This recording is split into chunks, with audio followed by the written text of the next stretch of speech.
the Sustainable Development Goals and how those Sustainable Development Goals are being implemented at a local level. So that's what we shall be doing today.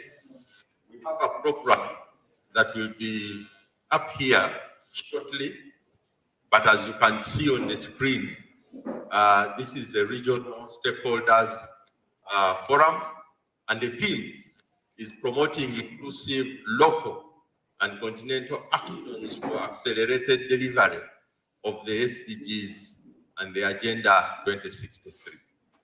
Now, these two agendas are very important, as you'll hear later, but to give you a quick preamble as we organize ourselves, is that the Sustainable Development Goals were adopted by the United Nations. The United Nations member states include Uganda. Uganda is one of the member states of the United Nations, and Uganda actually was one of the countries that was very active. The session that the United Nations session that endorsed the SDGs was chaired by our president, and he was the one who, on behalf of the member states, said, now let's move into the Sustainable Development Goals in 2016. So Uganda has been a front runner. Those who will recall, that time, Honorable Sam Kutesa was the foreign minister and the president of the UN General Assembly for that year. So we play a very critical role in terms of how the Sustainable Development Goals are implemented. Here in Uganda, we started quickly, and they were integrated within the National Development Plan. And that has happened over the 2 cycles of the National Development Plans that we have had. So I'm not making a presentation. I'm just saying that you are all very welcome. Thank you very much for coming. And my name is Richard Sewashirianga. I'm the National Partnership Coordinator at the Office of the Prime Minister, which role entails working with different stakeholders around partnerships. So I'll be facilitating most of this meeting, and I'll be telling you who else is going to be coming. I know that we are running a little late, but I can see that our hosts are arriving, and so in a few minutes we shall be starting. But in order to make sure that we sort of have a good sense of who is in the room, we are going to just do a very quick introduction. You don't say many things, it is just your name, title, and the districts you come from, so that we know who is in the room. That also helps so that when we are thinking about networking later, we know how we shall be able to network together. So we'll start on this side. They'll give you a microphone, and we shall try and go very rapidly so that we can quickly finish and move on. Thank you very much. Morning, everyone. I'm Buliaba Stella from Kalamba Community Development Organization, Butambala District. Thank you. Good morning, members. Sentong Mohammed is my name. I work with the Community Development Foundation. We are based in Chiboka District. We are known for promoting sustainable livelihoods. Morning, ladies and gentlemen. I'm John Baptist Niyonzima, working with Gayaza Farmers Forum in Chankwanzi District. Thank you. Good morning, ladies and gentlemen. My name is Lydia Simwe, Planner, Hoima District Local Government. Most welcome. Good morning, colleagues. By names of Serugo Pass, Planner, Kakomiro District Local Government. Morning, everyone. I'm Sanyonga Vincent, working with Kasanga Children's Aid from Kasanga District. Good morning, ladies and gentlemen. I'm George Tumuhimbise. I work with sales and representing them in Mbende. Thank you for coming.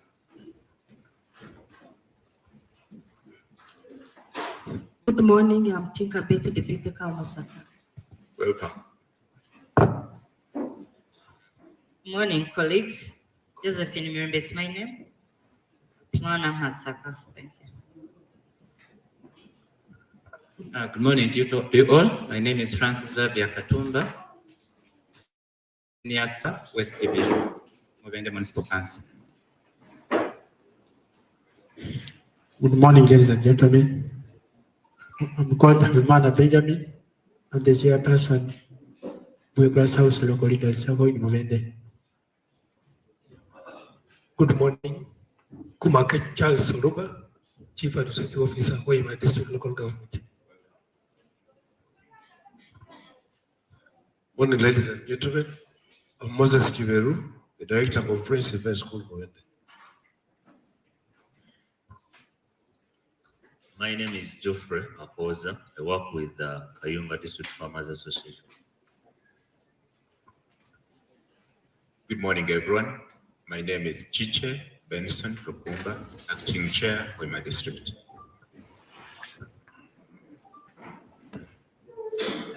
Good morning. My name is David Mwezi, Chief Administrative Officer, Chankwanzi.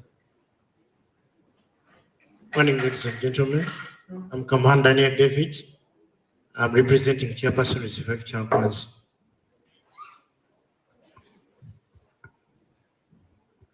Good morning, Charles Uma Kao Nakasongolo. Morning, Paulo Mbiwa, Deputy Kao, Michiana District. I greet you all. I'm called Charlie Gonza Vincent, Deputy Chief Administrative Officer, Kibaga. Good morning, ladies and gentlemen. I'm Chamba de Samdan from Mubende. Hello, everyone. I'm Derek Chikomeko, Solidarity Uganda. Thank you. Good morning, everyone. Harris Namtebi, Network for Community Development. Morning, everyone. Kamoga Efras or December.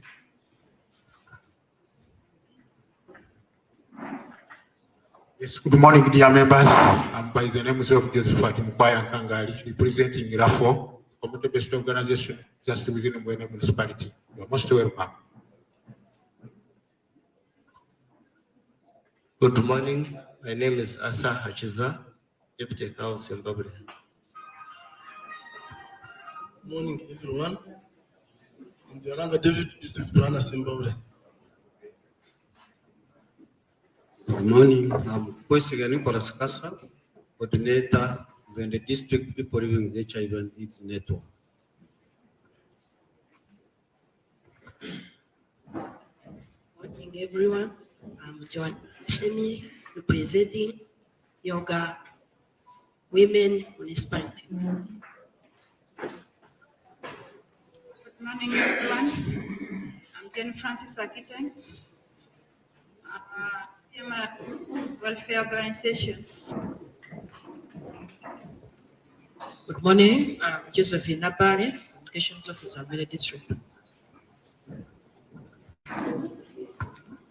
Morning, ladies and gentlemen. My name is Kauchi Vincent. I'm from Rural Healthcare Foundation, Mubende.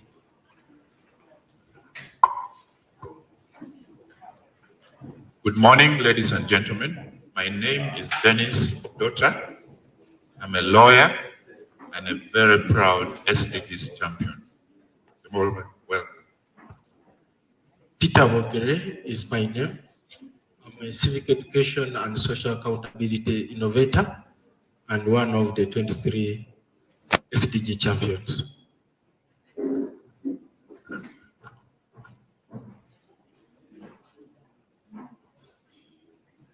Good morning, everyone. I'm called Namtebi Sarah from Greater Masaka, Kalungu, working with Integrated Health and Dynamic Development Initiative.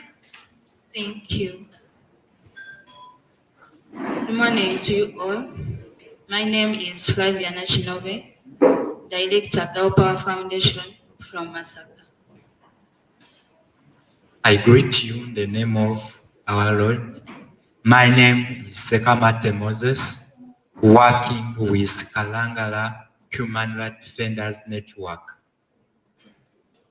Kalangala District.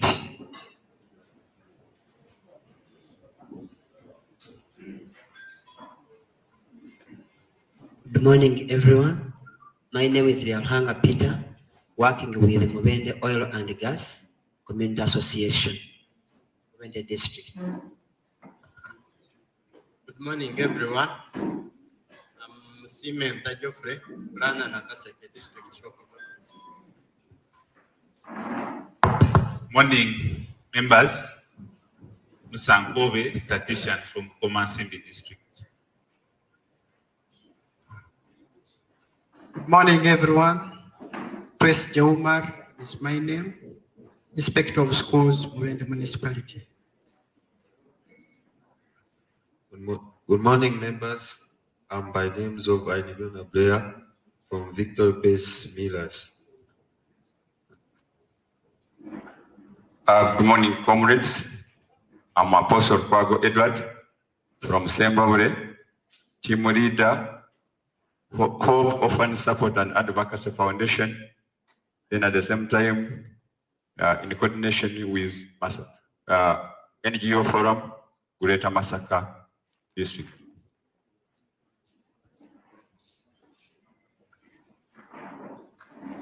Good morning, ladies and gentlemen. My name is Namboze Rachel. I am a statistician. I work with Uganda Bureau of Statistics as a principal statistician. Thank you. Good morning, members. I'm Brenda Navasta. I'm a statistician at the Uganda Bureau of Statistics.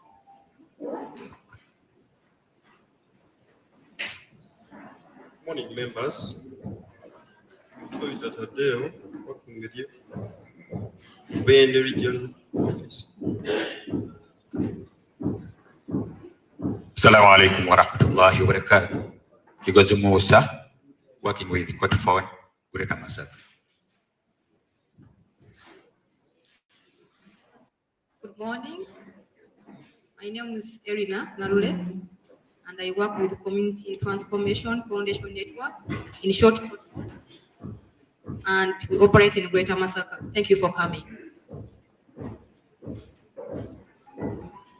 Good morning. The chairman Masaka District, Batene Toro Chams, and thank you for coming. Good morning, everyone. My name is Bosco Yargawa. I work with Arise Katabaranga Foundation. We work with children. We are located in South Division, Mubende Municipality. Thank you for coming.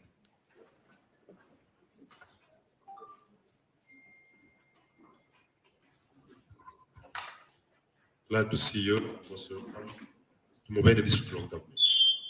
Utonji Robert is my name. Deputizing Mr. Ronald Musime, Mubende District Local Government, and we are glad to see you. And I'm very excited to see the staff I worked in Chibale, in Masaka. Thank you so much for coming, and the team that I've worked with before. And I'm glad to see you. And we hope you enjoy the best in Mubende. Thank you. Thank you very much. My name is Chenandru Kaukalu. Good morning, ladies and gentlemen. Nigo Jim is my name, Senior Planner, Karungu District. Good morning, ladies and gentlemen. I'm Kiza Godfrey Rakijuma for Kayunga District. Good morning, members. I'm Zarango Ruth Kabansi, Vice Chairperson, Kayunga District. Good morning, everyone. Kabugo Robert is my name. Planner, Kayunga District.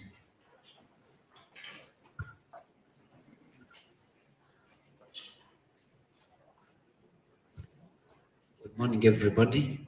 My name is Nyombi Muchiwika Ahmad, Kalungu District Chairperson. Good morning, ladies and gentlemen. I'm Segai Judy Chiganda, District Vice Chairperson, Sembabule District, in fellow chairperson. Thank you. So, ladies and gentlemen, ideally, you should have clapped for everyone when they spoke. So now you have to do a combined clap that makes everyone feel appreciated. And also for this lady who has been working very hard with us, called Mary. So for those who have just come, who will certainly come to know you, don't mind. The mic has returned to the podium, but I'm sure we shall find a moment when we can hear from you. So ladies and gentlemen, very, very welcome. Let me quickly turn and give you a quick snapshot of how the program is going to run. Before we kick off, we are going to ask for a volunteer to give us a word of prayer. So is there a volunteer to give us a word of prayer? Yes, I can see many hands. And since the assistant has put up his hand, who am I to refuse that offer? We'll hear from the assistant cow's powerful prayer. Please go ahead. Let us humble ourselves and pray. You may be seated. Feel at home. It's what matters. It's what you put in. Father, thank you, Lord, for this moment. Thank you for the gift of life. We know that without you, we can't be. We pray that the deliberations and discussions be fruitful, not only to benefit us, but to benefit the communities and the people we are working for. Lord, we transform. Let us be the leaders to transform this country. Let us be purposeful with intention for growth and economic transformation.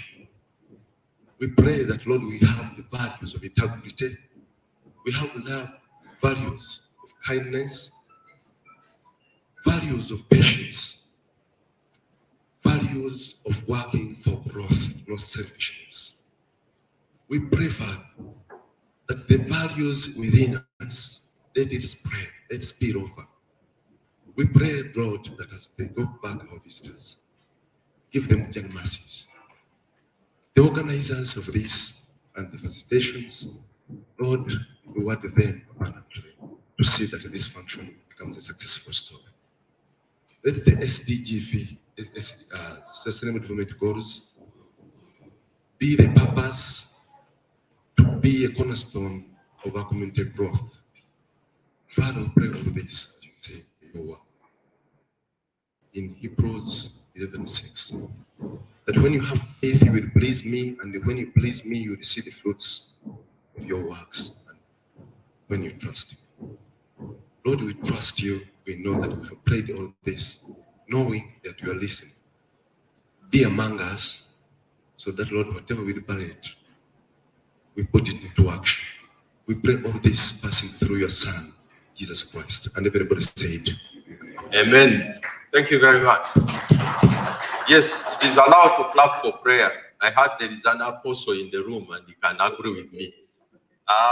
Ladies and gentlemen, please stand up for the national anthem of the Republic of Uganda. You have...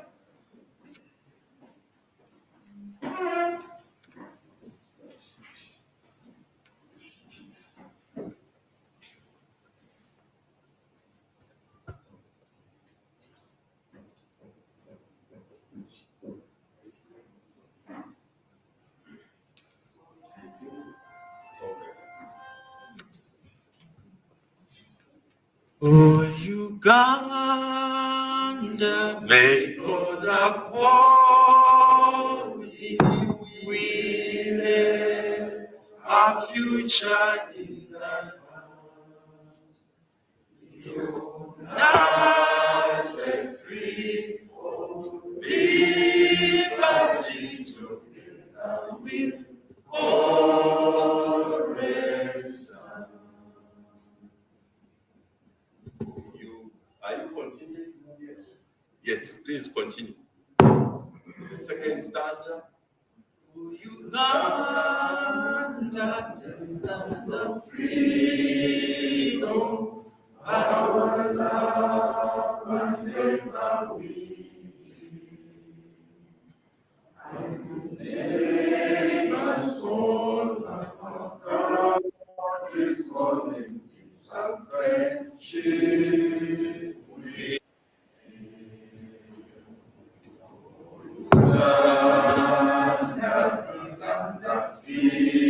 Jesus, my son and father, soul, for our own dear land, we will always stand and follow Africa's song. Thank you very much, ladies and gentlemen. Unless you are in Uganda, I hear you sing the Chitiwa cha Uganda. Can you stand up for the Chitiwa cha Uganda?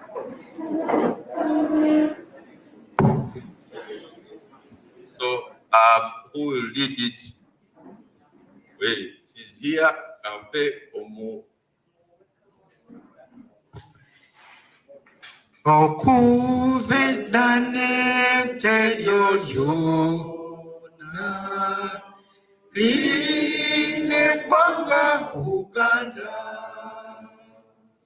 lyamanyibwa nnyo eggwanga lya feo kwetu lolesi zonna twesimye nnyo olwa Uganda yaffe ekitiibwa kya Uganda kyafa naffe tukikuuminga. Nze nayimba ntya nesitenga Ssaabasajja Kabaka asaanira fuuko Uganda bwonna naffe nga tumwesimba. Twesimye nnyo olwa Buganda yaffe ekitiibwa kya Uganda kyafa naffe tukikuumenga.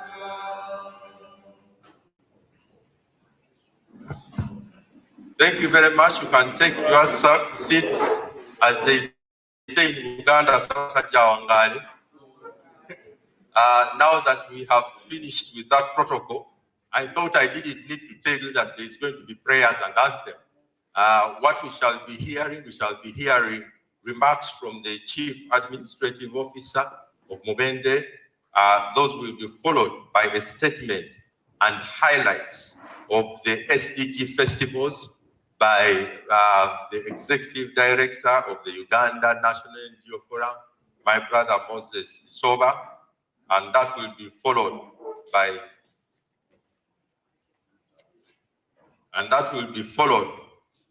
the remarks of the United Nations representative, Mr. Tony Achera, the scene coordinator of World Health Organization here, and then the municipality mayor will give us a word. After that, our chairperson who has arrived, the LC5 chairperson, will give us a welcome remark. The Minister for General Duties, the focal point Minister for SDGs, will also be speaking to us. That is Right Honorable Kasule Lumumba. And after her official opening, we shall go to the key highlight of the SDG progress report. The report is on leaving no one behind, or what you have seen behind there termed as Tonde Kamabega. And that report will give you highlights of the findings of the work that has been done, led by the SDG SDG Secretariat at the Office of the Prime Minister, and that will be by Dr. Albert Yangisha, the Senior Advisor and SDG Secretariat at the Office of the Prime Minister. We will then have a panel session where we shall be engaging a little bit with some of the key questions that we shall have heard from the report. As you know, there are many things that you know are happening in the report. So,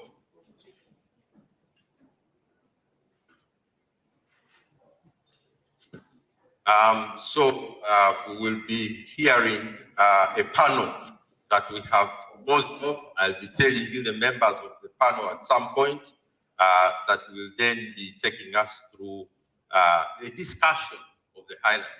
Now, as you can see, at that point, many of you will not have spoken, but that is the moment where we shall all start engaging. So we shall have an extended plenary session of questions and answers so that we can be able to clarify everything that is there. And the idea there is really to try and say, what do we do to accelerate the implementation of SDGs in this region, in Uganda? So the discussion is not going to be too open-ended. We don't want to discuss everything in the world, but we are going to try and concentrate on those issues that will have emerged from the presentation. At some point, of course, you will have a break. Don't mind. I will make sure that SDG 1, which is focusing on food, is implemented by making sure that I give you a break for some tea and coffee. But after that, we will then go to a presentation. As you all know, we are going to be counted as a country. So the upcoming national census is right around the corner. And I think it would be good for you to know about that. And we have been, the Uganda Bureau of Statistics has graciously sent us a very able-bodied person by the names of Rachel Namboze, Muzukulu wa Namwama, to also speak to you about the national census. We shall have a short Q&A session in case you need any clarification, but of course the Bureau of Statistics will be giving you even more information about the census. And then after that, we will do our closing ceremony.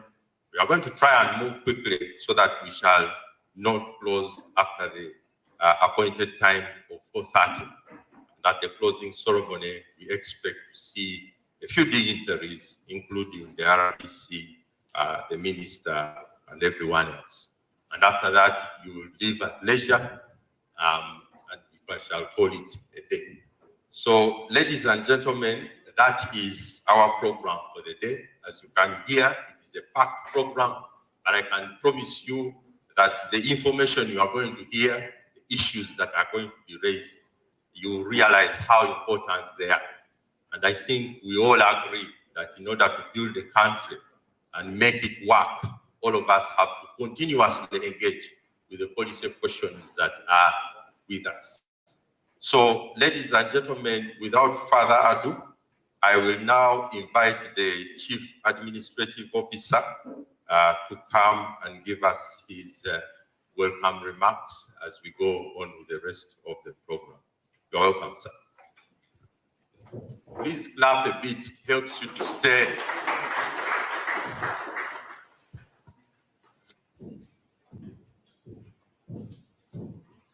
Thank you so much. The head of the SDG Secretariat, who doubles as the senior advisor,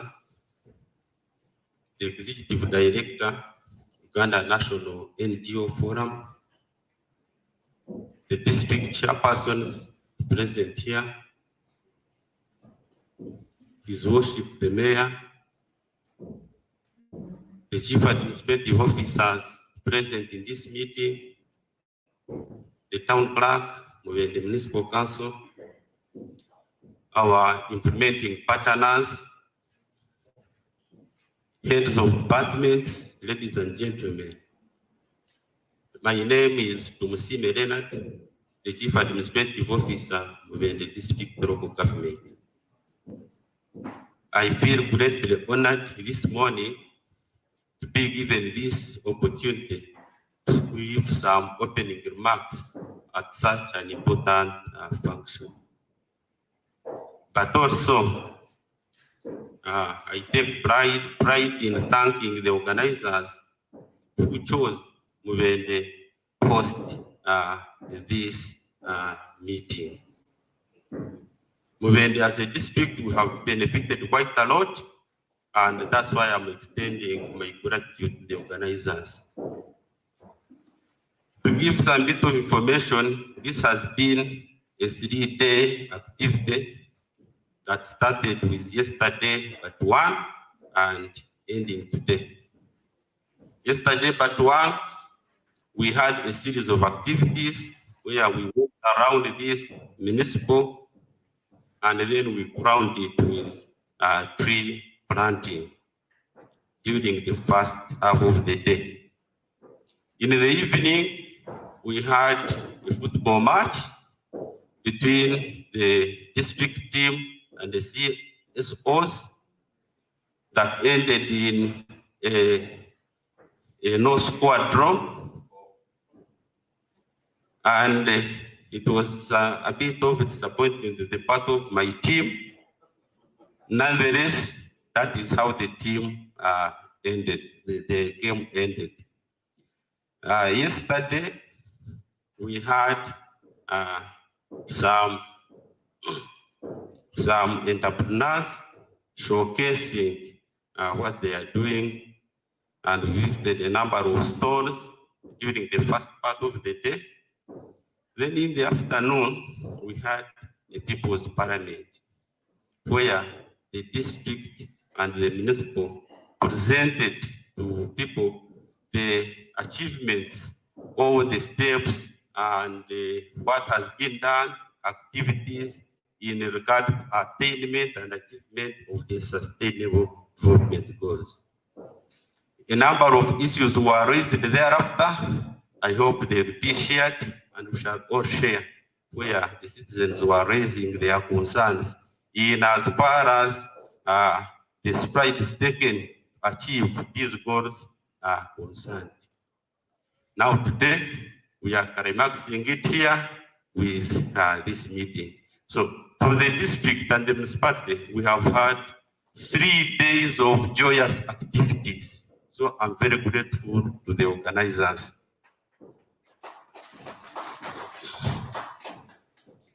And I hope during the course of the day, some of the issues that were raised will be shared as we make one, I think, conclusive report on the way forward in as far as this is concerned. So I want once again to welcome you to Mbede District Local Government.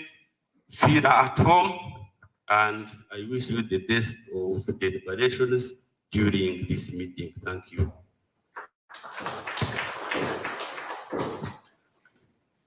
Thank you very much, Mr. Tumusime, for those words. And indeed, it was a very joyous time.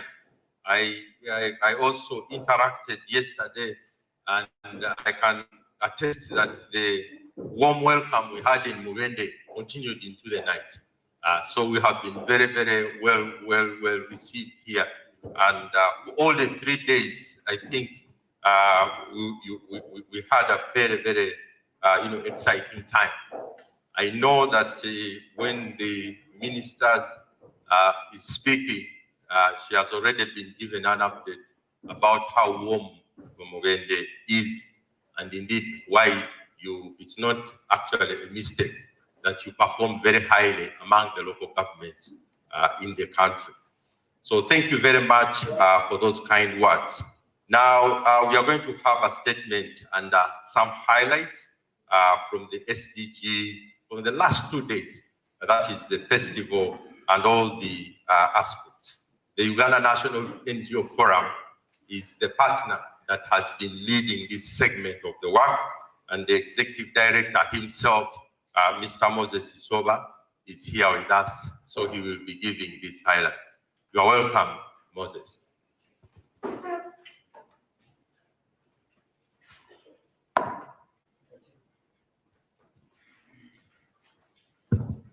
Thank you, Richard. And good morning to everybody. Right Honorable Minister, the folk Minister for SDGs in absentia, the head of the SDG Secretariat, the cows from the different districts here present, the members of parliament, media, and the fellow civil society organization leaders. I have two tasks. The first is to kind of, in a way, give a little bit of credit to what the cow has outlined of what we've actually done in the last 3 days. And thereafter, I will make my statement on the role of CSOs in implementing or complementing government efforts in implementing the SDGs in Uganda. Let me start by giving a little bit of an update on what has been done in the last 3 days. And you've definitely heard that from the cow. So I won't spend a lot of time on that. I will perhaps go as soon as I can to the summary of the key issues that arose from these 3 days. The first day was really through doing a caravan, through the district to mobilize people, to create awareness. And we ended that day with, of course, a radio talk show on Heart FM. Then yesterday, there was the walk, which was led by the RDC, involving children, CSOs, and culminated also with the tree planting. And then, of course, as the cow mentioned, we did have the citizen parliament at Kasana Playground. Now, let me not belabor that because the cow has mentioned a lot of that. Ladies and gentlemen, let me key issues that arose from these 3 days that may need your urgent and undivided attention. The first is the understanding of SDGs. While the SDGs have been with us since 2015, it is observed and was that there is still a significant lack of understanding about these issues in the population. On the aspect of service delivery, there is need for accessibility to services like education and healthcare, and they raised issues with the current availability and quality of these services. Number 3 was on the aspect of good governance. The need for enhanced good governance and a collaborative approach to ensure a successful implementation of SDGs was underlined. The fourth one is the access to the PDM funds. There was an appeal to increase public development funds per constituency, given the large number of constituencies. And this was in reference to the PDM. Healthcare services, the inadequate healthcare personnel and inadequate medical supplies in health centers were raised as major issues. Last, but of course not the least, is the aspect of corruption. This was raised as a major issue that affects the citizens, especially while trying to assess the services. In response to these concerns, it is crucial that we adopt a collaborative approach involving all stakeholders with a focus on awareness creation about the SDGs, capacity building for local governments, and efforts to enhance the service delivery across all the sectors. So that is a synopsis of what has happened in the last 3 days. Now, let me turn my attention on the role of civil society organizations and why we place a very high premium on complementing government. civil society organizations are partners of government in the development of this country. And it's against that background that right from the beginning, from 2015, as civil society organizations, we started the task of awareness raising and popularization of the SDGs. This we've continued through various community initiatives, the Tonde Kambabega campaign, which is the Leave No One Behind, a number of other community engagements on SDGs, and in particular this SDG joint initiative that was birthed by the SDG, that has birthed the SDG festivals of this year. We had the first festival in Mbarara, we had, that was for Western, we had one in Jinja for Eastern, and now today and for the last 3 days we've been here in Mubende districts for the central, and we'll be proceeding to Lira for the northern region. And we think as civil society organization, this is something that we need to continue doing. We've also been pivotal in engaging in research and providing evidence on the thematic areas of the SDGs. And this has been essentially to inform and influence formulation and national strategies. So in terms of contributing knowledge, making sure that we have knowledge products, that's one area where we as civil society organization, we feel that we can actually make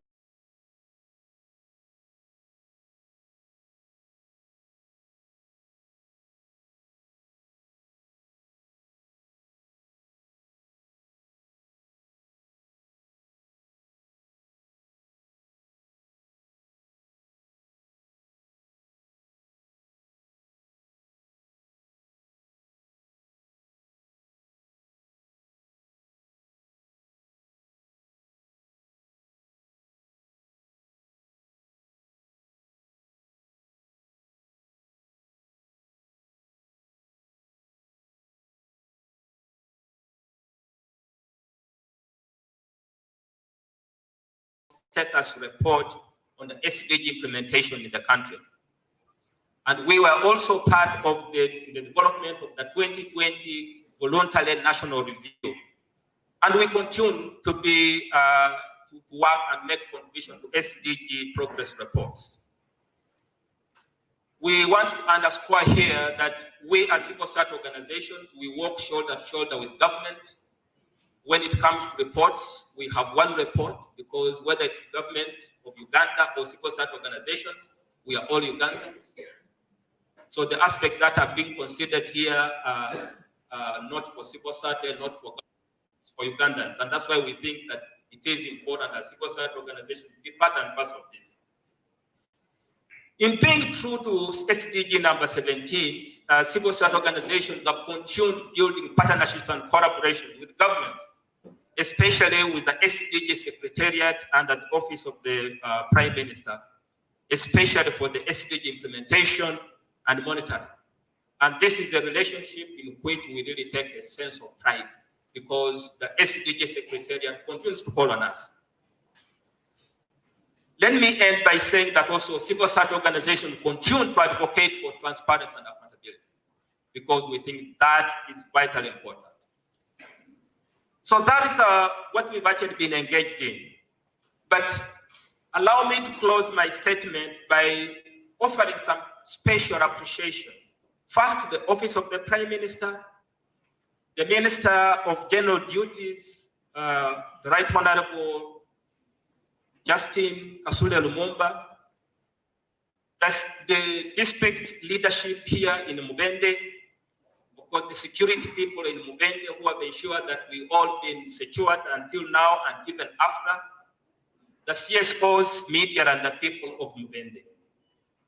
And last but not least, we want to express special thanks to the Royal Danish Embassy that has provided resources that have enabled these festivals to go on and the different UN agencies. I thank you and for God and my country.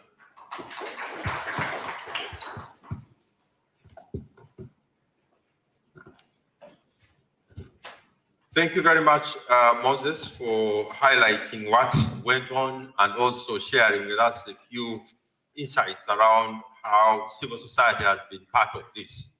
And ladies and gentlemen, I think those of you who come from civil society, it would be important to note that the SDGs are squarely a responsibility for everybody.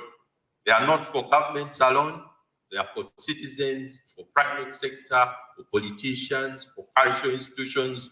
I know that in the kingdom of Uganda here, they are very much interested and working on the SDGs. You've seen them focusing on HIV/AIDS.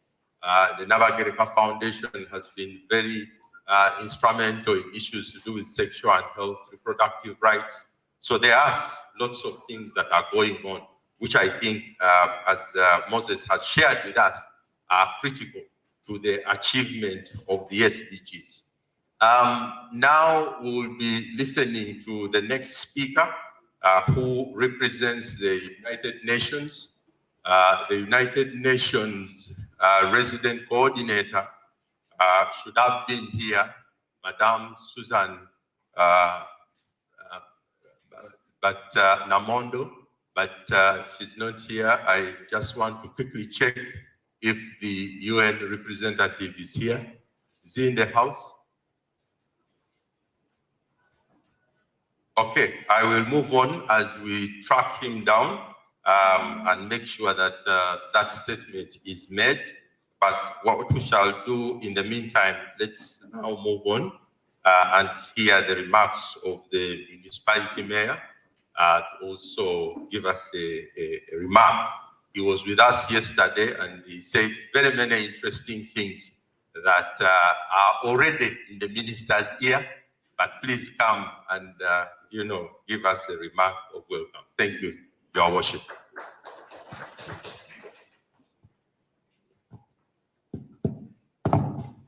Thank you very much.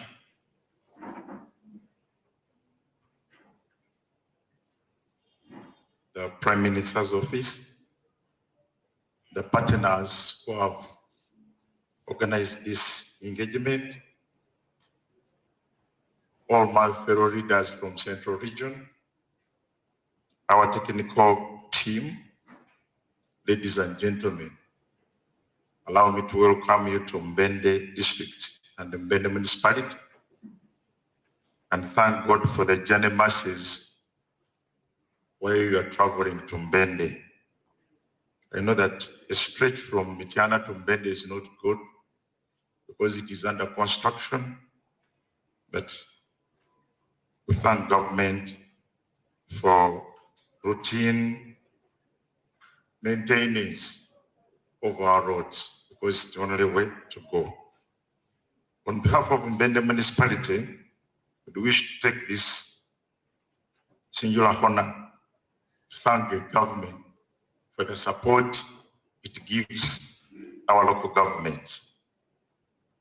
Last week, but when we had a meeting here with URA, they were explaining the taxes we collect vis-a-vis what we get from government.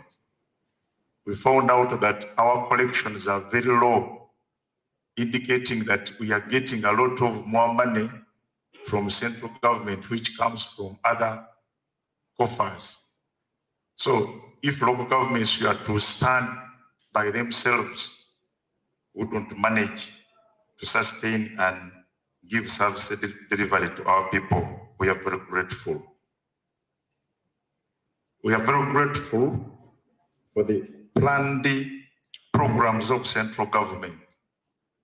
Much as we have some areas without secondary schools, without health centers, but more or less, you find that most of these facilities have been put in place under this regime. At least 80% of our sub-counties now have health center 3s, and parishes have health center 2s. We are very grateful. Again, we thank the Prime Minister's Office for the support supervision we always receive. All local governments will receive the assessment every financial year. Not only assessment, but we even get support in the areas where we are weak. That one we are very grateful because they keep on checking on us. We are further very grateful for the PDM program, the Myoga program, and other earlier programs which we have put in place. These ones have enabled our people to fight poverty, much as at some times they need improvement, as we expressed ourselves yesterday. All those are very crucial in management of our people. I salute my fellow leaders. I know what we are going through is not the best, but you have endured, and I know that we are really on course. These are the observations I request for this engagement to consider. You can't manage a society without proper guidance. And some of these issues are itching to us leaders. Sometime back, the court nullified some clauses in the constitution that in Uganda, there is not anybody who is idle and disorderly. You find somebody has just picked money from yoga, ends up in the bar, ends up doing certain things, but as leaders, our hands now are tied because some people from morning to sunset may not be doing anything. So we request to consider this, because how can we manage people when everybody enjoys and is free to do whatever he wants? To me, I think that one is a challenge. Of recent, you have had the issue of opium. How are we going to manage people who are not guided? That means development will depend on somebody's ability to the will to overcome poverty. Because sometime back in olden days, people were pushed in certain areas, and by pushing them, you find that these people turned out to be useful people. We request the Office of the Prime Minister and other civil societies to think about this. Much as we are talking about rights, but one of the areas I've seen most beautiful creatures are snakes. But you cannot allow your child to play with a snake because it looks good. Control measures. Every day, courts goes on reducing on them. We are finding a very, very, very serious problem. We have a challenge of financial management.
these ladies always tell you we are under strict order to clear pension and salaries.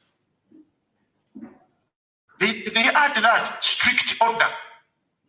We are under strict order to clear pension and salaries. Then how are you going to manage? Some of us were handling World Bank projects. These contractors are very, very, very, very stubborn guys. The moment you delay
Betuza is my husband, standing in for Chairman LC5.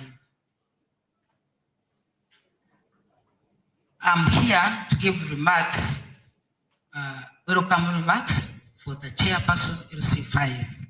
Honorable Minister, on behalf of the entire community of Mubende and on my own behalf, allow me to welcome you to Mubende District and thank you for having chosen Mubende District to host Central Region Festival Development Goals.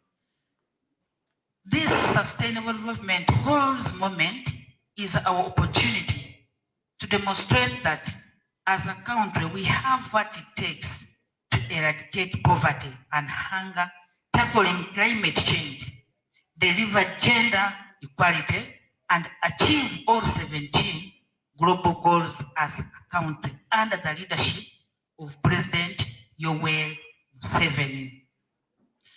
That there is tremendous progress in eradicating poverty through various programs introduced. That is parish development model, Myoga, among others.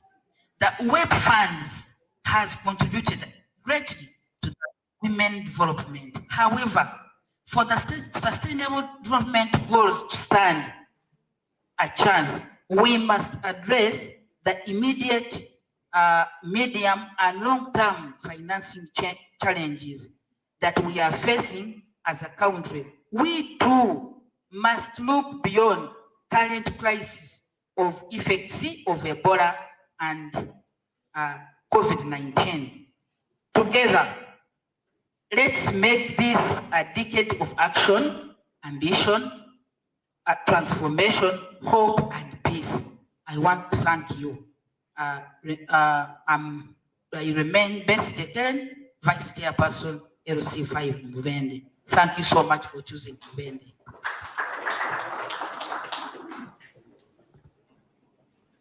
the vice chairperson standing in for the chairperson of Mubende district, thank you very much for those kind and succinct remarks. They have given us quite a bit of highlight. Ladies and gentlemen, we are now going to be listening to the opening statement of the Minister of General Duties and Focal Point Minister of SDGs, the Right Honorable Kasule Lumumba, who has a representative here, and he will be letting us know why she's not here, but also giving us a message. We want to welcome the Senior Technical Advisor on SDGs, Dr. Albert Yamdisha, to speak to us.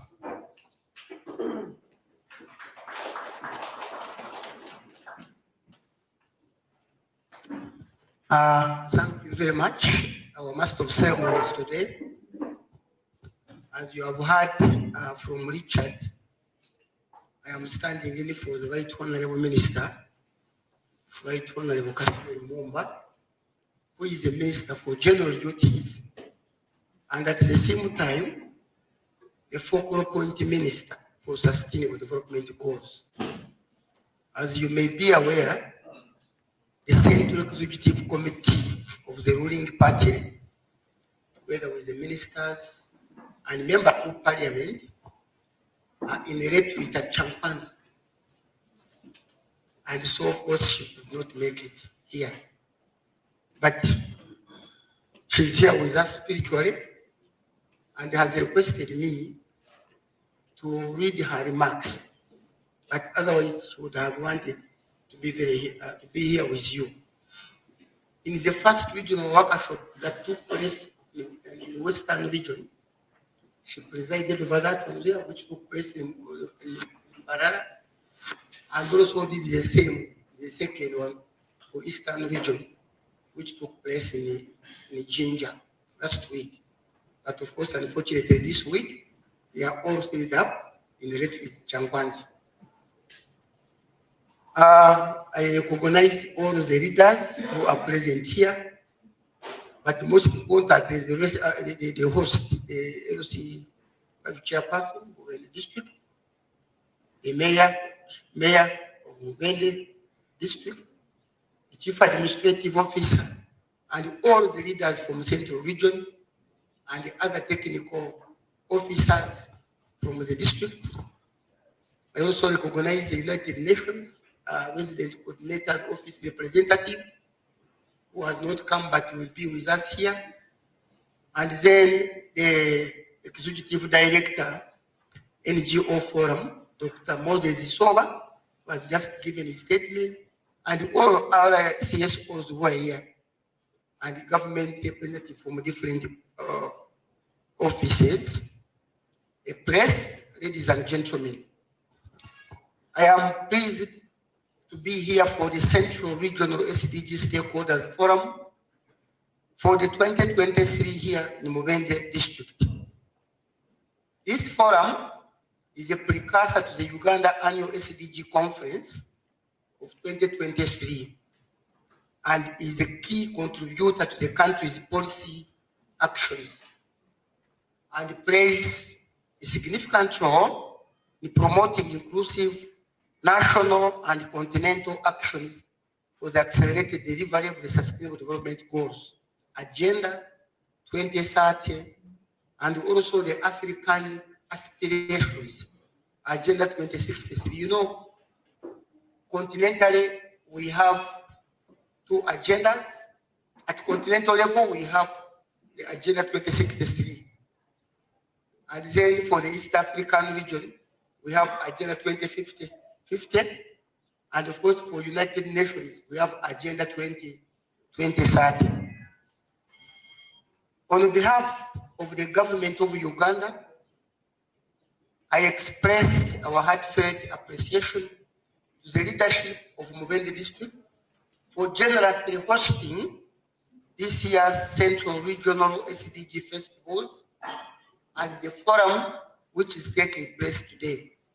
And of course, this happened for the last 2 days, as explained by the Chief Administrative Officer. We thank you so much for that generosity.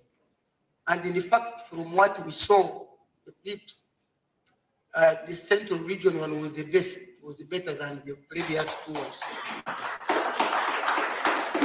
So we noted that one here, and of course we shared it with the ministers and the Prime Minister Champan. They saw last night exactly what was happening here in Mubende. So we thank you so much for that. So we also thank our partners, including United Nations agencies and the Royal Danish Embassy. The Royal Danish Embassy actually supported us with funds to run these festivals you are seeing. This is the first time to have festivals. Last year when we had the forums, of course, we didn't have festivals. So you can see this one here is very strong because of that support. We also have the NGO forum, which we are working very closely. The SDG champions, the World Vision, among others, for supporting all of this since we started. The forum today serves to assess the mid-term status of the SDGs implementation, focusing on our guiding principle of leaving no one behind through the Sustainable Development Goals localization and partnerships. So leveraging financing frameworks and leveraging science, technology, and innovation for accelerated delivery on the SDGs and the Agenda 2063. So with the will of the leadership from the central region to achieve the SDGs, I am inspired by your strengths and the potential and the remarkable initiatives and accomplishments of partnerships in delivering the SDGs. Corruption, yes, is still a big challenge in the country, and this jeopardizes our country's strategy to achieve results outlined in our National Development Plan 3. It also jeopardizes interventions to end poverty, such as the parish development model, as highlighted by the previous speakers. So Mubende district and the central region at large, with the robust youth population and dynamic urban culture, presents both unique challenges and opportunities. The Youth Sustainable Development Goals Skilling Workshop, which was held here yesterday, was a powerful platform to harness younger people's creativity, innovativeness, and energy towards building resilient communities and driving social progress. The tree planting activity also conducted here in Mubende district underscores our commitment to conserving natural resources, maintaining ecological balance, and supporting the well-being of current and future generations. And please plant more trees, don't stop at that. But of course, when you are known for that, you are very few trees planted around, so you plant more. The Citizens' Parliament also acted as a catalyst in transforming collective citizen experiences and wisdom into a pragmatic form of social research and problem solving, innovation that are rooted in living experiences. The insights and proposals generated within the Citizen Parliament can play a crucial role in influencing and shaping both local and national policy. So this sense of civic duty, nature's engagement, and collective action towards the achievement of the Sustainable Development Goals. So the call for non-state actors such as the CSOs, the private sector, in this forum is a reminder of the collective roles and responsibilities we share in achieving the Sustainable Development Goals. The government, therefore, has already defined national strategies, approaches, development plans, and institutional reforms towards achieving the SDGs. The overarching policy documents, and of course, we have the National Vision of 2040, and we have the National Development Plan. And this National Development Plan is fed by the local government strategic plans. All your local governments have strategic plans, and our assessment has found that at least 90%, more than 90% of your local government assessment plans are contained. Actually, they are aligned to the sustainable development goals. I think Uganda may be one of the among the first countries in the world having that alignment. So you have strategic plans which are aligned to the national strategic plan, which is also aligned to the Vision 2040, but it is aligned to the international agenda, more than 90%. So whatever you do in your districts, you are doing SDGs, as we shall see later in my presentation. When we are looking and unpacking the 17 goals, you find that you are doing all of them. So why don't we achieve? And we shall see whether we are able to achieve the goals by 2030 or not. And if since we are remaining in 7 years, what do we need to do as a country, as a districts, as a communities, as individuals, to make sure that we achieve them in our own communities or in our own homes? So this forum, therefore, should pave the way for local leaders and participants to fully commit to the successful realization of the Agenda 2030. The discussions that emerge from this forum will contribute to the National SDG Conference that will take place from 22nd to 23rd this month. Under the theme, promoting inclusive national and continental actions for accelerated delivery of the SDGs and the Agenda 2063. So the recommendations put forth from this forum will be channeled through the appropriate ministries, departments, and agencies, and other non-state actors, and will guide the collective measures to enhance the overall well-being of Ugandans. Of course, there are key actions which were raised and came up and were summarized.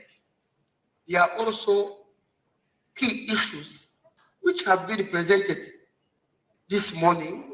We have had the engineer, the town clerk, the chief administrative officer, the chairperson, highlighting some key issues right now, the local government revenues which have been collected and are expected to be remitted to the local governments from finance.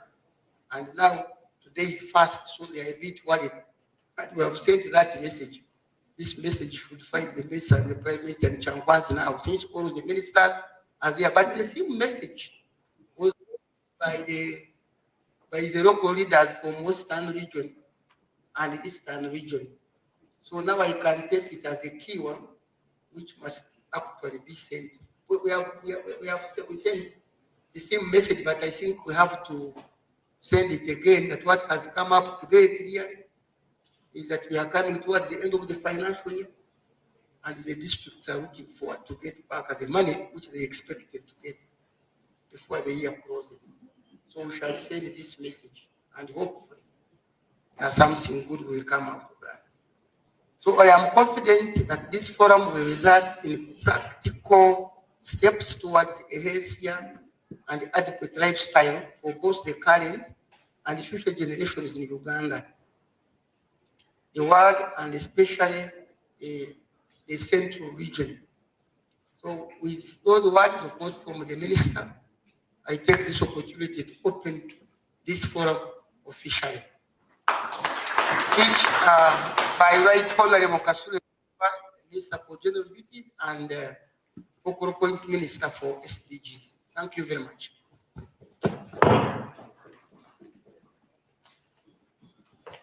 Ladies and gentlemen, we want to thank the Right Honorable Kasule Lumumba through Dr.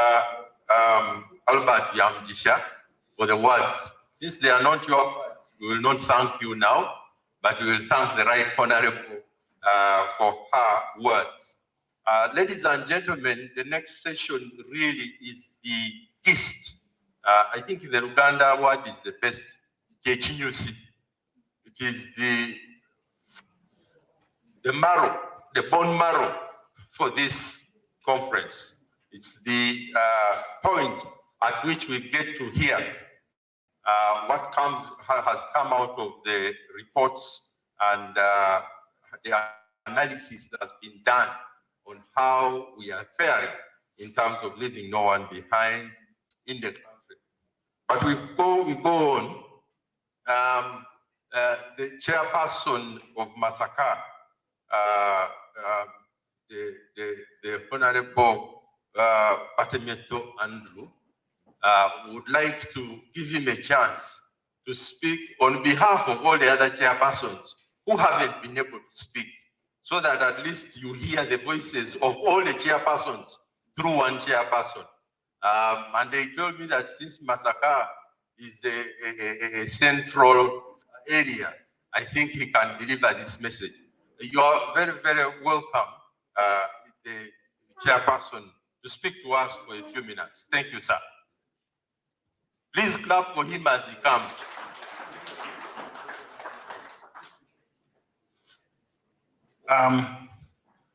Thank you very much, members of the House, representatives from different ministries,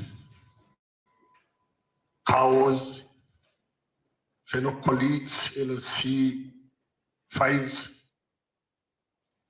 protocol observed. Since I am the oldest member in the House, I've seen it timely to talk from here. I am the chairperson, Masaka District, but I am really impressed for calling us here. The time the thing is really timely. We are on SDG, those development goals. We are combining up those of our country, those of West Africa, and those of the world internationalized. Fellow members, with these policies to be effective, I want to put an emphasis on the aspect of corruption. It has been talked about by some members, and talking positive at times that does not, make one negative or being a supporter to the government. Corruption, we are not going to achieve anything when we have got mafia groups down. With mafia groups, we are members of the district, their heads, but there are those mafia groups which have gone on, enlarging. No services can reach down. You see, the movement type has given in everything down, but it's not reach. Take an example, the mafia groups at the sub-counties. You find someone getting the chicken, the same person getting water pumps, the same person getting maize, beans, cassava, the PDM, the WEP funds, the other one of the youth, the pigs, the cat, just one person. Others are not getting anything. We want to know really what brings this one. The cows cannot afford this thing because these are new entrants in the district, but there are those groups which were,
titles. What are you going to do to them? Another one, SDG. We need, for example, as far as our district is concerned, there are some issues we try to raise on the no poverty. Poverty is going to remain. First, we need a subsidy on the taxes of fertilizers. You cannot say that you want to make want to make a country, you want to make them rich when you have not subsidized the fertilizers. Some of these policies, the substandard materials being used in agriculture. There is the road chokes. For example, last time they were done by the SDP, but some are not yet done and paid in time. All things are from above. You cannot do anything, you cannot make any payment without orders from above. We have to revise markets. We have, for example, the other issue we need to analyze here on the other factories of pineapples and passion fruits in Masaka. Whenever you bring these things under SDP under one, we no longer want the other sophisticated machinery of billions and billions of dollars. It will not be approved by NEMA. It wants big chunks of land. It is not the way to start. We have to start on the other cottage, where one can make an arrangement from his home. One can make, for example, can pack his pineapple juice from his home, from his garage. Instead of talking about those sophisticated, you find money going back every year. So, some commissioners, government officials and do what? Look at that one. It's a gradual process. It's not a jumping into, to the head. It's, it's a step-by-step process. In China, they are there, you find these blankets, they're being made at home. People just bring them to the markets after completion. So that is where my work is. It is where the gist of this thing has to be. And so many others. With that, sir, with the powers entrusted in me, let me take this singular honor to declare this meeting opened, but basing on those things. Thank you very much.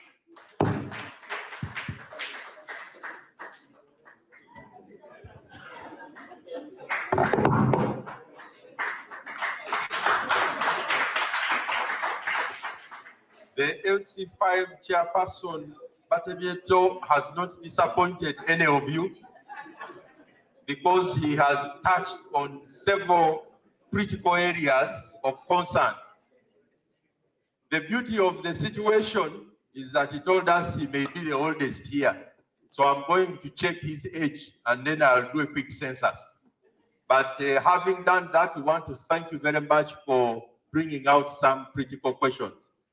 The very good coincidence is that the next presentation by Dr. Albert Yamjisha on the Leave No One Behind assessment report is actually going to give you some data that can support or show how we are doing as a country in terms of not leaving any category of people behind. So we would like to welcome him to make the presentation. Thank you very much.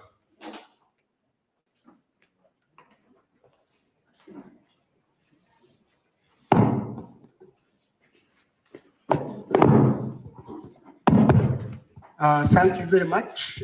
Our Master of Ceremonies. But of course, before I start, I also want to associate myself and thank the previous speaker, the chairperson of Masaka, chairperson of UC5 Masaka, on behalf of others, and the key issues you have raised are very pertinent. They are actually budget neutral. Some of the issues we are relating to policies, what and what, those can be solved quite easily. These people you are talking of, the mafias at the local level, I think something can work, can work, but we have recorded it and captured all of these issues, and I think we shall capture some of them and highlight them during the general conference in Kampala, even when H is there, because we are supposed to pull out some key messages we get from these regional festivals and then be discussed. But otherwise, I am going to discuss with you the results from the study which was conducted on leaving no one behind.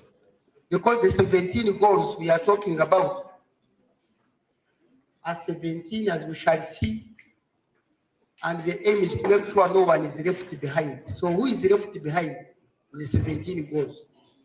So the outline for my presentation, of course, we run as follows.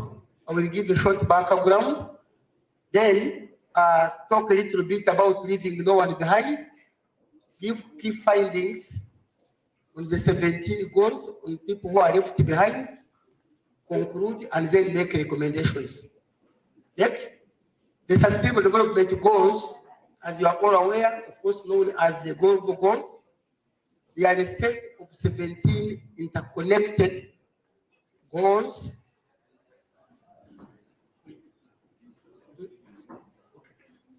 which were adopted by all member UN countries, including Uganda, and they serve as a global framework for sustainable development, aiming to address social, economic, and environmental challenges. The SDGs, of course, they succeeded the Millennium Development Goals, which ran from 2000 to 2015, and when the MDGs ended, they were succeeded by another program, of course, called SDGs, and that runs from 2016 up to 2030. The SDGs were developed based on guiding principles, and the key principles include universality, integration, and leaving no one behind, interconnectedness and indivisibility, inclusiveness, and multi-stakeholder engagement. So this one is different from the MDGs because the MDGs were based on 8 goals, which were mostly linked to the least developed countries. But for SDGs, they concern everyone in the whole world. Because when you look at the 17 goals, at least they touch each and every person. But most importantly, the most important one is leaving no one behind. Make sure that no one is left behind. Now, in Uganda, we adopted the goals. There are 17 goals. The targets are 169. And the global indicators to measure these targets are 231. But the indicators which are applicable to Uganda, we don't measure all of them because there are some goals whose indicators are not applicable to us, as we shall see. So 201 indicators are the ones we should be measuring.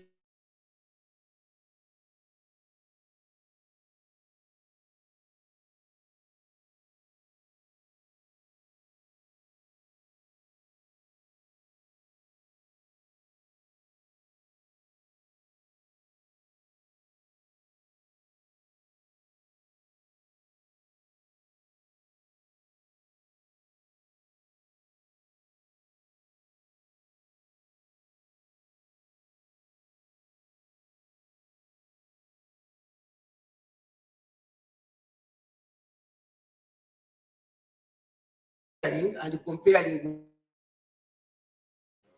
for sustainable development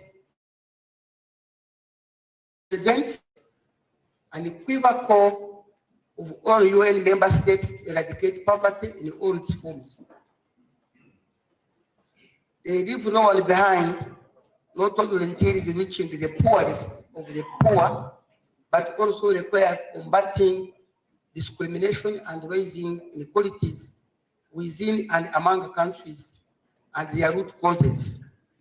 So in that regard, government of Uganda, together with the UN Women, conducted a study, find out who is left behind in Uganda of the 17 goals.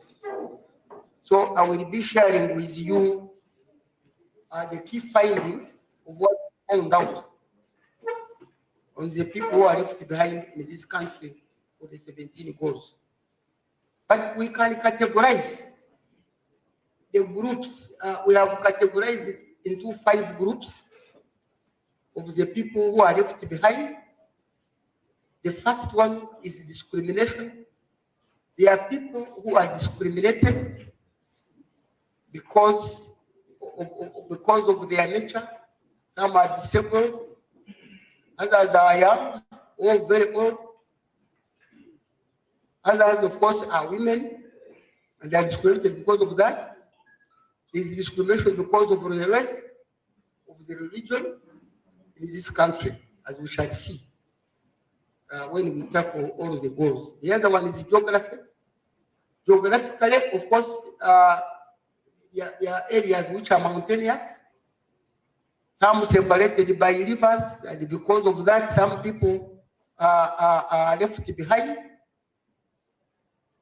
Forests, of course, we have the pygmies, for example, who live in mountains and forests, like the pygmies, the ants, the basongola, etc. So they call themselves minorities because they don't fit properly with the rest of the population and they are left behind. And yet we are saying all of the people in this country, in this world, should not be left behind, should be very peaceful, should be happy, should be prosperous in a clean planet. Now, so that's geography. There are others, of course, who are vulnerable to shocks. Vulnerability touches most societies. For example, the COVID-19, all of us were vulnerable during that time and we felt left behind, not only Uganda, but the rest of the world. The Ebola, there are some other shocks like this, of course, recently we had the heavy rains and they affected our roads, homes, people lost their lives, etc. So those people were vulnerable after those shocks and they are left behind. And if they are to come on board, government must bring them on board and a lot of money must be spent. The first one is governance. The governance issue has been raised by the previous speakers. It is very, very, very important at all levels, from the top up to down. And of course, when you talk of governance in terms of the African peer review mechanism, where all heads of states in Africa came together and agreed to assess themselves in that particular nation, there are 4 areas we have been looking at, where you are looking at democracy, political governance, and this one, of course, includes the human rights. It includes the constitution, term limits, whatever. It includes electoral commission. And of course, in those areas, for example, if you go to elections, there are people who were defeated or lost their votes, and they have cases in the court, and they have taken quite a longer time, and they feel left behind. So that is governance. The other one is on corporate governance, which looks at the private sector. Some of them feel they are left behind. The other area is socio-economic development, and then economic management governance. That is governance where some categories are left behind because of that. But the other one is socio-economic status. Socio-economic status, and people are left behind because of their position. If your position is you have no job, you are not educated, definitely you are vulnerable. You are left behind. And sometimes when it comes to health wise, you may be having the money, but you are not okay. Or you may be educated, but you have no job and you are left behind. So that is where you look at socio-economic status of the person, the income a person gets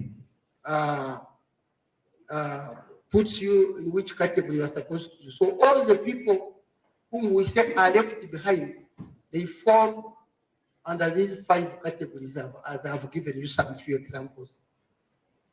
Now, what are the findings of the 17 goals? I will move very fast. The first one is no poverty. They are saying by 2030, no one should be poor in this country. Since from 2015, this is 2023, we have covered 7 years and a half, meaning that we are remaining with 7 years, 2030.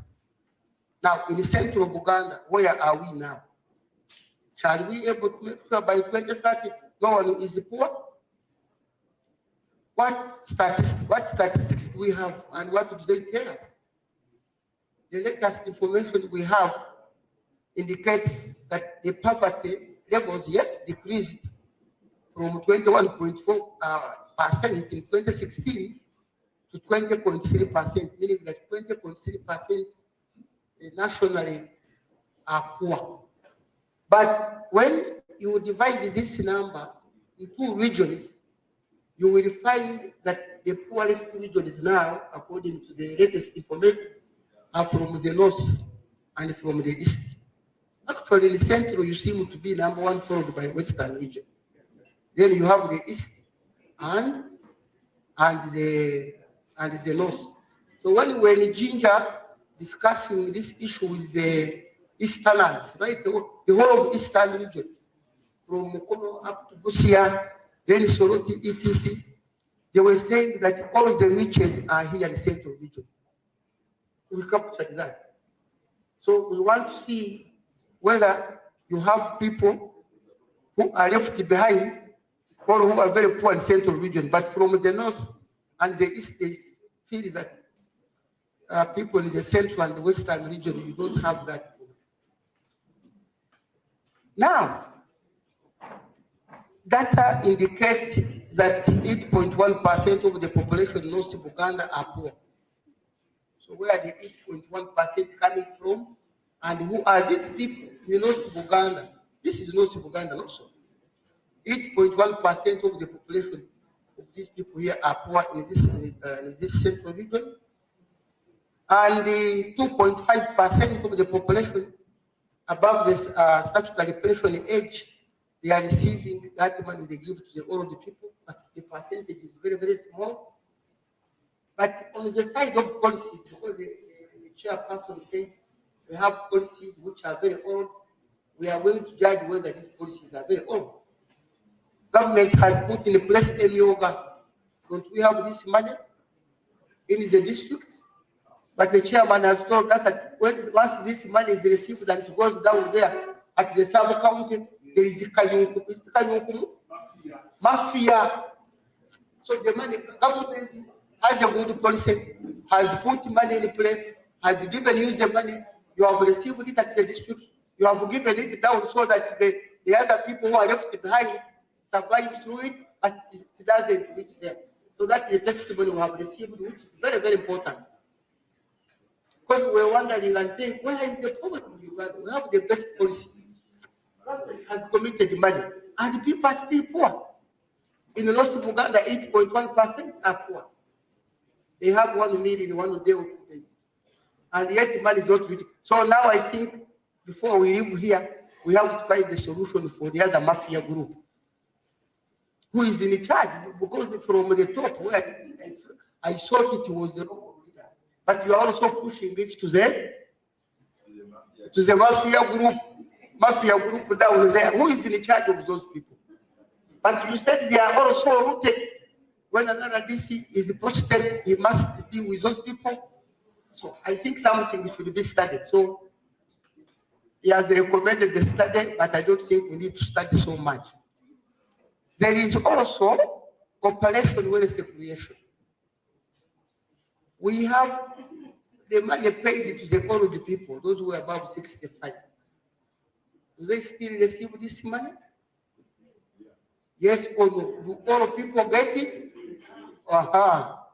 Then what of the National Agricultural Cluster Development Program and the Youth Livelihood Program? There is that program which is to be there. And then parish development model. This is the model now we feel that is going to solve all of the problems.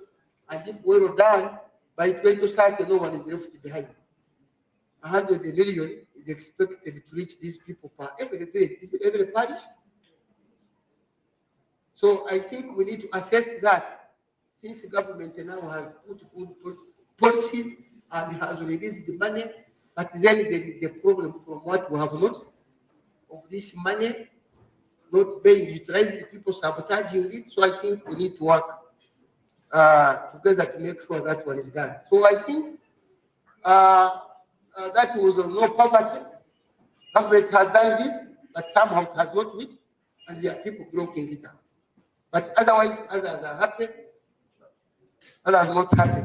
Now, for the case of number 2, no hunger by 2030, the people have found out that are affected in this region are the people living with HIV/AIDS, rural and urban poor, the persons belonging to ethnic minorities, persons with disabilities, the older persons, orphans and vulnerable children, youth and women, refugees, internally displaced persons, and the working poor.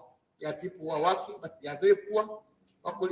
Just whatever they work in that day is what they are going to consume as the people who are in that category. If something is not done, they will still remain behind.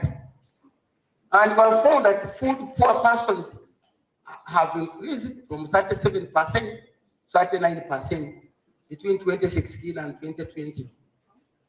And still the Eastern and the Northern region, with food, they are very poor, they still have that problem. And that's why under one food program, through the office of the Prime Minister, the food given to those people, of course, are mostly in the East and the North. And of course, very few people from the Central region here. At least we have some food, but that is it. And we have also found that 28.9% of the children are moderately severely stunted. They don't get adequate food, which is nutritious, and this cuts across the whole country, but it's actually even worse.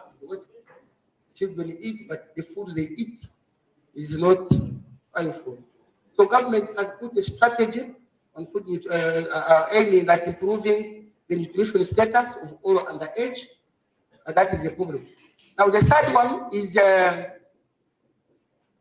health and well-being. People left behind include mothers, pregnant mothers, women and girls, persons belonging to ethnic minorities. We have fisher folk and pastoral communities for the case of Central region and especially Masaka area, people living around Lake Victoria have that problem, and then persons with disabilities, orphans, together with the refugees. Those are the people who are not wealthy and they need to be catered for. And we have found that actually HIV/AIDS, the count at the end by 2020 was estimated at approximately 1.4 million adults. And then malaria incidence per 1,000 rose from 340 to from 242. So malaria still remains the killer disease and the highest. So a lot needs to be done on this one here. Now, the maternity rate, of course, has decreased, but still a bit high. And the population which has access to medicine now has risen to 35.8%, who are able to get medicine from the medical stores, meaning that 64.2% of the population don't get that medicine, which means they depend on pharmacies. So that one also need to be studied, and we see how it can improve. Now, for the rest of education, quality education for all, now here we are supposed to have all children going to school of the collective age and then learning literacy, numeracy, etc., and being functionally competent at the end of the levels where they are. But results have indicated that for the case, for example, for North Uganda, the literacy rate is reduced from 80.3% to about 80.5%. So instead of now improving, it has gone a little bit down. So literacy-wise and the numeracy, something has to be checked on. You find on average 63% of the children, of course, are functionally competent. Functionally competent means that when you pick a P3 pupil and ask questions related to that class according to the syllabus, that pupil should be able to answer. If it is matching, let's say for the children, P1, P2, where you have a tree, you have eggs, you list them there, different numbers, and then immediately you put on this one here, then ask them to match them, and you find someone matching an egg to a tree, and it becomes a big problem. And we still have such a case, almost 35.5%. So there is quite a lot to be done, and yet you will find that the government has put many strategies in place to make sure that one is alleviated. The first one is universal primary education. To make sure no one is left behind, all children, both girls and boys, disabled, go to school. So UPE has been with us. There are some who have, by the way, succeeded. We have some professors who passed through UPE schools. Universal secondary education, etc. It is supposed to be answering what I've been talking about. But then, of course, we have a teacher policy which says that all teachers should be qualified. And you have recruited teachers who are qualified, so what should be the problem? Is it the scholastic materials? Is it the parents? But the results have indicated the communities where the children come from have a big role to play. Then the other one, number 5, is gender. On gender, here, of course, we are talking of girls and boys, but this one, I think, we have done quite well. The number of girls in primary schools even have exceeded the number of boys, even by the way, performance up to university level. The performance level, the girls, we find they are doing much better than boys. So we may have now to go back again and reverse it and make sure we balance it up.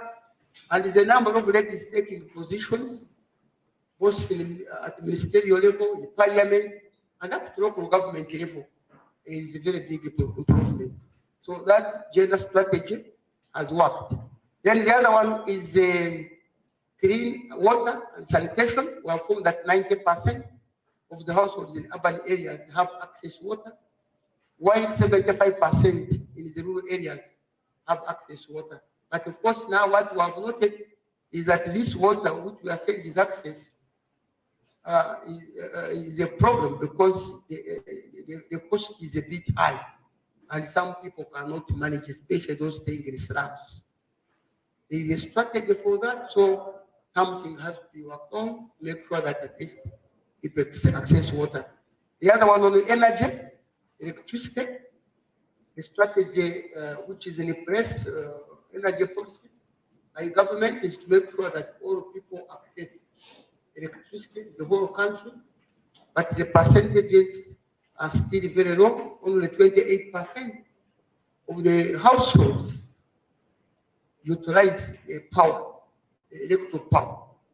Some use, of course, solars, biogas, etc., but the population is still very low. And we have noted that, yes, electricity, of course, covering most of the districts, all is passing through houses, but of course people don't access because it's expensive. So people are saying it should be, the prices, of course, should be reduced.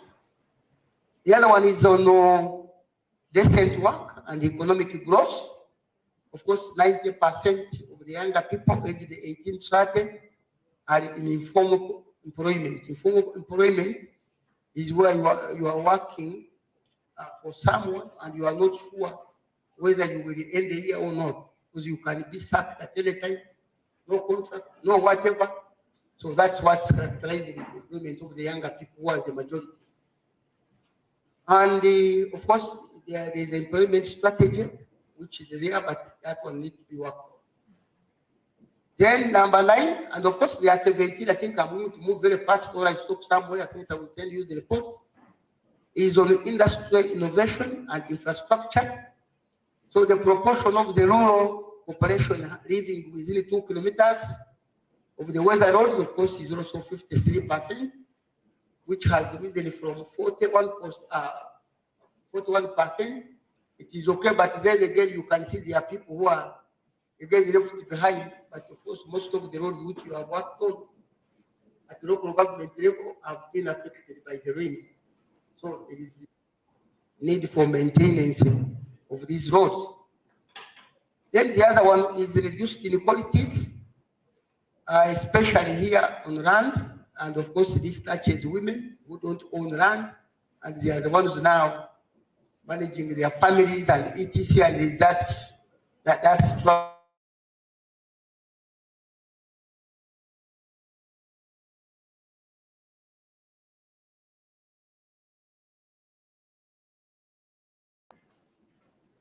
Then for the case of sustainable and communities, still it is the same. People who are left behind, of course, are those with disabilities and elderly, the youth, women, and of course, street children. For this case, for the case of Mbarara, they were affected by some of the street children and the refugees, of course, coming from Burundi and Rwanda, and they were causing a lot of problems, except night times, of course. But that one, of course, government together with the UN agencies have to hit and see what to do.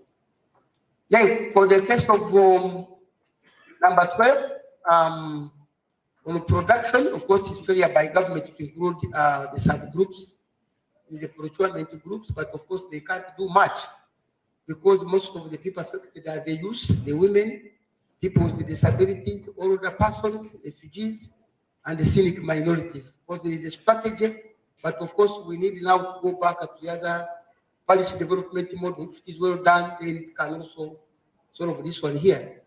The other one, 13, is climate change. So the LC5 chair, Masaka, talked about it. The people most affected are scenic minorities, older persons, women, children, people with disabilities, slums, and even the people who were given the titles and now they are being told to get out. That's actually what we are talking about comes in now here. So the solution is either they are paid back or taken, or they are compensated and taken to places where they can live comfortably because they have the titles. And the other one is life below water. We don't have much. We have few lakes, but of course, this one caters for countries which are nearing oceans. But of course, for our case, we look at the fish, the fish handling, the way we are handling fish. They are complaints by those people who deal in that business. They are saying they are affected by soldiers, not to do it, but of course, there is a reason. But otherwise, when it comes to GDP, definitely fish contributes quite a lot. Now, I'm almost finishing. Number 15 is life on land. And this one on land is where we are looking at the forests. We are losing a lot of forests. About 2% annually of the trees are being cut. And the replacement is not much. It's not 2%. It's almost 0.2%. Out of the 2% we lose. And this also causes a big problem. Deforestation and the deforestation caused by human activities is still very high. But I think for the case of Central Region, I've seen the Mubende area and the other districts surrounding here, there are very many trees. I think It was the best example in this country. Many other districts, they have cut the trees. Then the number 16 is on peace, justice, and strong institutions. People who are affected mostly are women, refugees, human trafficking, and SGBV. And you look at the proportion of gender-based violences cases of rape, defilement, and domestic violences. People taken into court, it has risen to about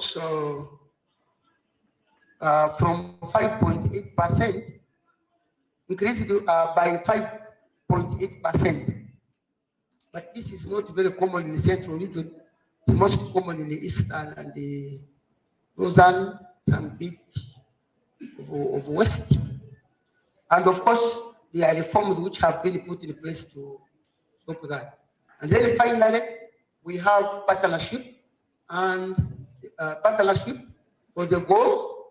The people who are affected most are the working poor, people with disabilities, refugees, older persons, urban people, and the youth. And of course, we are looking at the volume of remittances, money coming from outside the country to support these people here. Those people are affected, they don't get much. Then we measure it by looking even at the mobile phones and the internet, which is very important. And the percentage has gone a bit up with 46% ladies and 58% of the women. So there is a domestic revenue mobilization strategy which has been put in place to which shows ways how government should get money from private and even from the local government generated activities. But of course, you are saying on this one, yes, you generate money, take it back at treasury, it's supposed to come back at you. You are still waiting for it, you haven't got it. And this is where we had put a question mark. Now, in conclusion, we find that most of the subgroups continue to suffer inequality and discrimination due to the policies, some policies which have been highlighted, legal and institutional dysfunction affecting their inclusion in the development and humanitarian delivery mechanisms. So, however, a number of government strategies still exist, as we have highlighted through, and we need to work together to make sure that at least some of the strategies which have been put in place, if well utilized, the people we have listed who are left behind can also be prosperous. What do we recommend? What we recommend from here is that we should increase awareness among those subgroups about available opportunities, their rights and responsibilities. This is for us leaders and civil society organizations who are supporting the local governments to make sure that the people are aware what belongs to them. A lot is in the place, but most people don't know. So we should make sure we include that in clearness. Then include these people who are left behind when you are budgeting and planning at the local government level. We should also increase funding, construct expansion and reputation, and we should strengthen partnerships across all stakeholders from national and subnational and the community levels if we are to make sure all of the people are left behind. So I thank you very much for listening to me. I must make sure that no one is left behind. Thank you. Ladies and gentlemen, another big clap for Dr. Yamkisha. As they say, and we are very happy with the presentation, although we are very sad about the people left behind. So I think as a country, we must do more to make sure that we don't get as many problems with many people feeling that development is not reaching them. Now, as I promised, before we get to the afternoon, we must have some way of fulfilling the goal number 2, zero hunger. So there is tea outside there. I invite you to that tea. We shall take only 15 minutes We have told the hotel to be as creative as possible so that we can see you back here at about 10 past midday. We will then do a marathon that will take us to lunch. Immediately you come, Muzukulu wa Namwama Nambos, they will be here telling you about the census. After that, we will now open it up with our panel and our discussion so that we can take everything up together and close with lunch whenever we close. So thank you very much. Please have a cup of tea, coffee, and come back in 15 minutes.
publication of integrated, relevant, reliable, and timely statistical information. This we are committed to do, and on a regular basis, we carry out surveys and censuses to ensure that we provide data. So in this presentation, I will provide some information in relation to what doctor has given, but bringing it down to give a picture of what Central Sub-Region looks like, especially Buganda North. So, next slide, please.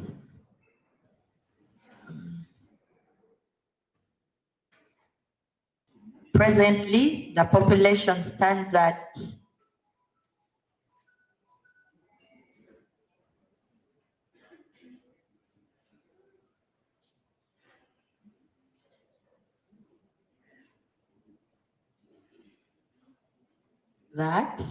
that is for Mubende. Now, next slide. So I want to give it in tandem with the SDG goals. For the no poverty goal, you realize that in comparison to other regions, Central Region is at 8.7 and it's doing well. In Central Region, that's where Mubende lies. So other regions have their status, but in Central, you can see that that's a situation, 8.7. We are heading for 0 by 2030. So when you break down that for hunger, for zero hunger, Buganda North is still, when you compare the UNHS results, you realize that we are moving steadily. In 2016, we are at 35. In 2019, we are at 32. So if you keep projecting, you realize that probably by 2030, we shall have hit our zero hunger. For the under 5 mortality rate, Buganda North or North Central, in this case, is at 74. Under 5 mortality is measured as the number of deaths per 1,000 live births. Okay. So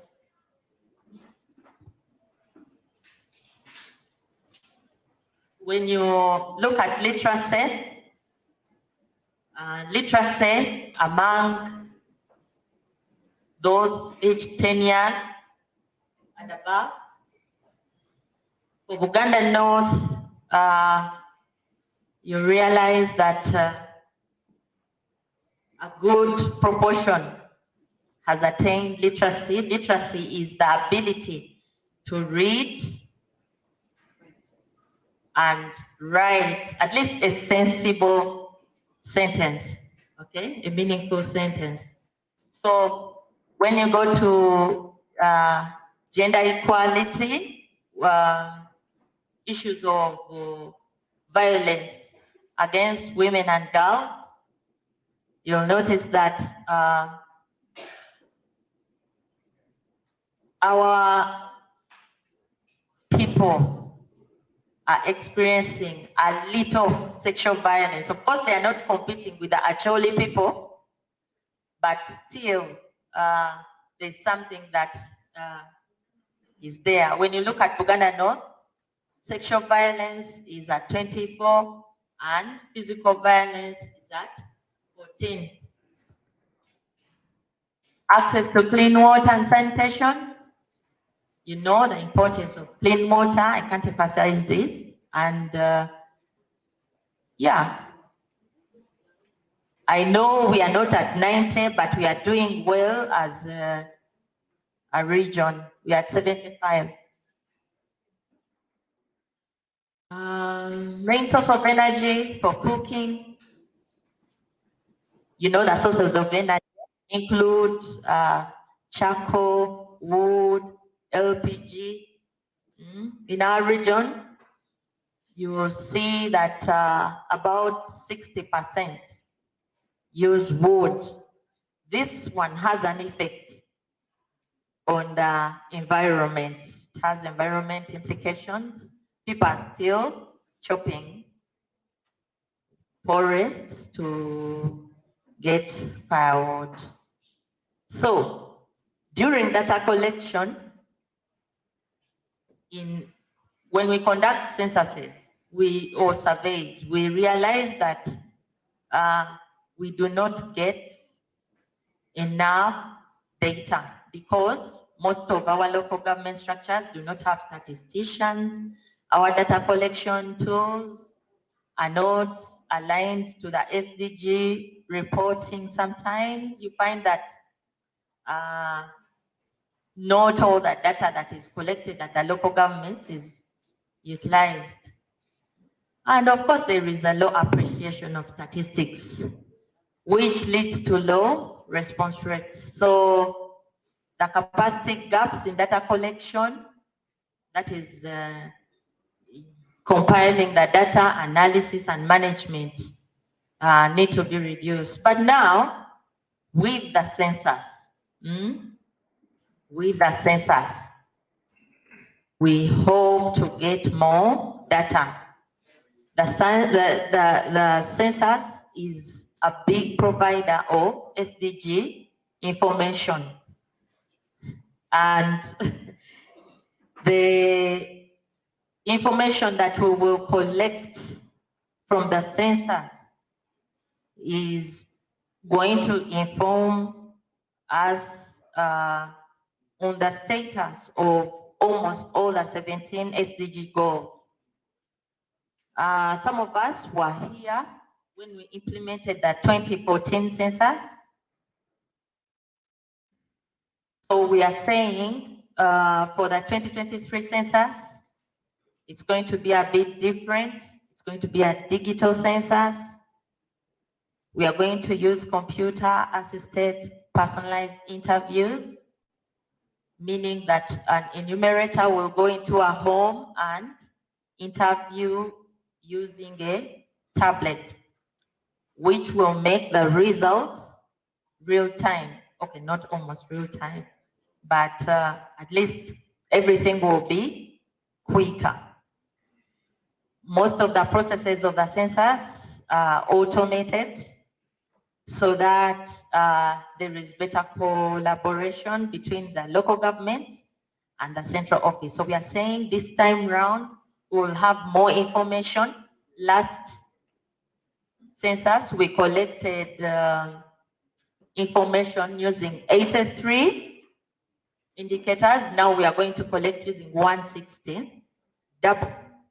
But it's going to be faster because it's on a tablet.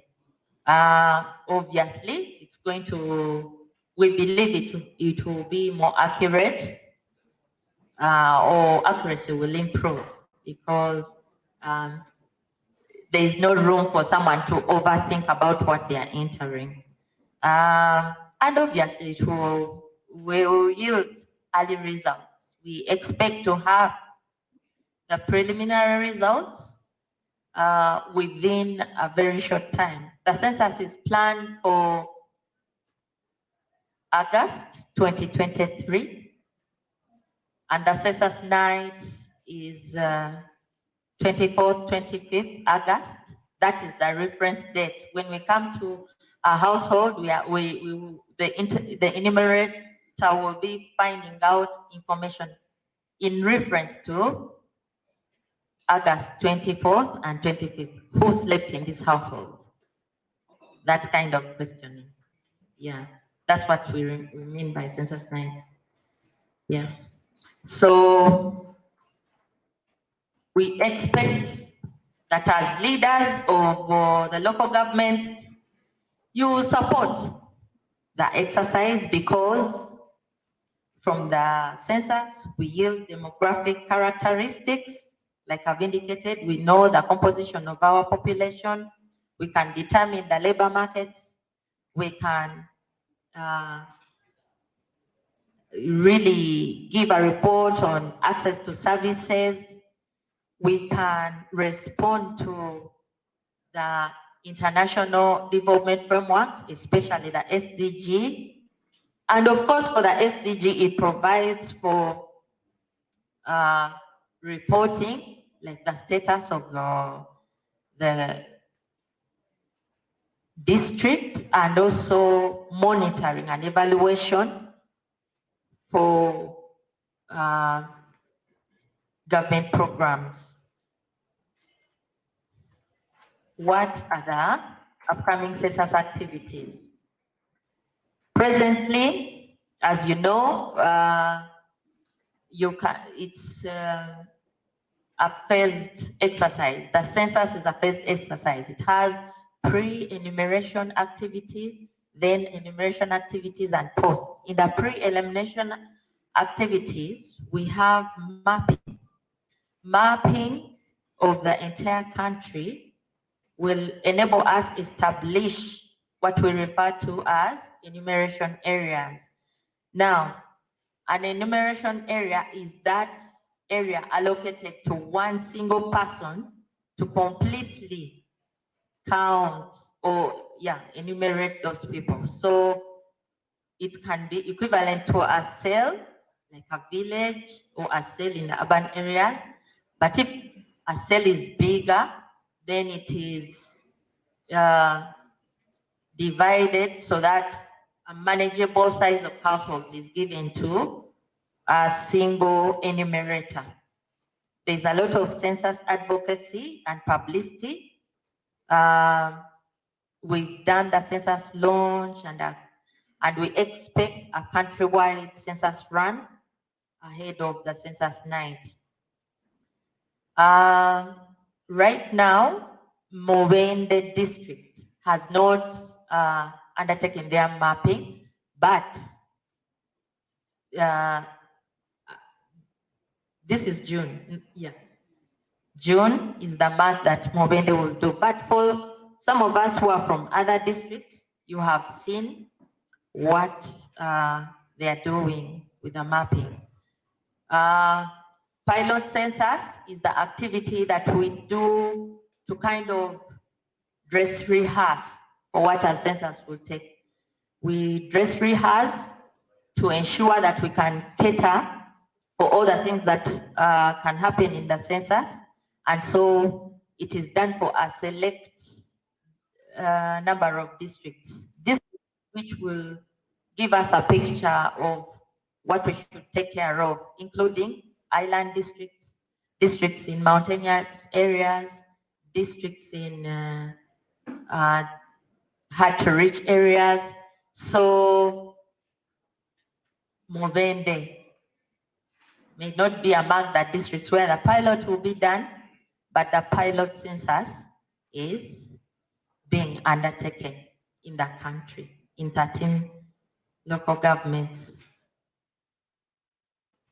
So that is to explaining mapping. Mapping is, I've said that, is to update boundaries. It involves a lot of community work. We work with the community leaders down there, including the LC1 chairpersons and the LC3 chairpersons. And you will experience it in Mubende. For those of you who have experienced mapping, you can attest. Other upcoming census activities include installation of ICT systems, recruitment, enumeration, and data analysis and dissemination.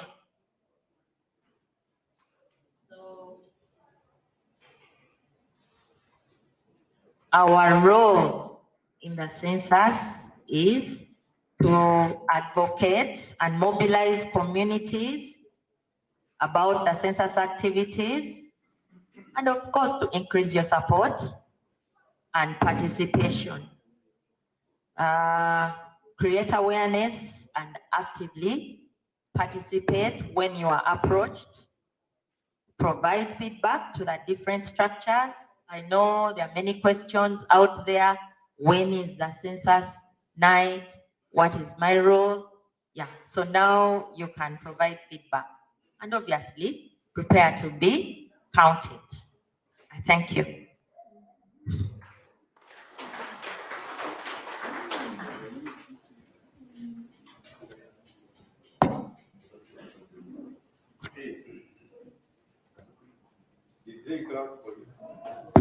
Did you clap for her? She said very many important things. And let me repeat one of them. She said that the census is coming. All of you get ready. I think that is a very important thing. But she also enumerated a number of ways in which the census is going to be used. So I think that that is very, very helpful.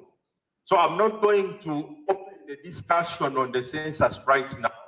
But what we are going to do, we have a few people who are going to just help us to start off this discussion by reflecting on some of the issues that were covered in the presentation by Dr. Byamujisha and some of the issues that were articulated by our elder chairman, Batemieto Bintuyatulambulide, and a few others that we have been hearing from the different presenters.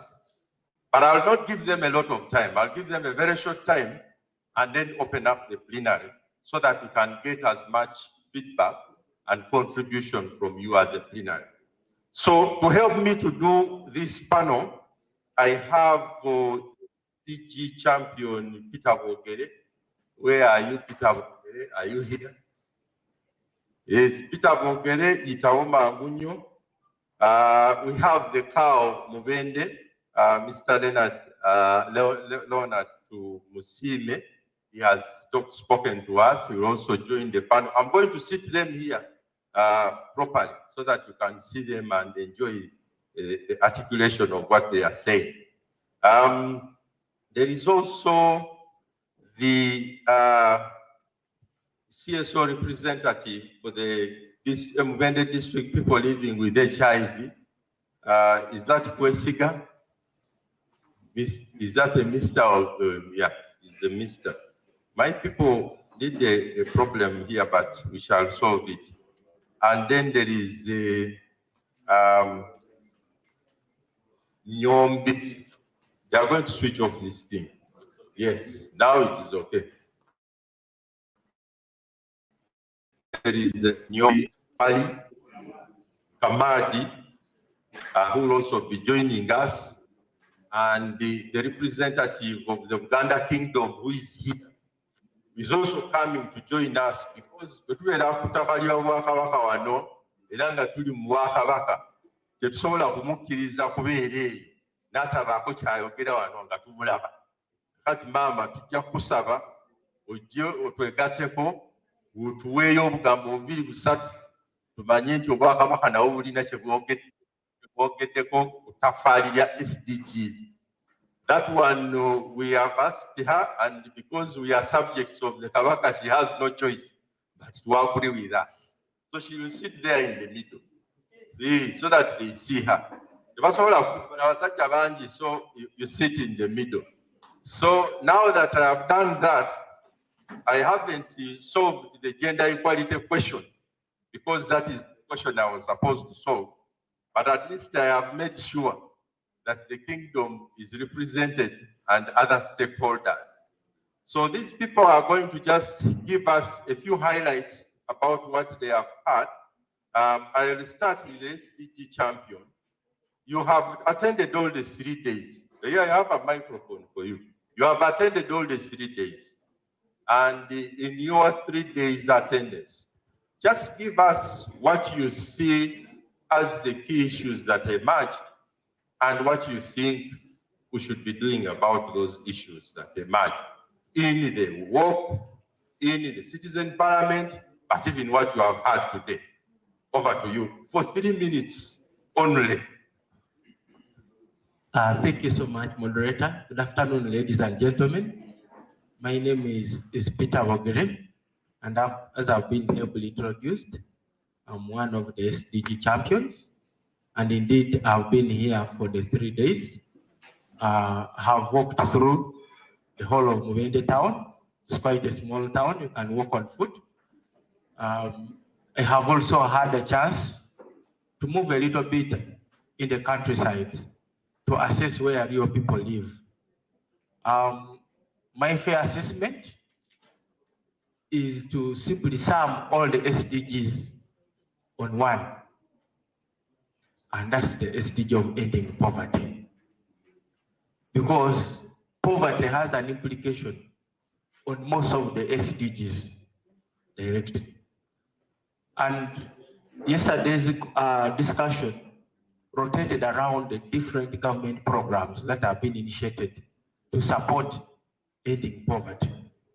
And I think that's where we have an issue as people seated in this room to critically think about, are we doing the right thing, or we are simply playing our role and going away? Some quick thoughts from me is probably we need to think about having a behavioral science approach to ending poverty. We need to start and understand, why do people behave the way they do? Because we will agree that behavior has a critical role it plays in somebody's economic well-being, and has everything to do with the issue of mindset. Why should people have the mindset that they have today, that they think that they need to be given in order to support themselves to come out of poverty? I think that will be very critical in us addressing the real problem, other than us sending handouts and hoping that we shall take people out of poverty. We need to critically think through that, and I think that will help us to move forward. Thank you. Thank you very much. You want to clap? Please clap. These things of clapping, you don't clap halfway. Because you cannot be pregnant halfway. You are either pregnant or you have. So, the deputy cow has beautified my stage even more. Please clap for him. He has helped me to make sure that the people look even better. My live stream, there is a video live streaming this event, so I'm sure they are happy to see what has been done. But let's move on to Mr. Kwesi. You are working specifically with persons living with HIV. And in the report that they presented on leaving no one behind, I don't know if you heard clearly, but they mentioned a few areas, goals, and persons living with HIV and other vulnerable groups were emerging. But we know that the HIV pandemic has been a real pandemic for us in Uganda. And but we are somewhere. From what you have heard and what you have seen, can you share a few of the things that we are doing to at least achieve good health and well-being using some of the HIV/AIDS related work and examples that you may have? Thank you so much. I'm Kwesiga Nicholas, and I've been living knowingly with the virus since 1992. So the experience. So I have to tell them to clap for that because it is a very big achievement. Yeah, thank you. Maybe it represents resilience, but also we cannot downplay the role of government, the role of CSOs, in making sure that we continue to live, and not only live, but also live productively. Let me, before I go very far, recognize my friend whom I last met 13 years ago, and he happened to be the head of the Uganda National Unity Forum. We met MSTC. This. Please clap for him. So Okay, yeah, thank you. We had gone there for capacity building, and that capacity has enabled us and my colleagues to keep the tempo moving and be able to develop capacity because there is that principle of greater involvement of people living with HIV. But if those people don't have enough capacity, they will be very hard to involve. What I saw in these 3 days, the collaboration between government, the CSO, and the greater citizenry has demonstrated that working together, complementing every effort, can take us a step further in this has been a different way because we haven't been seeing this happen at the same time. Although we have been complementing each other, but it has not been to this magnitude. And how I wish it continues and strengthened the more. The experience of people living with HIV, because when you say like poverty causes, makes people vulnerable to HIV infection, but also HIV infection makes people vulnerable to poverty. So they cause each other. So when you mention that, and also good health, the advent of the ARV treatment has shown that HIV infection remains only status. The other time it was you get infected and the progression continues, but now it can be checked and you live productively. I think I may end there. Can you clap for our colleague has helped us to understand the issues and also the resilience. I think that is it's true. That is something that we must celebrate. But let me hear now from Mwami Nyombi. Is it Mwami Nyombi? Muchivi. Iliwali okozesa. Gombi? Which one? Is it Nyombi, Muchivi? Which one? Wakamad. Gona. Okay, we shall call you by all your names. But as a leader within the local governments, I think we realize that for things like the SDGs to take root, the way in which a local government responds is very important. Because for us from the center, we can say 101 things, but these issues require the people at the front line to do something.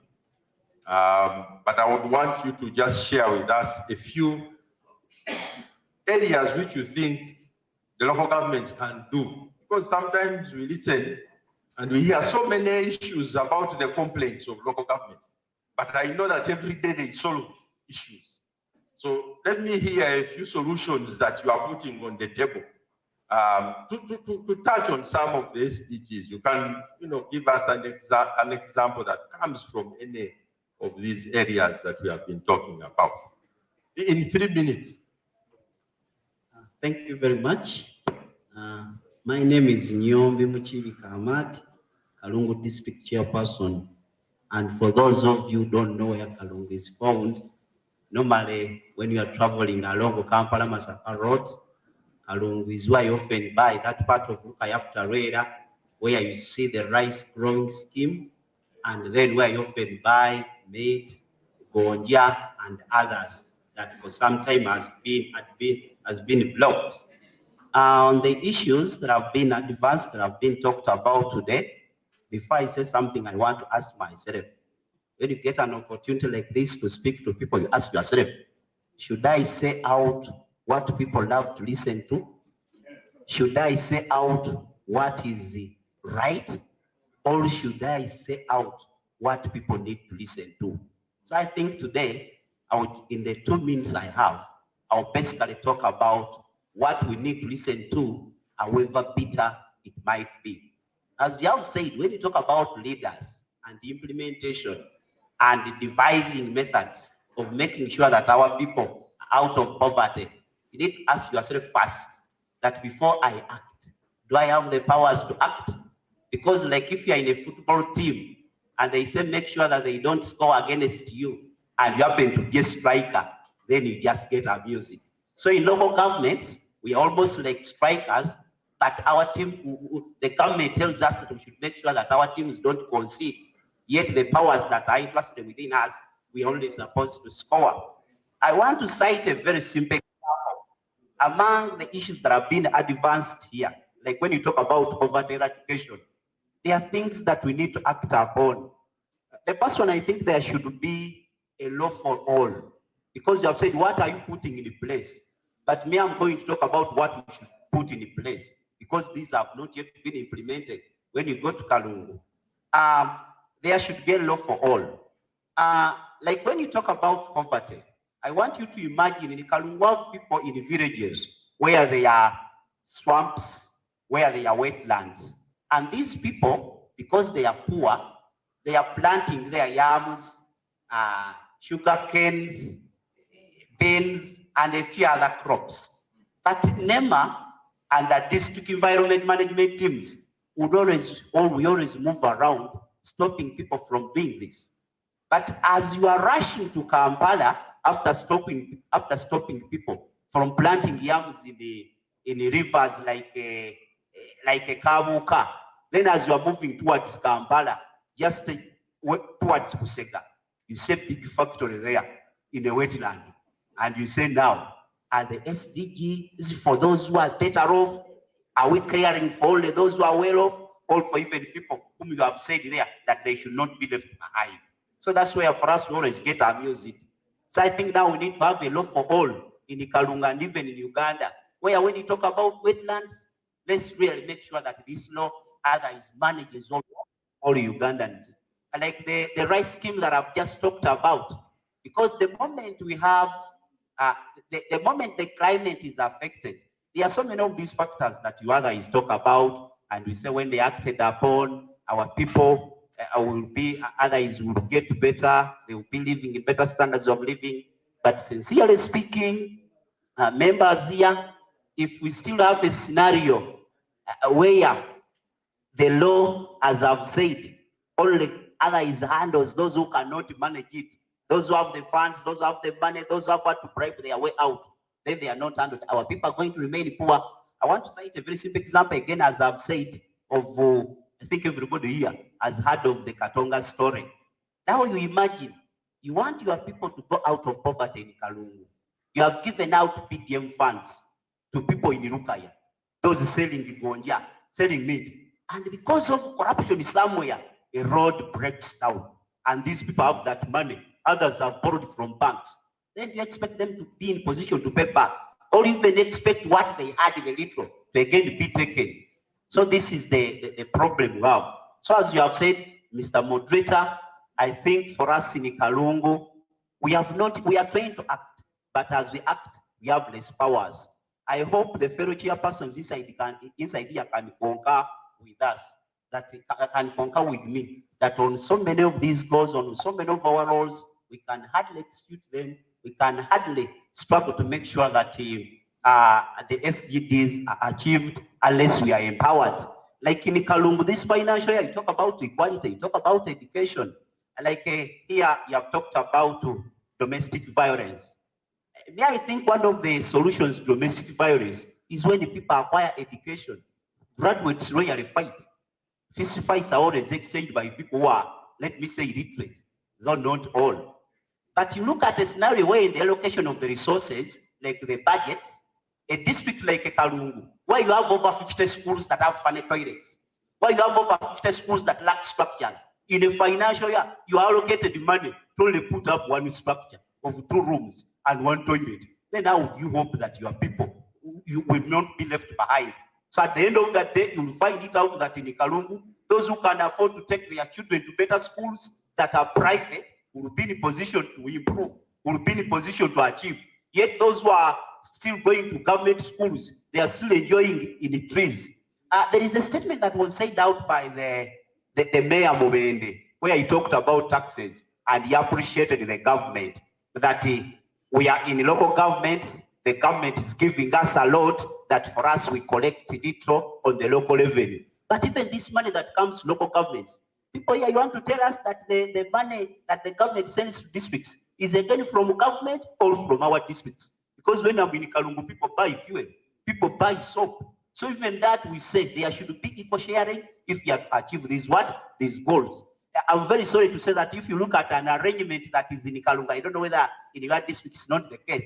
I have a budget of 29 billion, but out of the 29 billion, I'm supposed to deliver services, but it's like I'm paying salaries. I talk about as salary paying agencies, because almost 85% of the budget is about what? Paying the salaries. So how are you going to achieve these SDGs when you don't have even the money down there in a lower local government? So sincerely speaking, if we are to achieve, there should be equal sharing of resources, because these resources don't come from the government, but they come from the lower governments, so they are collected in the what? Indirectly. So I beg to submit. Thank you very much. Chairman, you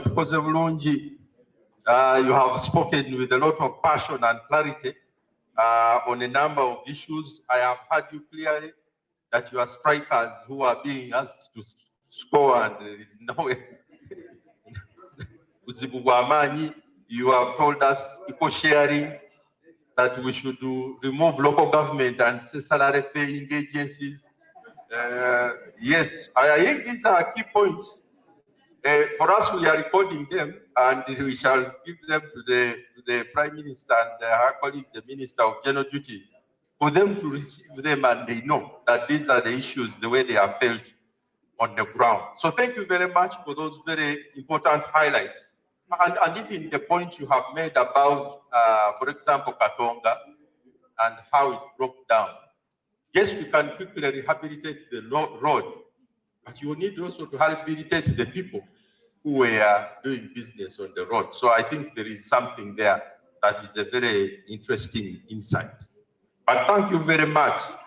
The next speaker is a representative of Wekula County in the Uganda Chief. Naye ng'obuzibu bwe nnina sobola kumubuuza kibuuzo mu Luzungu. Banze ng'omusajja owa wano mu Buganda. Buli lwe ngenda ewa Katikkira ng'amba nti bw'otuuka wano olina okwogera olulimi olwaffe. Era n'ebbaluwa ze muweereza ng'amba nti zireete nga ziri mu Luganda. Kati sobola kumubuuza muntu avudde mu lukiiko kibuuzo mu Luzungu. Kati munzikirize mubuuze ekibuuzo kye mu Luganda era akiddemu mu Luganda olw'ensonga nti wa lukiiko lwa Buganda. So that is the rider I wanted to create before I ask her question. Kati omukyala bamuyita Nampala Harriet. Naye nga kye mbadde njagala atuyambeko nti tumanyi nti Uganda government ekoze ebintu bingi nnyo ku bigambo bino ebikwatagana ne SDGs ebirula bino ebya development. Nga bwe nayogeddeko ku makya, manyi nti foundations yo yennyini Bugadde Nabagereka Foundation ne Katikkiro yennyini abadde akola ebintu nga zino baziyita batya okudduka emisinde mbuna byalo n'ebirala bwebityo ebibadde biraga nti omulamwa guno baguliko ate kati ndowooza ebimu kati bifuuse ebintu ddala eby'amaanyi naye saagala kwogerera mbadde njagala otuyambe otugaye nti ffe nga ab'olukiiko bwe tutuula as a cultural institution abakwataganya ennono mu kitundu wano bino bye bimu kwe bikola ebisobola okuba nga bikwatagana ne SDGs otuweeyo ebintu nga 3-4 nabano abali wano badde bagaye nti olukiiko lwa Buganda ababeeramu betuweerezaayo waliwo ekyo kye bakola okubanga bayamba abantu ba Buganda.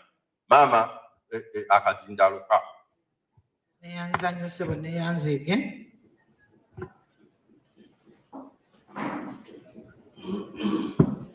neyanza nnyo ssebo okumpa omukisa guno basebo ne bannyaba abantu ba Katonda mwenna abatudde mu kizimbe kino nsanyuse nnyo okubalaba. Nze Nampala Harriet Kiwanuka ndi mukiise ku lukiiko lwa Ssaabasajja Kabaka e Bulange Mmengo era ng'ensonga endeese wano nkiikiridde Buganda Government era ssebo bw'okyusizza CBS FM okoze bulungi nnyo kubanga mu mbeera eyo ndowooza ddala ewa Katikkiro watuukayo.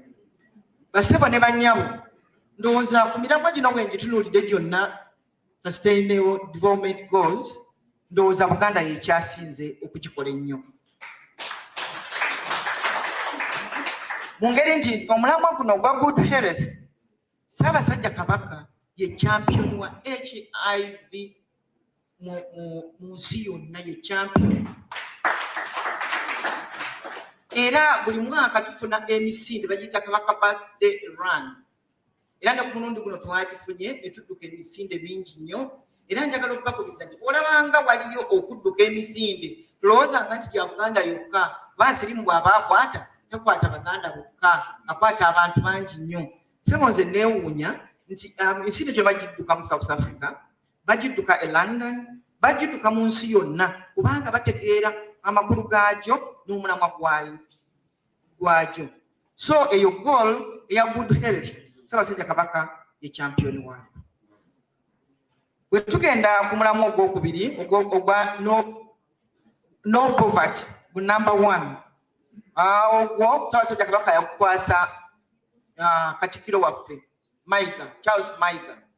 Wenjogera wano yatuwa omulamwa gwa mwanyi terimba. Bw'oba oyagala okuva mu bwavu wuliriza bigambo bya Katikkiro tandika butandisi mwanyi ove mu bwavu.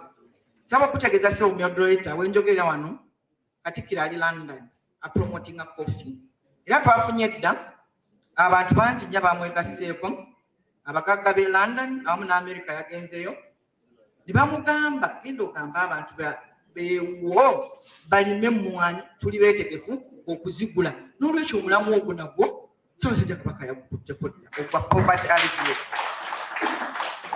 Lima emmwanyi wejje mu bwavu ne banno bagambe baliraanwa abo.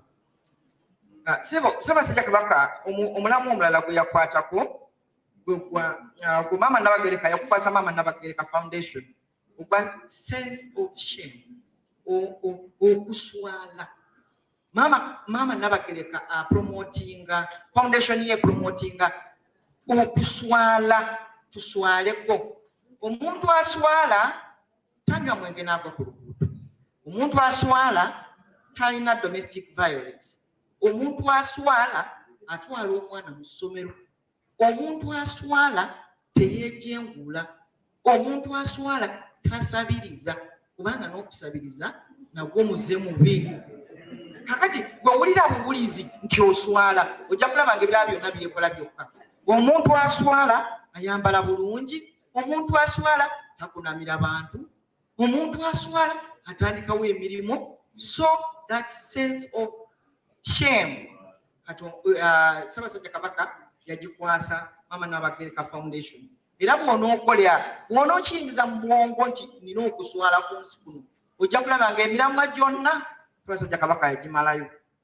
Bassebo ne bannyabo nze Nampala Harriet Kiwanuka ndi mulimi farmer typical lima mmwanyi ate nzimesesa. era oli wa ddembe okujja n'enkugu z'endokwa. Ssaabasajja Kabaka awangaale.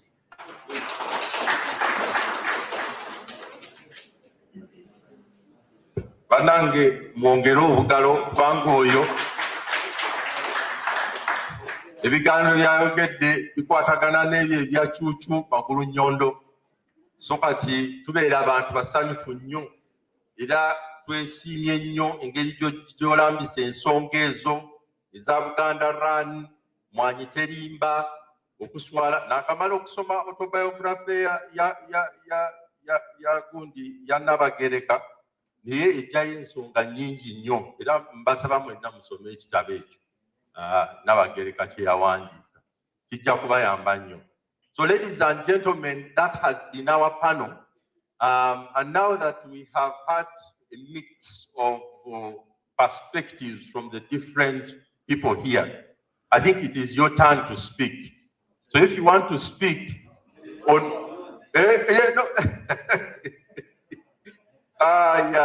Cow, I think I did a mistake to bring Uganda before you because the challenge I have found myself in is I thought I had finished with the part, but Cow, my sincere apologies because for you, I had even discussed with you your question.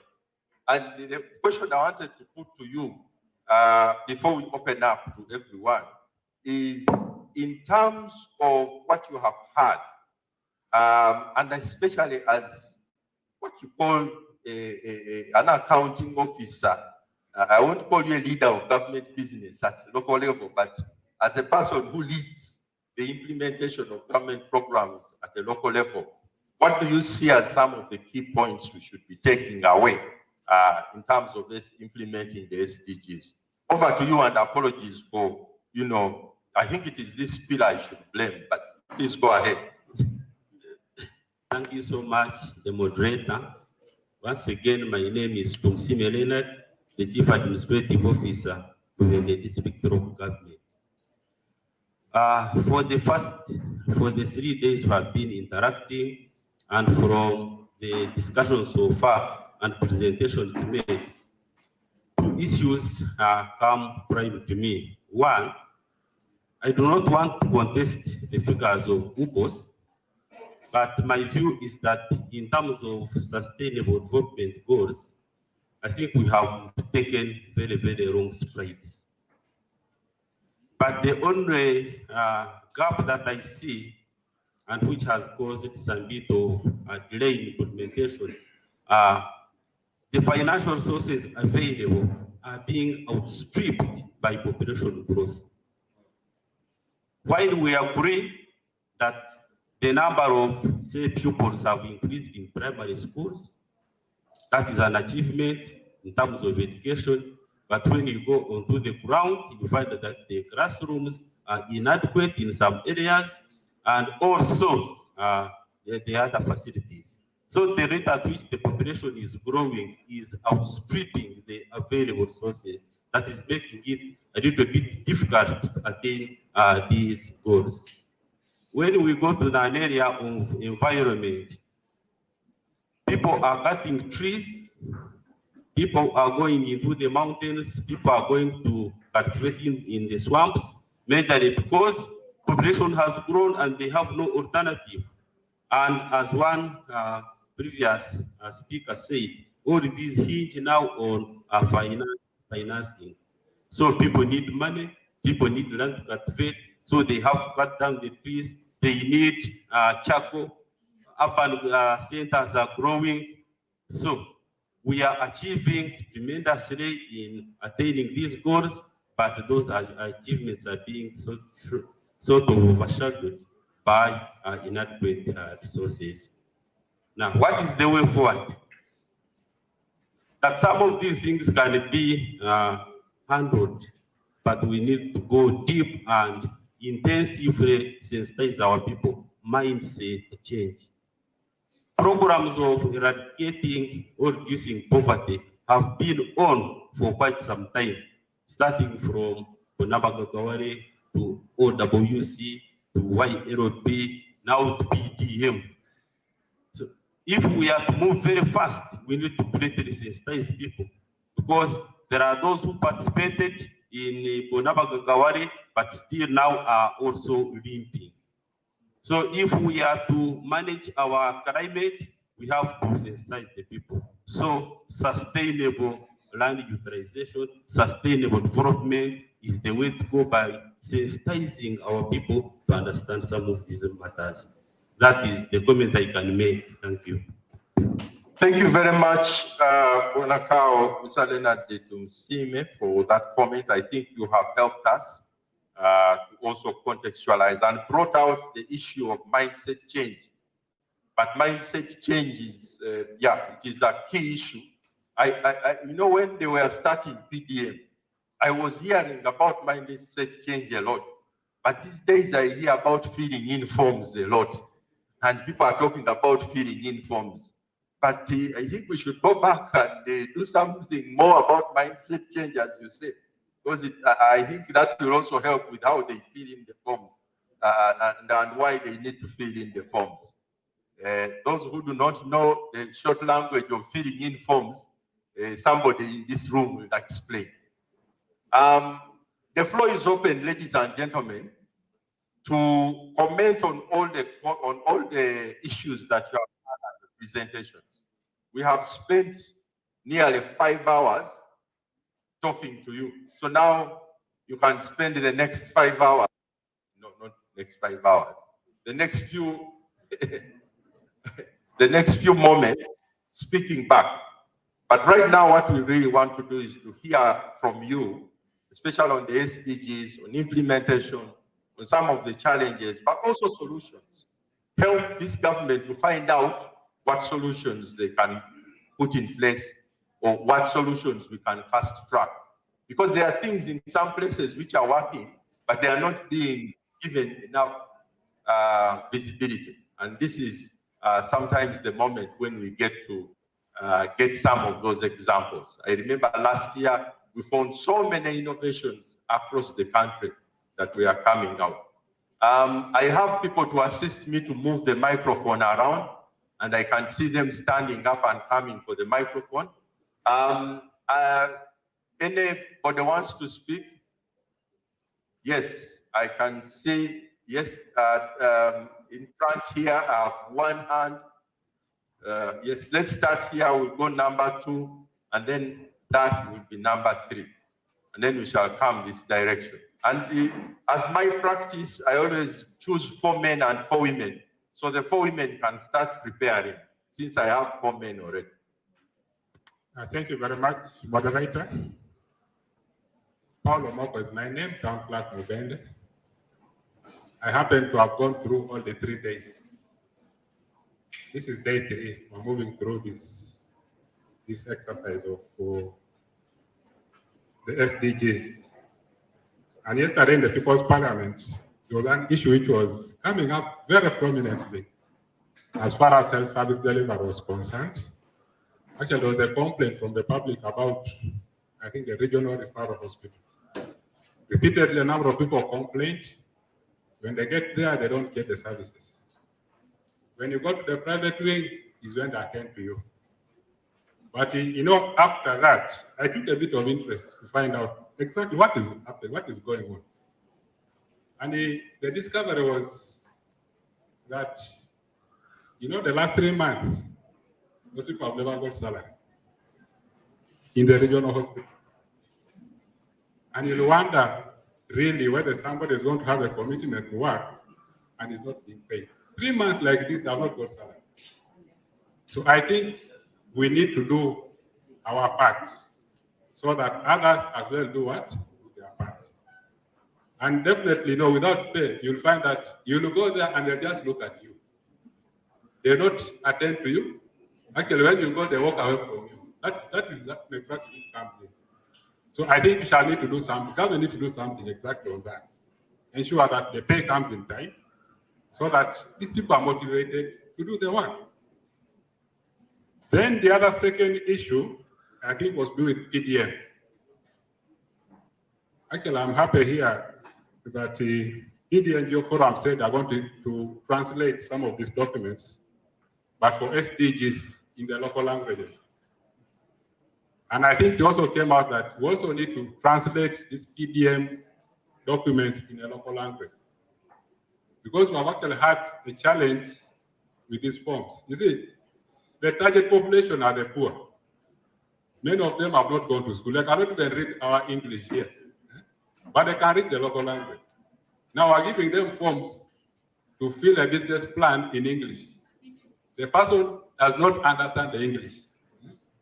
So I think what we need to do is to have that interpreted in the local language. And also we need to reduce the number of these forms. There are too many.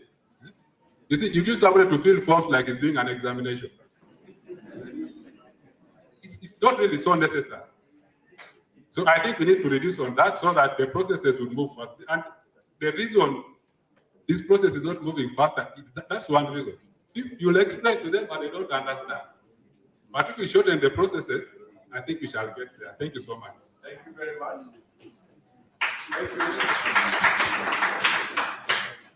That is a critical point. No pay, oh my God, 3 months is a long time. And yeah, this filling of forms, as you articulated it very well, it's an issue. Please go ahead. Thank you so much. My name once again is Teacher Benson, acting chairperson for Hoima District.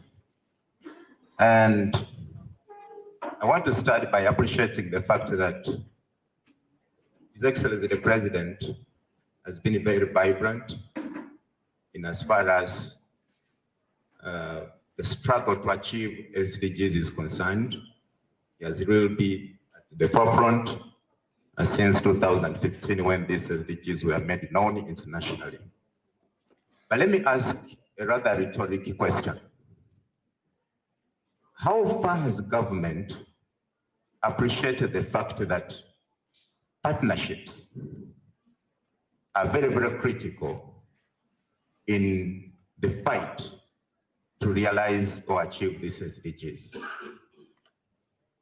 The decentralization policy in this country makes local governments very important partners of government in development generally. And as local governments, we execute roles and functions as well stipulated in the laws. But we have the capacity to do that. In executing our functions as local governments, we need the resources. And we have these resources. How is the sharing, like Honorable Muchibi put it? There is a lot of imbalance when it comes to allocation of resources in this country. And the area government realizes and appreciates the fact that we as local governments are very critical partners in development, the better. Because we are centers of service delivery. And it appears government has turned a deaf ear to that. The decentralization policy makes us very relevant partners. And there is no way we can think of realizing or achieving these SDGs without full involvement of local governments. We need to fix our schools to achieve the literacy levels we desire as a country. We need the resources to improve our productivity and production in agriculture to address the issue of insecurity, food insecurity. We need our roads improved to make movement of our farmers possible. Hoima District has a road network of 300 kilometers. Earlier this year, I received 25 million Uganda shillings to work on that network. 25 million to work on a 300 road network. How possible is that? And local governments are looked at as entities that are not performing. We are castigated every day and then. But the fact is, we do not have the capacity. Government has not appreciated the fact that we are partners. There is need to balance allocation of resources in this country. The Ministry of Local Government is so critical.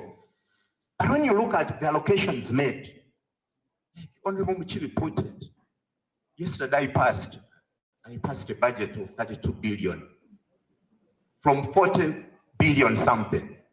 Yesterday I passed 32 billion. And when you look at it, the money meant for developments in the district is so meager. I just heard from one of the presentations this morning that Western region comes next to Uganda in terms of water creation. That's not possible. I don't know what informs some of these decisions that you tell us. What informs these decisions, really? I want to say that I think the best indicator that you technical people should try this time around is you should consider the number of people, for purposes of emphasis, I'll call them beggars, that every politician finds at the doorway every morning he wakes up. That's when you realize how poor people are in this country. We need to be realistic. People are poor. People go to bed hungry. Our roads are poor, the schools are poor, our health facilities are lacking. You can't even think about realizing this. In fact, some of us look at SDGs as mere stimulants, but not objects of achievement. Because you can't even think about it. We need resources. When you look at the allocations made to us, made to the local governments, which to me are very critical partners, they're so meager. So meager that we can't do anything for our people. I beg to submit. Thank you very much. Chairperson, your points have been spot on. The third person who we gave was right in the corner. And then, yes, there was one here. And I'll take another round. Don't mind, we have all the time. When you feel hungry, we shall stop. That is the indicator of when we shall stop. Please go ahead. Ngenda kukozesa Luganda. Amanya omutume Lukwago Edward okuva e Ssembabule mu Greater Masaka. Nse kale kantabulemu n'oluzungu kubanga mulimu ebyajja nga byakyamerayo. Ennyongereza gye nnyongereza ku mulimu guno sooka okwebaza abateesiteesi ba puroguraamu eno. Kansuubire nti kuno kwe kuddamu kwa Katonda eri abantu ba Uganda. Olwabo abatandise puroguraamu eno, kyensuubira nti buli kintu kibaako entandikwa n'enkomerero yaakyo. Nze kulembera ekibiina kye bayita Hope Orphanage Support and Advocacy Foundation. Nga nkolaganira wamu ne bannange oba bempita abankulaakulanya mu ndowooza z'okukolera awamu. Organization gye bayita Makodai, Mawogora Community Development Initiative, kiri mu Ssembabule. N'ekirala kiriyitibwa Cotford, kiri mu Lwengo, era oyo ye mukama waffe atwala mu Greater Masaka. Kati tajeti zaffe mu ebyo bye tukola era bye twagala twogere ku mulamwa guno. Community omubala gwaffe, it is community rehabilitation. Omwo nga tukulembezaamu ebigendererwa kye tuyita oba omubala ogwokubiri kye tuyita talent development is the foundation of effective leadership. Tuzze gavumenti erina ebintu bye tukoledde, naye olw'okuba olumu ekozesa abantu abatali skilled mu ezo initiatives eziba zigenda okukolebwa. Weesanga wabaddewo diversion mu nteekateeka za gavumenti. Ffe bwe tutuula eyo ne tutunula nti tolina kyojja kutondawo nga tosoose kulongoosa kino kye baateekawo. Tulina n'ebyalo ebimu bye tuyise villages with disabilities. Ebyo nabyo bikoze nnyo okutondawo bamafiya. Ebyo gavumenti byerese emabega ng'egamba nti abo tebaawagira, mu bo bakula nga balinga bakambwe nnyo. Era ne tuteekawo ne tageti ez'abaana abakulira ku nguudo. Obutabanguko mu maka buleetera abaana okuva mu maka gaabwe ne bagenda babeera ku nguudo ne bafaanana ng'abaana abatalina gye bazaalibwa. Kati ezo tageti zaffe tuli ku gender based equity. Tutuuka mu byalo eyo tubasomese obutabanguko bukome. Then ku street kids olwaleero bwe twatunula ne tulaba nti abaana bano be tuleka ku nguudo be bagenda okukulira mu ggwanga lyaffe. Enkya osange ng'omuyiseeko ovuga emmotoka oba waakayingira mu nnyumba yakwata ejjinja n'akuba endabirwamu ya mmotoka, oyo gwe waleka ku luguudo l'oyitawo. Era bwe tutunuulira ennyo nti bwe twagala okweddaabulula tusooke tutunuulire omwana omuto atanaweesa myaka 18 omwe tusanga orphans and other vulnerable children. Bwe tuboolera mu nkola ey'okuba nga tubatendeka mu skills zaabwe ze balina ne talenti zaabwe ze balina, mu kyalo eyo tulina abantu abandibadde bakulembera, naye oluusi osanga eyandibadde akulembera ekintu si yakikulembera olw'okuba he was not talented developed. Ne skills ze tezwatetegereza ono asobola ki. Kati egyo gy'emirimu gyaffe nga tugenda okukola okuddaabulula enteekateeka ezisobola okutukulaakulanya mu gavumenti. Era kyenva nkomekereza nga nkuba omulanga kubanga siri musomesa wa leero, naye nga mukuba omulanga gwange tutunuulire nnyo ebyalo ebyo ebiringa ebyalekebwawo, twongeremu okubisomesa, abazadde ababirimu bamanye omugaso gw'okusomesa, then n'ebyobulamu kwe byetutunuulidde nti omuntu bw'abeera omulamu ateekwa okukola, naye ate ani anaamumanyisa okubeera omulamu? Eri abantu abatamanyi nti okubeera omuyonjo kireeta obulamu oba okulya obulungi kyongera obulamu, ne batunuulira eddagala lyokka. Tetulina okubasomesa kuwaŋŋaana bitiibwa. Poze n'akantu k'ensembyayo nti bwe tubeera mu community twabasinga ku balala tubayambe okubajjayo okusinga okubalekayo. Abo be bafuuka bali ono omukulu gwayogeddeko bakiwagi bali abaleekaanira ku mikolo, abaleekaanira okubawa obuwi. Ba orphans tubatendeka nga tubatwala mu masomero gaffe ge tulina ne tubayigiriza okukola ate ne tubateekerateekerawo ne projects ze n'abayamba. Era nsaba gavumenti etutunulire ekintu kino. Fe abalina ebirooto ebisobola okukwata ku bamulekwa etukuŋŋaanye tukolere wamu tusobole okuteerawo projects abaana abo abali ku nguudo tubajje ku nguudo mu Kampala ne mu cities ezitwoledde, kubanga kati nze njogera ku lwa Guleeta Masaka. Guleeta Masaka bw'ebeera mu street kids zonna ky'ojja kukola ekigenda mu maaso. So sooke tutunuulire ebyo ebiri wansi oluvannyuma n'ebiri waggulu bijja kutambula. N'ebigambo ebyo Mukama abampeere nnyo omukisa. Amina. Waliwo omuntu waffe wano, somebody here had put up his hand. The gentleman here. Yes, I think he was on the first round of 4. And then we shall go to the lady here on the next, no, not that one, but this one in the third. Yes. Then we shall go to the lady here and take another round. Let's go. Thank you very much. My name is Dr. Patrick, District Planner Chamber. My comment is about goal 1, no poverty. And I want to appreciate the civil society organization, more especially World Vision, which is doing its activities in our district.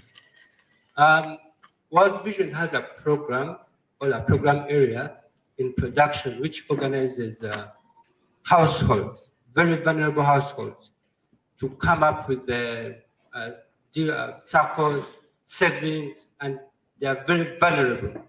And I was looking at the program of government, of PDF, how we can be able to incorporate these households into these already organized households, because they take off time to give them financial literacy and give them skills, so many skills. They can take off around 10 to 15 days trying to give them information on how to get out of poverty. And when I look at PDM, we have not really given that information to different households. That's why when you hear people are getting PDM money, they go to bars and drink. But these already organized households, and when World Vision actually pulls out, they go back to poverty because there's no sustainability in their program. So when you look at PDM, I see it is a way of how we can incorporate these households, give these already organized households so that they can be able to continue with the different projects that these civil societies, more especially World Vision, to continue to move out of poverty. That is my Right, thank you. I think you are making a case for bringing in additional models from some of these groups that may be doing PDM-like interventions, maybe at a smaller scale. I think that's a very helpful issue. Yes, madam, please go ahead. Thank you so much. Let me take this opportunity to thank the organizers. I'm called Aiva Yunis Aisha, Chairperson, Health and Education Committee of the District Local Government. On behalf of my fellow councillors, we are I do appreciate all the services the government is doing. First of all, I want to rectify on the point of the health regional referral. Yet there are some challenges, but there are some good people who are doing their work. Because last time I brought a lady, she was totally poor. She was not able to pay me like anything, but she was given all the services. And they didn't know that I'm a leader. At least, even they have helped me. There's a certain person who had also cancer. They gave that person a referral letter to Mulago, and of which when I reached there in Mulago, they tested the Kaposi sarcoma, and sincerely, imagine they helped that patient who was referred from Mubende to Mulago on a free service in Mulago. By the way, let me thank, there's a certain doctor called Andrew. He helped those people. I don't know, he connected that child to an organization. Even they gave us back the transported fund of 85. So I really thank that sector. I brought a lady who was almost dying because she lived in the village. They gave her all the services in Mubende regional referral. The baby is good and also the mother is safe. Yes, there are some challenges, but at least there are some people who are doing well their work in that sector, maternal. Then let me go to the point. When we are all looking at these sustainable development goals, our target is to reduce poverty, and also there's an element of service delivery and infrastructure development. But we are challenged with the roads department, most especially rural roads. They're in a poor state, and when you see these farmers transporting their goods from those hard-rich areas to the market centers, it is quite a challenge. These people, the so-called the mediators, all these ones, the so-called border and the small-scale sellers, buyers, they come to these farmers and buy. They buy at a cheap price and sell these ones to a high price. So in the long run, the farmers are not going to benefit. The costs are going to be at a low pace, and these ones are the benefit. They are going to benefit more than those farmers in our villages. Then we are also having a challenge of infrastructure development. It is coming because of one problem. Money supposed to construct those structures, like the health centers, delay to come. For example, money comes when we are on the last quarter, when the quarter is almost ending. So we end up that the money goes back to the center. When that money goes back to the center, which means services are not going to be delivered well. That one also brings under development or low development in our areas. Not only that, we have a problem of contractors. These contractors get contracts from the center. Whenever we complain that they have delayed or they are doing shadow work, that is not a problem. It is not our problem. They underlook us and feel that for them they are well connected to the center. We are not supposed to tell them what to do. So sincerely speaking, via infrastructure development, we are badly off because some contractors are delaying their work. They just work according to their own pace. So please, we are begging, since you are here, it is the reason why I've come here, at least to put in my those problems or issues around, which are hindering development in our area. Thank you so much. Thank you very much, both for raising some issues, but also for responding and showing us that there are certain good things going on. The fact that people are still not paid, but they are helping and supporting. I think those stories should not be lost in the challenges. Sometimes they give these people motivation to even do better. So I guess that is an important point, but you have also, pointed out the issues, other important issues. Yes, there was another slot for a lady who is this side. She's sitting right here. Thank you. Thank you very much. I'm Tinkerbell Deputy Masaka. I'm going to, my concern is on indicator number 4, quality education, and goal number 3, good health. We have challenges when we try to implement these two, especially in schools, primary schools, and even secondary, for children who are deaf and dumb. Most of our schools, especially where you work in Masaka, we don't have teachers who have the skill in sign languages. We have had issues with the head teachers who chase them away. The parents try their best sometimes to bring them, but the head teachers, some head teachers chase them away. And some who accept those children, they just sit and go back home. They cannot learn anything because the teachers lack skills. In some other districts, at least there's one district where I've worked, some teachers have some skills in sign language, but in the Masaka district is not the case. I don't know whether when they were training they left other regions. Then also issue of indicator, this goal of good health and well-being. The deaf and the dumb also have issues in accessing quality health because of communication challenges. When we have meetings with the health workers, the disability, especially with this challenge of deaf and dumb, are not doing well, they are not accessing some of the service and reproductive health and other issues. Aware that some of the health issues you cannot share even with the friend when you want to share with your service provider. So what happens, these people don't open up, they don't access, they stay home. Even when they are tried to be brought at the health center, some of the diseases they don't get treated because they prescribe wrong disease.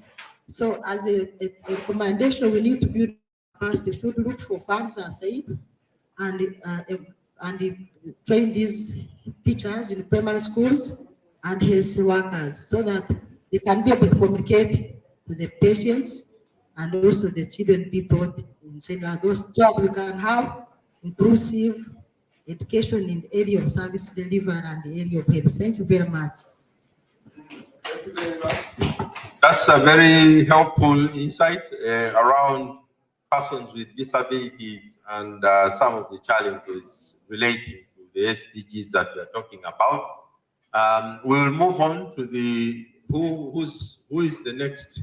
Oh yes, there's somebody behind this pillar, and then the chairman behind the. So Emma, this one. Yes, please. Thank you so much.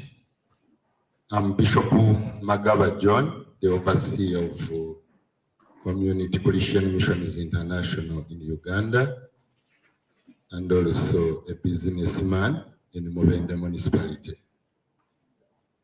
Allow me to use Uganda. I'm very comfortable with that.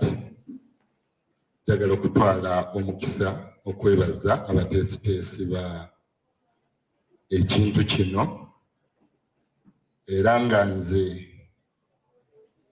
ngenda kwogera ku sayidi ya agriculture nga tetwetaaga kuleka muntu yenna mabega.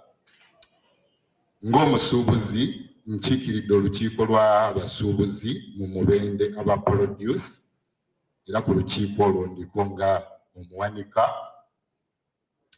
Mubende grain produce dealers kati ku byonna bye mpulidde okuva lwe natuuse mu kifo kino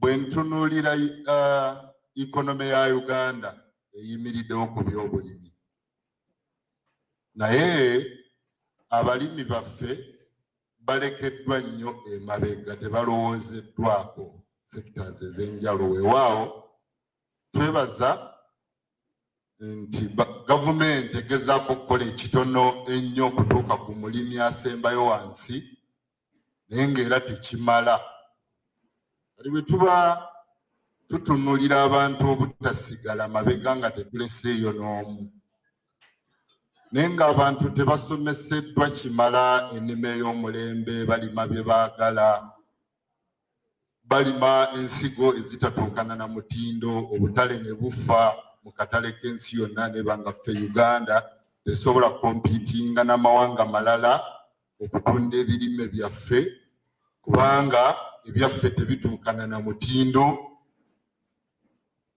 weesanga nga abantu bangi naddala abali mu sekita y'ebyobulimi bajja kusigalira oba oyagala oba toyagala ate nga ebyobulimi bwe bifa bikosa ne bizinesi endala zonna ezigenda mu maaso mu ggwanga kubanga amaanyi gaffe we gali edda ennyo nze nalabanga abalimisa nga batambula byalo ku byalo nga ne bw'oba otemye obubye ennyiriri bakugamba nti kino kikoze bubi weewaawo bayinza okuba nga leero bakikola naye nga bakikola kwenkanawa okusinziira ku bunene bw'ebitundu bye baweebwa ojja kusanga ng'eggombolola eddamba lirimu omulimisa omu nga tasobola kutambula ggombolola lyonna kulimalayo n'ekyo gavumenti etunuulire nnyo awo abalimi basomesebwe ennima ey'omulembe basomesebwe omutindo gye buvuddeko awo mwalaba ekyatutuukako mu ggwanga ffe kasooli waffe owa Uganda tusinga kumutunda Kenya naye Kenya yabaaninga kasooli waffe okumala sizoni namba nga tetutunda Kenya kasooli trera ne trera za kasooli ne zivundira ku booda abantu ne bafiirwa obutitimbe bw'ensimbi olw'okuba nti tetulina mutindo mulungi gwa kasooli mu ggwanga awo no njagala okutwala omukisa okwebaza nti oba oliawo omulundi guno nga bwe bagamba nti ndi ku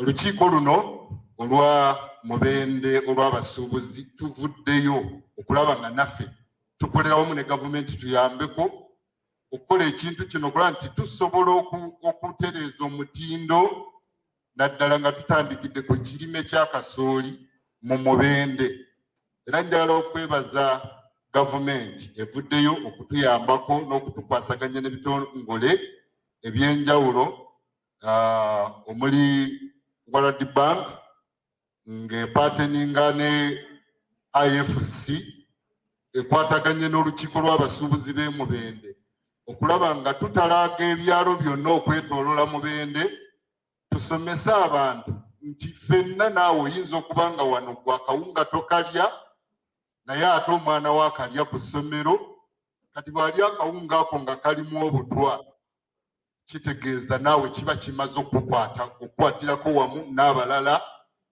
tuyambe eggwanga okulaba nga abantu babeera ne kasooli ow'omulembe nti bategeere nti kasooli ayanikibwa ku matundubaale kasooli tebamwanika mu ttaka naye ate era ne gavumenti eveeyo ekwatireko wamu n'abasuubuzi okulaba nti ebireeta kasooli obutabeera na mutindo bikolebwako kubanga omuntu sekinomu batono nnyo bojja okusanga ng'asobola okukola okutuukiriza kasooli okubeera ow'omulembe nga tagenze mafropostring nga bwe tukiwulira kasooli waffe okutuuka okubaningibwa mu mawanga amalala n'obutatuukirira mu katale k'ensi yonna kubanga kasooli ayonoonekera ddala okuva ku mulimi asooka wansi n'okutuuka ku musuubuzi ku levo gye tuliko nga tasobola kwakisesinga kufuna dryers tusobola okwanika kasooli n'akala okukuuma obulungi kasooli mu masitowa amalungi kati gavumenti eveeyo ekwataganire wamu n'abasuubuzi okwetooloola eggwanga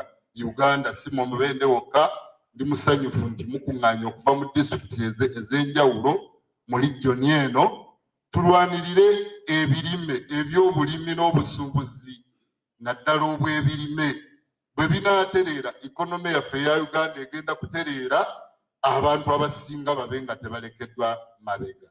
Neyanziza nnyo nze Bishop Magaba John.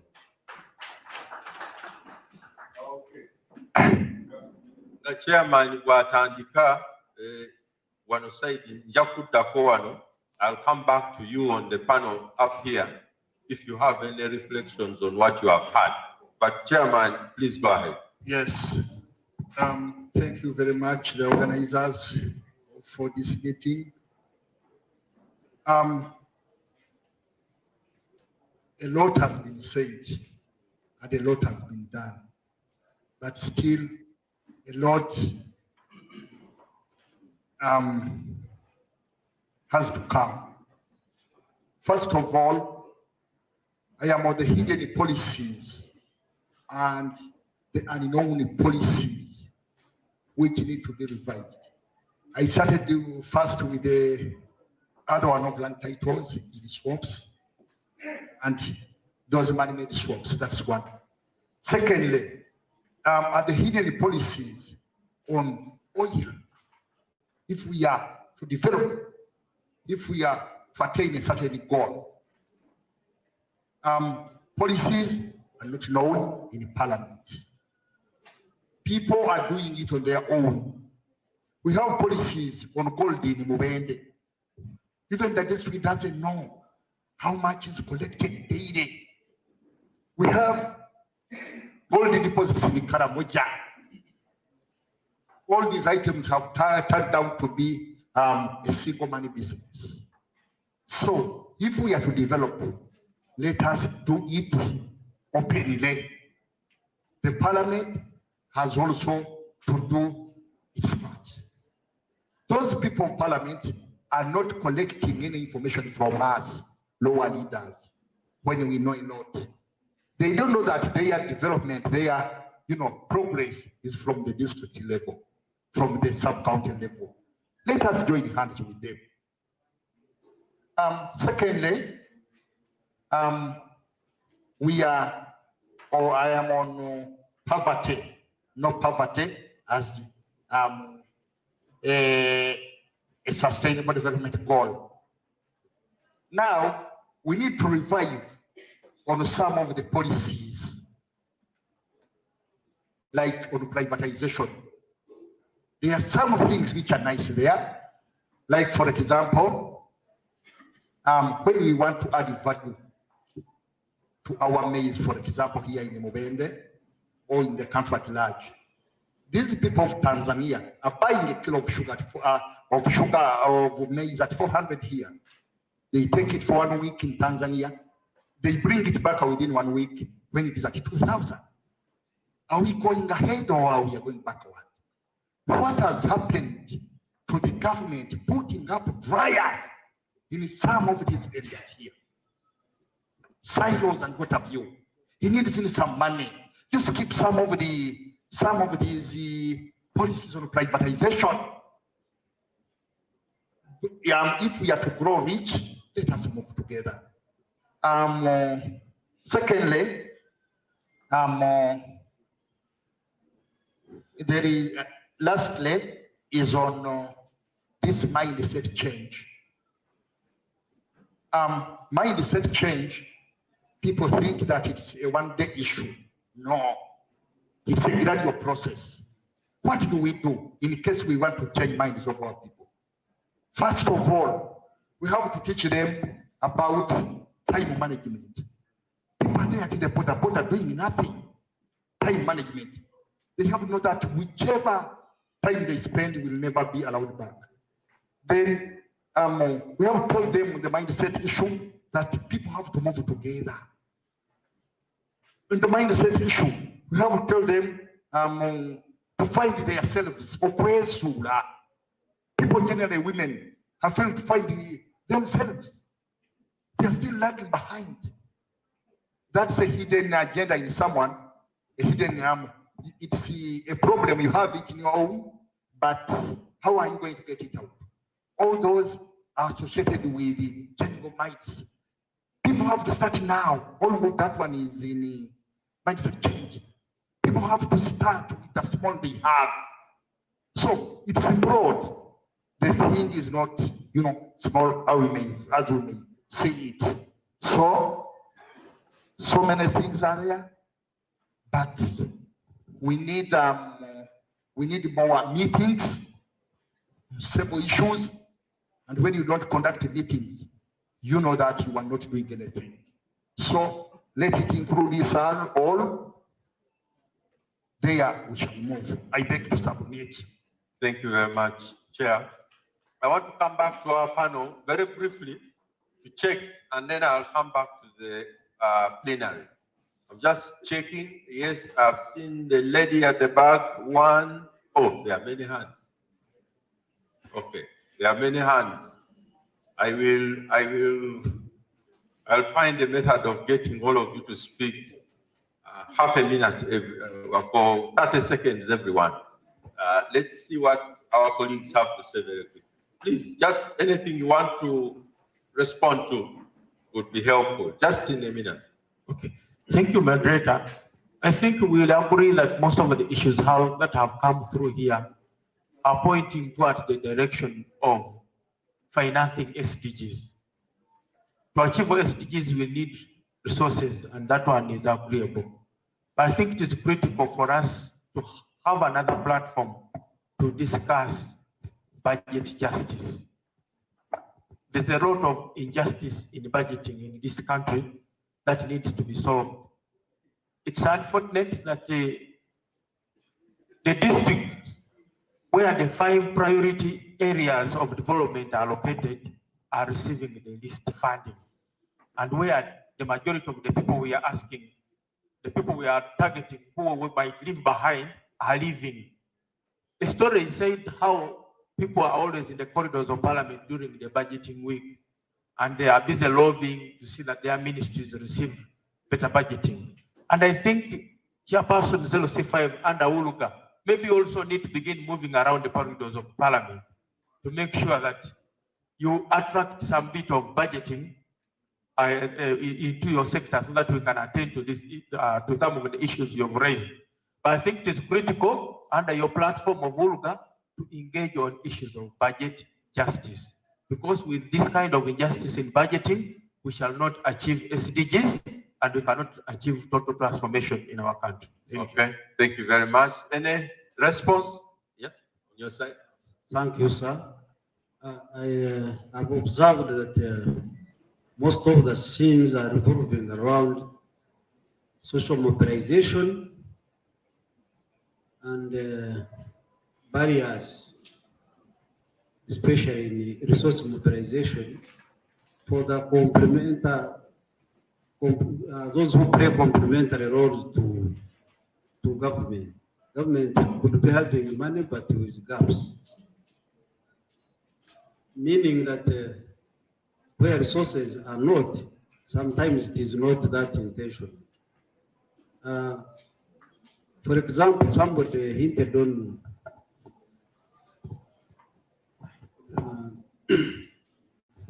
the immigration, the population raising uncontrollably. For example, in Mubende, the multicultural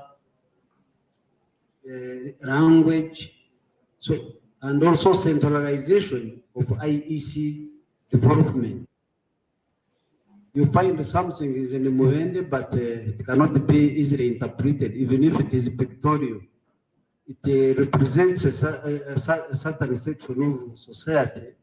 For example, if you brought, you wanted to show young people that this is how sugar dad looks with a 4-wheel drive, and they are likely to declare that there is no such a problem in the rural areas. Literacy, low levels of education also limit people in a way that they cannot easily identify opportunities in their environment. Okay. Then issues of advocacy, I think this kind of forum has improved on some understanding, because the mandate, the operational mandate of certain people, certain the CSOs is not easily recognized. You come up with an issue, they say, who are you? Where then information sharing becomes also a problem. Thank you. Thank you very much.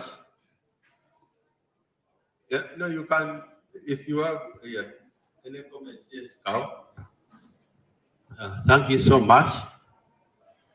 Quite a number of the speakers have echoed on the financial resources and the constraints. My take on that is that as local governments and other actors, especially local government, let us delve further into public-private partnerships so that we can get partners who can support us in that area, as government is also supporting us. Thank you. Okay. Thank you. Yes, yeah. Thank you very much. A number of issues have been advanced here, but to me, the summation part of all this, there is what you call priorities. But sincerely speaking, when you look at the way how the government is behaving, it is either is investing more on survival than community development. Why am I saying this? When I look at the people invited here as stakeholders, so as to achieve the SDGs, I want to ask myself, I've not seen the RDCs present. I've not seen the DSOs present. We have a few. They are around, the DSOs. But when you go to lower local governments, all these to be achieved, the mindset, the what we need to monitor, we need to move around. But they are prioritizing buying vehicles for RDCs, for DSOs, the planners, the cows, the chairpersons. Don't have who is going to go down there and then monitor and see whether we are really achieving these goals and scoring. So sincerely speaking, we need to invest more in community development other than government survival. Thank you very much.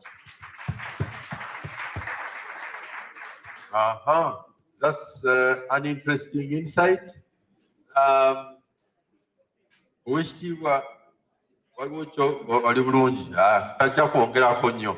Yes, now we have many hands and we have 30 minutes. So let me see, let's start on this side and just give everybody, we are going to time you, I'm going to use my phone as a timer, 30 seconds, starting there. We shall go through this side and then we shall come on to this side. And then we shall get some response. Thank you, Mr. Moderator, and the guests. I have 30 seconds. In a situation where you have what Dr. Yamcha has called a legal and institutional dysfunction of the institutions, then how do you leave production and distribution at the hands of the market? And you expect that the people will achieve the SDGs. I want to assure everybody that is listening that teaching the people to achieve the SDGs is a waste of time. Every household, they wake up to look for food. They wake up to look for some money, to look for to have better health. What we are not doing as institutions, as government, as CSOs, is we are not doing what we are supposed to do. Actually, I want to say that it's like the government is retreating and leaving service delivery, is leaving everything that they're supposed to do. That let's do mindset change. It is us who should first change our mindset before we go to teach these people. They know what to do. My mother knows what to do. My father knows what to do. But it is us who are in charge of government resources who have not changed our mindset. Finally, it is here in Uganda where you find the office of the RDC. I'm sure the RDC is around here. That the office of the RDC is in charge of monitoring government programs. How? The office of the RDC, does it have a monitoring and evaluation officer at the basic minimum? Does the office of the RDC have enough staff to go to visit the projects that are being implemented? Does the office of the RDC have the capacity, the competence to monitor and evaluate the government programs? I want to assure you, as long as we continue on this path, the SDGs shall only be achieved minimally, depending on what the households are doing, but not what government is actually doing. Whether we put in money or not, unless we do the basics, the SDGs will continue to escape from us, and we shall always follow them where they are. Thank you very much for listening to me. Okay, M&D officers at the RDC level and mindset change for all of us, including myself. Yes, we are going through, I'm going to come on to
wansi ku kitoogo ndigagenda paka 16 application ng'oba osaba bagala emitwalo 7,200 okukuwa mita olyoka otandika okwota. Kati omuntu wa wansi sente ezo nnyingi, tusaba gavumenti eyambe omuntu wa wansi obanga amasanyalaze gaze kutagetinga ye n'okwongera value addition ku byakola. Sente ezo bazikendeeze oba bawa abantu ba wansi loan, amasanyalaze gabayambe neyanziza.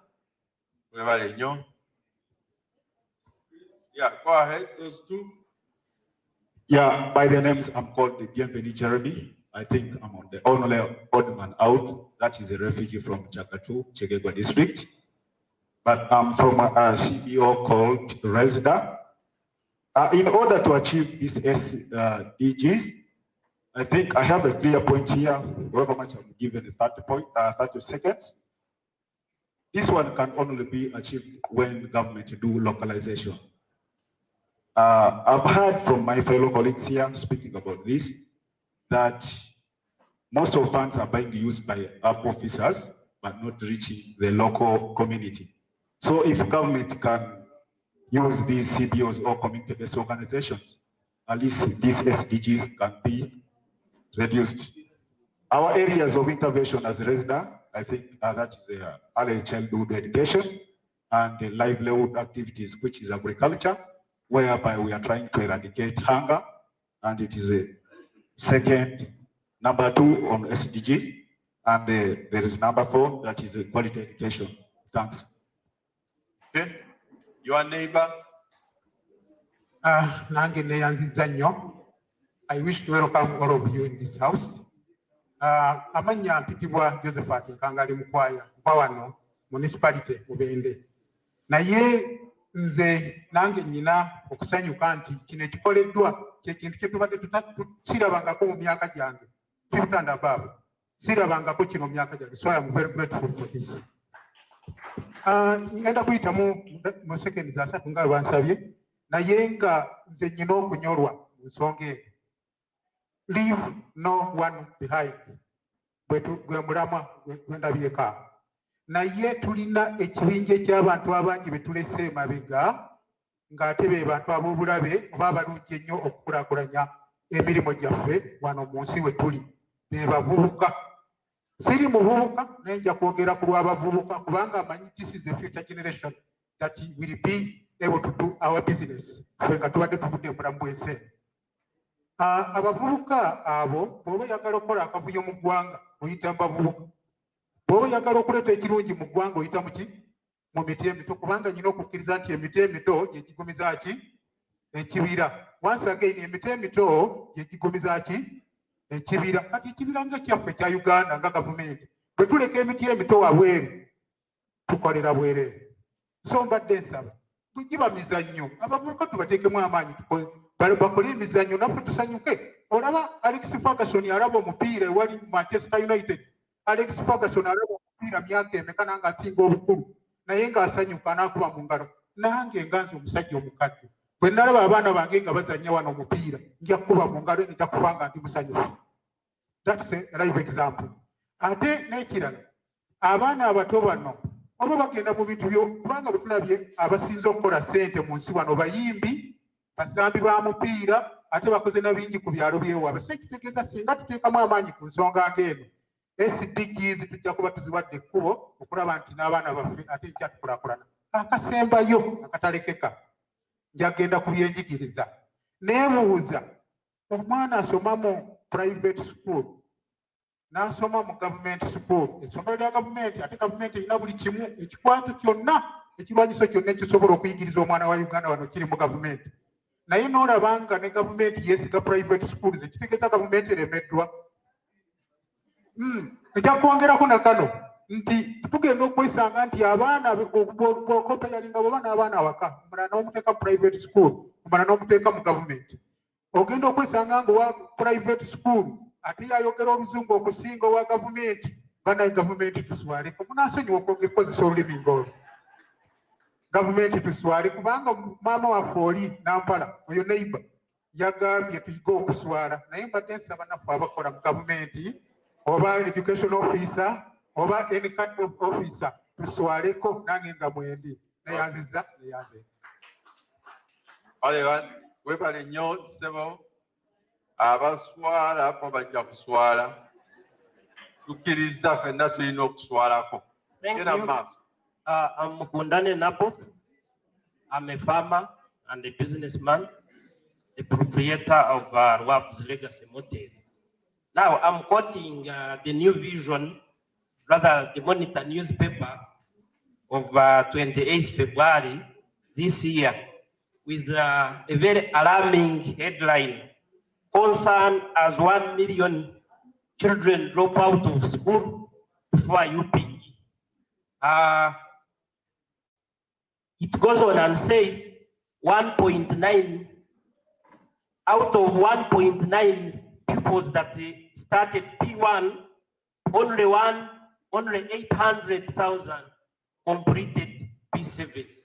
That is a dropout of about 70%. So my question is, are we really doing anything if we are leaving out 70% of the young people out of education? Thank you. Okay, shall I ask some of our education officers and colleagues here to explain some of these dropout rates? Thank Yes, you so much. Madam. I'm called Nachibuli in France. I'm also from here, Bende municipality. Mine also goes to quality education. The major aim for that pillar is to ensure that all girls and boys access and get free education from primary to secondary. And we have a policy in education that provides that every parish must have a government-aided primary school. Every sub-county must have a government-aided secondary school. Mubende municipality has got 3 divisions. one of them, East Division, hasn't got any secondary school for 8 years down the road, ever since it was created. The division, together with the municipality, went ahead to our land where it is supposed to establish the secondary school. But the ministry has not done anything. It answers his concern that why the dropout of that. In council, where that division is going to establish the secondary school, there is a primary secondary school, rather a primary school. But most of those pupils after P7, they go to do housemaid business. They do, and they are just there. So I'm appealing to all stakeholders to make sure that this policy is implemented. It's not only here in Mubende, it is countrywide. Let government implement its policies. Thank you so much. Thank you. There was another lady at the back. Yes.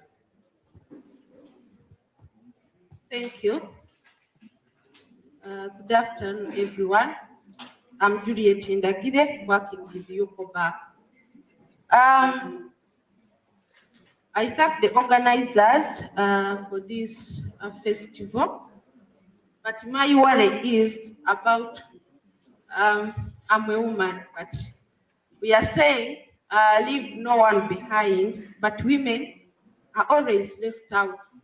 For example, I'm talking about land rights, because like in Uganda, when you, according to reports, Please, let's listen to the lady. Like 70% of women don't own land. Yet they are the most, they are very people who always grow food, cultivate food on land, yet they don't own anything. This means that there will be food insecurity, because when you don't own land, meaning you can't do anything or much on that land or on land.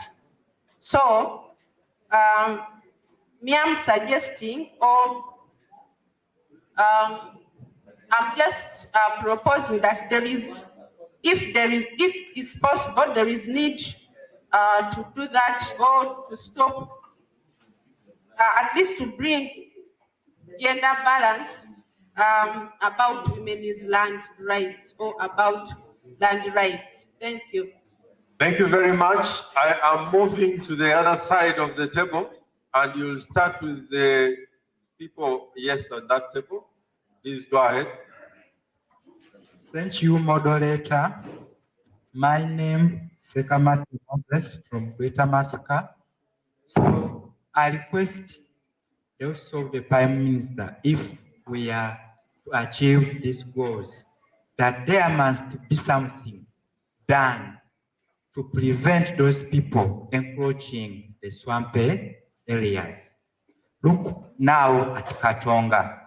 We people from Masaka, especially we from Kalangala, who would not be crying, but you take an example, you move from the far area near Tanzania, wishing to pass through Masaka Highway, then they tell you to divert, pass via Zimbabwe up to Mubende. So we request that if there are some agreements that were done, let them be cancelled, or let those people be compensated, that our wetlands are preserved.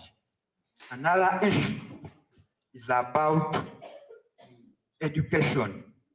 Quality education is very vital, but government, I request that let there be policies that are achievable. Let us not make policies that might again put back our education. We are hearing that there is a policy coming that let children go to school, whether have a uniform, whether there is no food, but you think that you can compete with the private sector in education. That's why my father said that the other ones are far better than those ones in government, due to policies the government makes when they are unachievable. Help us gender policies. Train teachers. You know, now there are changes in education. Pay teachers well. Now the government, I heard that, has brought a policy, a primary teacher, a secondary teacher, an ECD teacher by 2019 must be a degree holder. But how can you pay a degree holder 550,000 monthly and you take away tax? Are we on track or we are going back side that track? Thank you very much. Okay, thank you very much. Your neighbor, then there is the lady on the table in front of them. Yes. Thank you very much. My name is Yalhanga Peter, representing Mubende Oil and Gas Community Association. This is the organization that brings together all the communities that were affected by the oil and gas in Mubende district. My concern is about these SDGs that we are talking about on today. In fact, there is a very big challenge that we are experiencing. We may think that giving people money is enough to make them score those goals. It is not.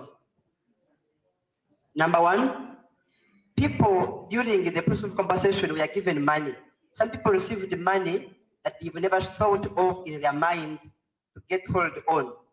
I can tell you right now, most of them no longer have anything like a coin in their homes. Meaning that the issue is not these people lacking money, but these people, they are lacking sensitization. They are lacking financial literacy. They are lacking that knowledge on how they can invest that little money that they have to make them reach their destiny that they are thinking of. Two, this land that people are seated on is going to be reduced, like it or not, because the pipeline is taking 30-meter corridor from everybody's land, meaning that in Uganda, there is a corridor that is going to be taken away from people. It will not be productive by the people of the community.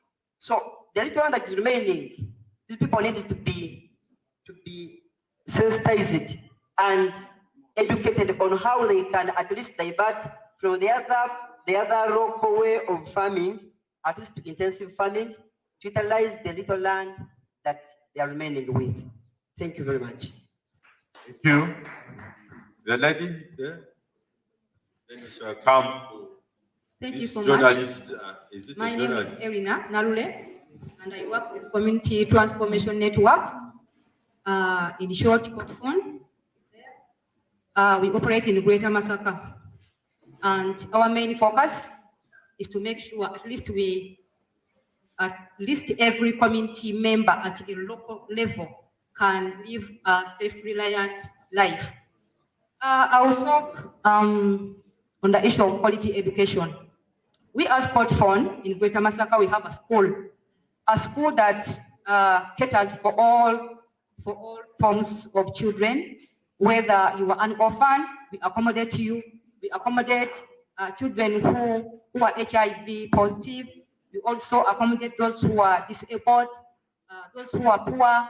So like we do what we call inclusion in terms of education. So my question is, you talked of quality education as a CDG, but we have issues with those children who are HIV positive. They are being excluded in schools. Like in villages, they are there hiding. They fear to go to attend education, like to attend school, because they face stigma in schools, like from their fellow students or pupils. And this stigma comes as a result of teachers disclosing their statuses. Yet it is supposed to be confidential.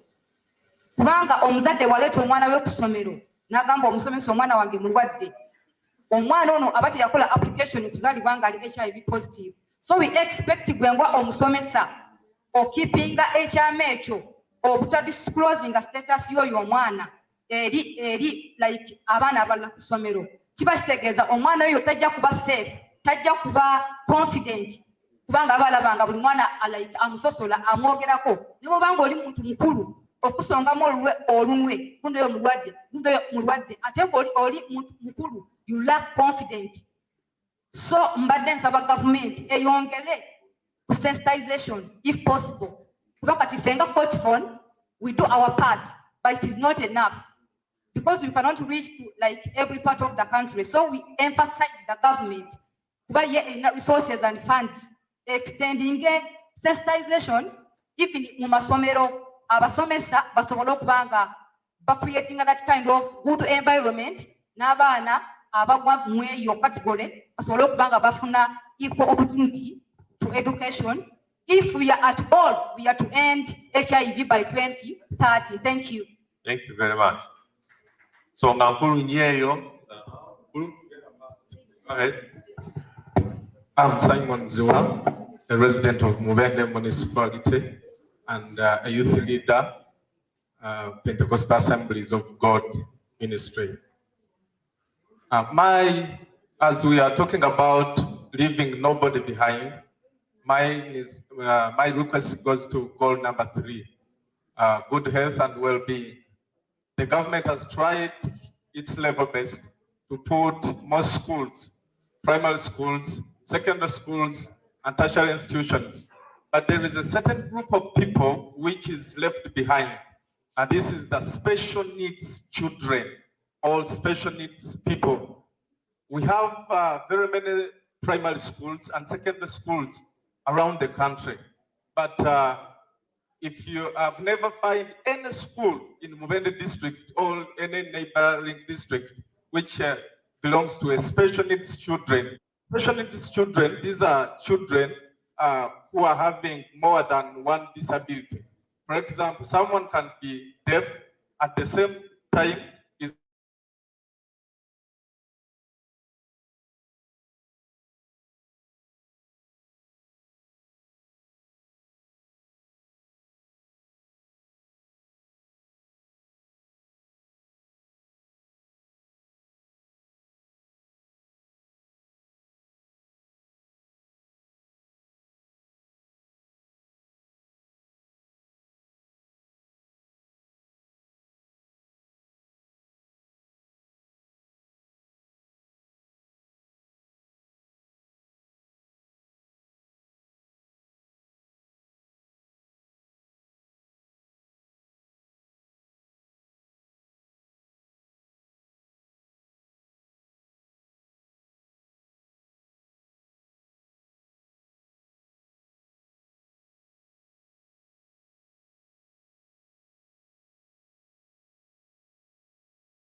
Chairman of what? NRM. And the president, your boss. You have to be clear. There are people called chairman these days. Kakati, ensonga eyange esooka. Twogera ku goolozi naye ekisookera ddala Mubende erina ekizibu ky'ekibbattaka oba okugobwa ku ttaka. Toyinawo osobola kwakivinga goolozi zino ng'omuntu ali ku dduka abeera yakazimba akayumba nga order from above ku ttaka. So tulina oteekawo enkola nga gavumenti yaffe eri mu buyinza okulaba ne twewola amagezi nti mu Western ewatali byapa lwaki abantu tebagobwa ku ttaka. Mu Buganda abantu bali ku dduka naye goolozi ne woziteeka ku pepa n'ozinnyonnyola omuntu nga tatudde ntende waali tosobola kumuyamba. Ensonga ey'okubiri, we are operating a country omuntu ng'agenda mu ddwaliro tasobola naggula kanula ya 5 naye nga gavumenti ne tuteekawo okumwonoonera obudde tutya omuntu agenda ku ddwaliro watali ddagala tutatuusizaayo mu budde n'asalawo ne yeewola akasente n'agamba kagende ku lifaalo n'akozesa emitwalo 3 n'ajja ku lifaalo n'afunawo saavisi entonotono n'addayo ng'akozesa emitwalo 6 gye yeewoze magezi kigempaawo tuteeke eddagala mu malwaliro mu budde era we liba teririiwo tuletegeeza abantu nti eddagala teririiwo basobole okuba nga teboonoona budde kubanga obudde ze ssente. Ekyokubiri PDM egenda kuweza omwaka mulamba abantu batambula. In government do you have economists or you have only scientists?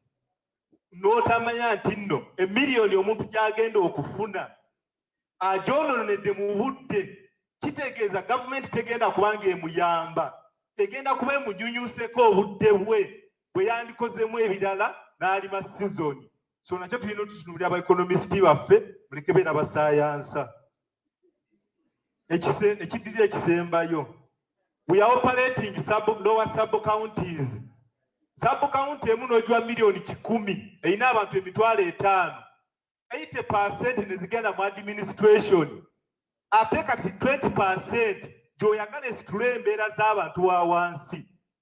Ddala la DC yagenda supervisingayo ki yadde waali omusidisa supervisinge n'abalala. Ekyokubiri mu kawaayirako kennyini n'okwata tugeze a supervising a district Mr. Cow n'omuwe miliyoni 1.2 akuume budget ya obuwumbi. What do you expecting? Omwana we tali ku ssomero, omwana we naye ayagala okugula ettaka, alaba commissioner afuna biliyoni oba afuna miliyoni. Naye we are living in the same and equal country where the cost tesosola. Kakati y'omusuubira sente ezo enguzi okuggwaawo oba okugifuula nayo order of the day. Akasembayo sebo mukama wange gavumenti eno webe neetereza emirimu abasomesa bonna babyogedde tudde ku contract system kaawo tumuwe emyaka 2 tumwasesinge ng'ebitongole UNICEF nakolerako Red Cross okolera ku merit bakugamba waliyo omulala asinga era bw'otatuukiriza golozi zaabwe bakugoba oba contract ne bagitaminating. Naye gavumenti eyaffe oba tukoze oba tetukoze we are permanent and pensionable, not questionable. Kakati sebo omuntu akolera mu mbeera eyo omusuubira okuyamba omuntu wa wansi ddala ng'omusomesa afuna emitwalo 4 bw'amala ofuna emitwalo 4 n'agenda gwe ngazze mu motoka ya emitwalo 4 okiggyeyo n'ogula wali yogati w'abaana bo n'omuntu obugenda ewaka naye nga naye ayagala okugula ebintu ebirungi omusuubira okusomesa omwana ayite neyanzala omutusabumiti.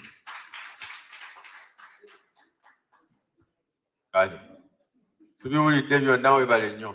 Neyanza Seba moderator. I'm Sunday Tadeo by names and I'm a speaker of this municipality. I have only 3 issues. Allow me to air it in Uganda for clarity. 1, allow me to lay a question. We are all developers. Fena tukulakulanya baki bantu fena abatudde wano and we are policy makers. Fani atukulakulanya buli muntu abuuze akyebuuze. Fe tukulakulanya abantu and we have resources and we are budget controllers and vote controllers. Fe ani atukulakulanya. When it comes to myoga, eyes on, hands off. Gwe tokwatako tofuna yadde 10 esene z'abaki z'abantu ba wansi. Bwe kijja mu PDM gwe tokwatako RDC totwala yadde akate. Naye yatogeza n'otwala yadde akabizzi. Speaker togeza n'otwalayo. Kati nze speaker ani ankulaakulanya. Who cares for me?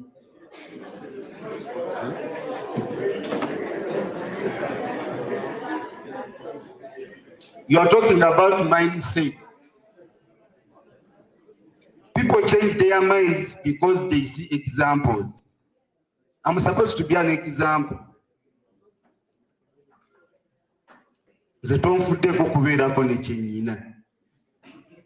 I'm leading people. I'm a leader of leaders. A speaker is a leader of leaders. Now when it comes to all portions of government, I'm not supposed to take anything at home.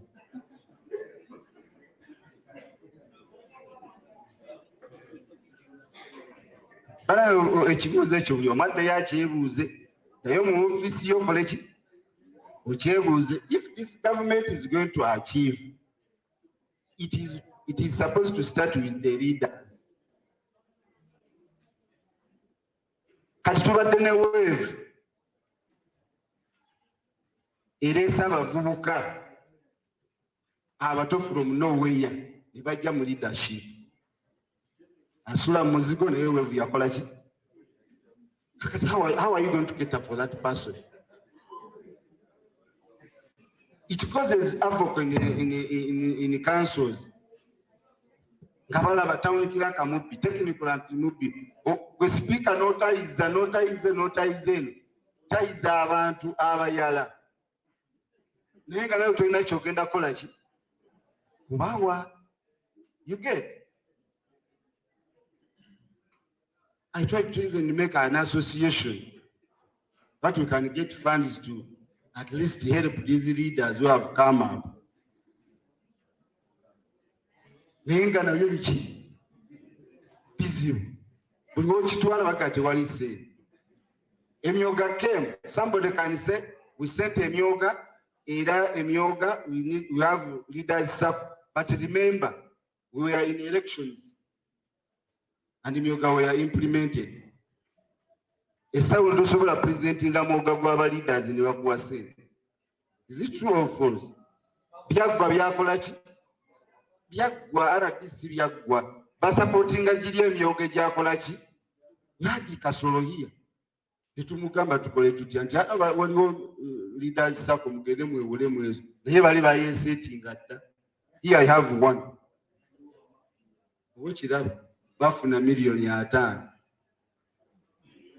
Juzi bali bagala kuwongera bintu bannazibawo. Naye fe abajja kati bali bachairman si wanu bani abakola ki?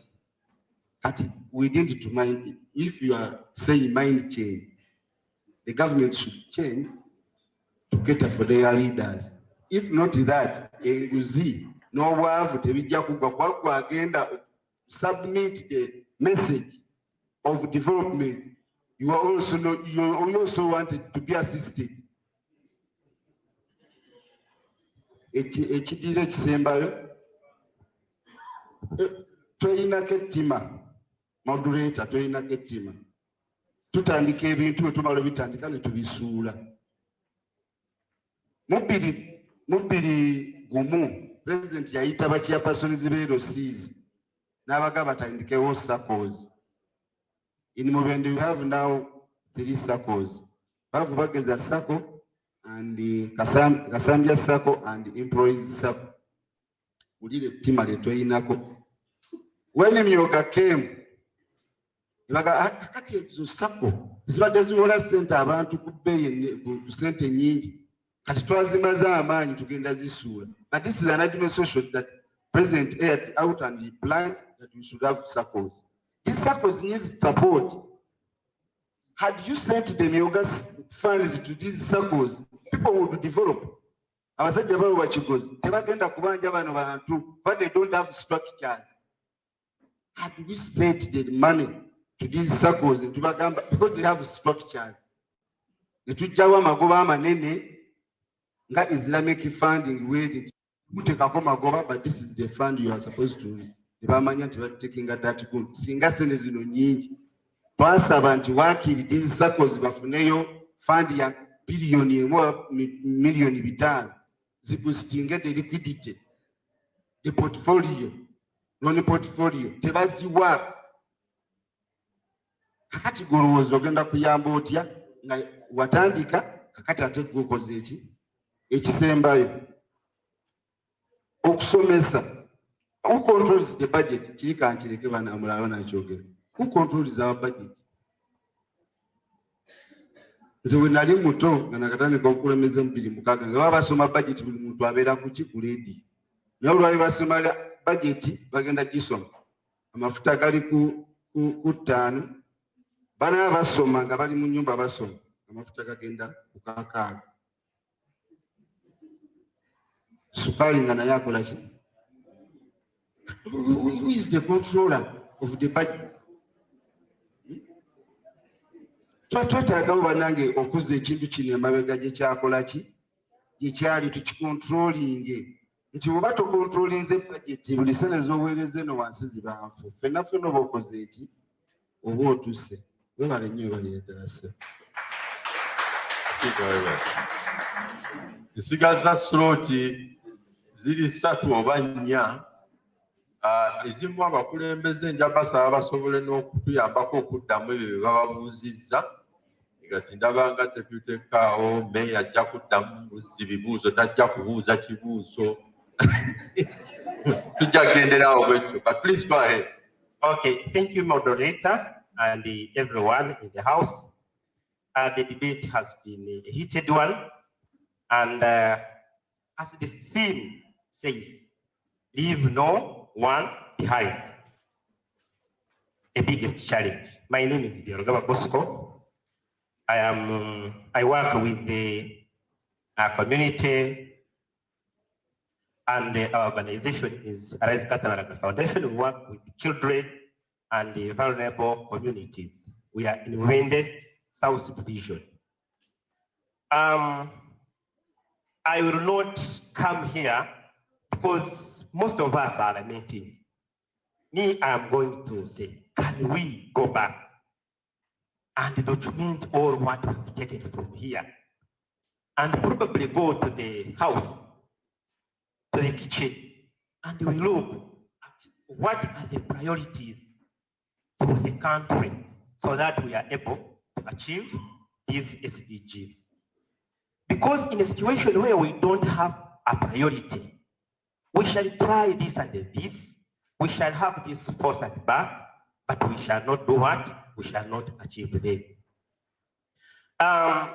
The champion was trying to bring a suggestion that possibly the LC5 in the House and other leaders through their local government organizations, they should go to the parliament and lobby for at least support down here.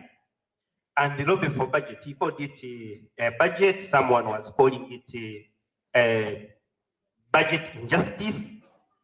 But I'm saying, can we, as a country, look at something that all of us, we shall, if there are 17 of them, which one should we give the most appropriate urgency, resources? And we know that at least here, we have scored.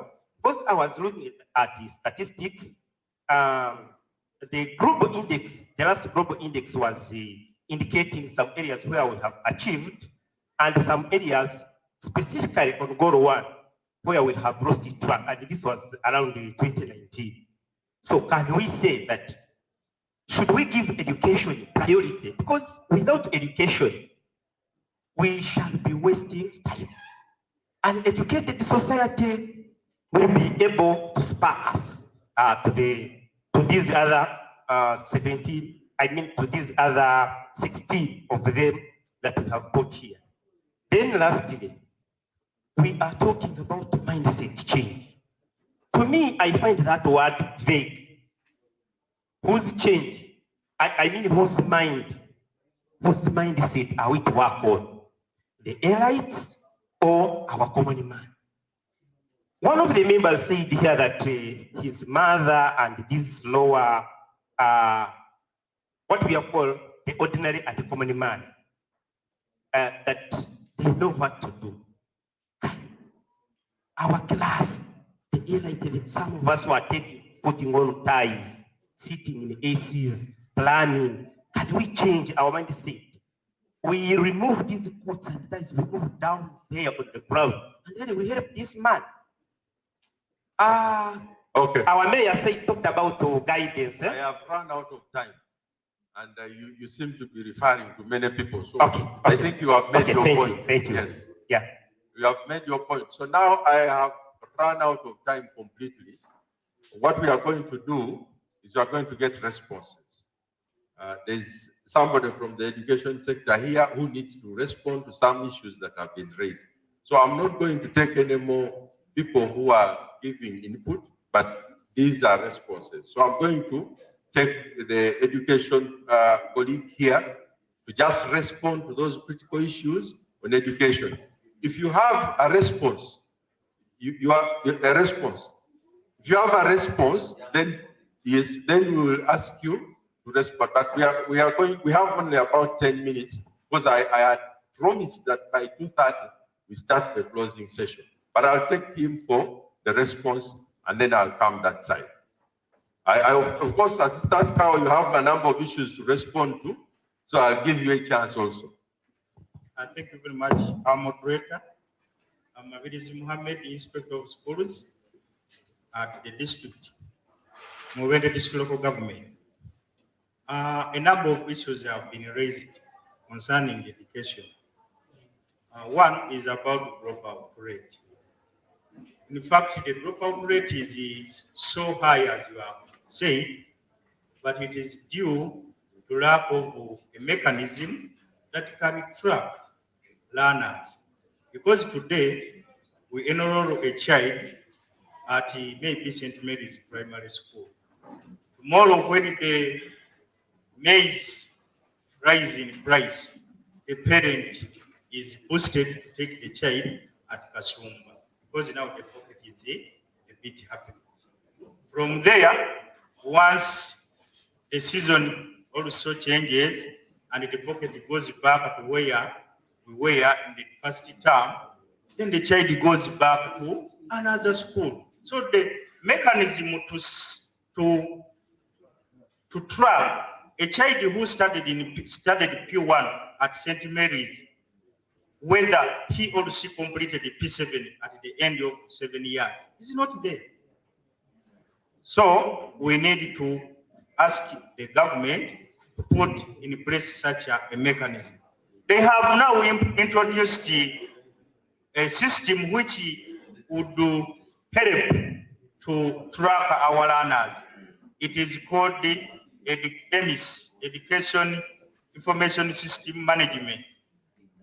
We think that one will help because it is working with very many partners, like the NIN, who are going to allocate a NIN number to the child, whereby in that system, the child will be having that NIN number for life.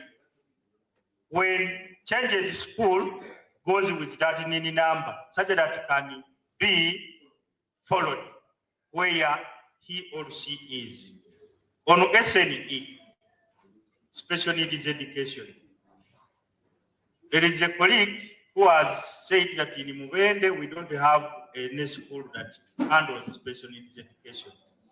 The Department of Education has that officer in charge of special needs in every district. From there, they introduced a policy called inclusive education. We don't segregate any child of any category. Where you take the child is supposed to be admitted, whether it's lame or with any physical challenge. We also have a unit of the blind attached to Kasambia District Administration School. It is in Kasambia, a whole unit of the blind, where learners are enrolled to be assisted to learn. We also have another unit of the blind at Katente West Primary School in Chiyuni, not very far from down here. So those two units are facilitated by the government. They receive capitation grant for that particular unit to help handle learners with disability. We also have the advocate in Mubende, where we have a program called Intervention for Disability in Early Childhood. In brief, it's called IDEC. It is being facilitated by our partners, UNICEF. We also have Church Aid, and we also have an organization called A Chance for Children. You know, it has a whole school of the, even it has a school. It is a private organization, has a school in Madudu. After Kaweri Coffee Plantation, they also handle issues with learners with disability. So when we are here, we don't want to leave things unturned. In that intervention for disability, we do a number of interventions, like assessment. We assess learners between day 1 to 3 years to find out whether the disabilities is due to medication or feeding, or it is just a developmental delay. We know because people, we perform certain things as we grow. Yeah, so please, that's what I wanted to clarify. Okay. Very helpful. Information is power, and you can see that, yes, there are interventions. Administrative announcement. If you are seated here and you have not registered, kindly see Mary Namatov right now. Because if you go to see her after now, she will not be able to see you. And if she doesn't see you, don't complain. So Mary Namatov, stand up for people to see you. Go and see her if you haven't registered. If you have registered, please sit down and continue with the meeting. Thank you very much. Yeah, you know, announcements have to be made in a special way. Thank you very much for helping us. So, Assistant Kao, you wanted to clarify a few issues. Then I'll take my brother, who, yes, to clarify a few issues. Then we shall come here. Oh, no, this step you have a privilege, don't you? Thank you so much, moderator. Thank you so much for moderating, and the activities are going on well as planned. And we have been behind all this, and we believe that the day will be a successful story. Mutunji Robert, for reminder, is my name, and I'm clarifying on a few issues. And the first one is that there is no drugs at the centers. That is true, especially our health centers down there. We have seen that the drugs have delayed, and the National Drug Authority have informed us that we are in the queue because it is not only us who have asked for drugs. So, can we do something, or we cannot do anything? The answer comes back to our partners and also from Prime Minister's office. If you cannot do something, refer. If you can do it, execute. If you cannot manage it completely, ignore. Of those three, what can you do? So the question comes back to you. There are things we cannot do, and there are things which the central government is pushing to see that is done. I might personally call somebody from National Drug Authority. He told me, Mubende, you're on the waiting list. What else can I add there? As far as drugs is concerned. Salaries, we have a circular coming from Ministry of Finance, and I know all of you that when we request money, it has to pass through Ministry of Finance, Ministry of in the Bank of Uganda, and you know in our MDAs. So salaries are supposed to be reaching on our accounts on 28th, on 25th to 28th. But now there are things which we cannot control. For example, you know very sure, all of you, that during COVID, we borrowed almost 3 trillion, and we are still paying. As the debt standing now in Uganda is 67 trillion. I need to be corrected on that.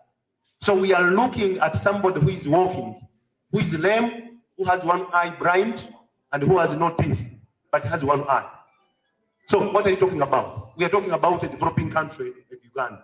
I will refer to Moyo Ndombosa Moyo, who spelled out very clearly that the developing countries, especially Mr. Moyo, is a Zambian with a PhD from Oxford and looking at economics of developing countries. In her book, she mentioned about the aid.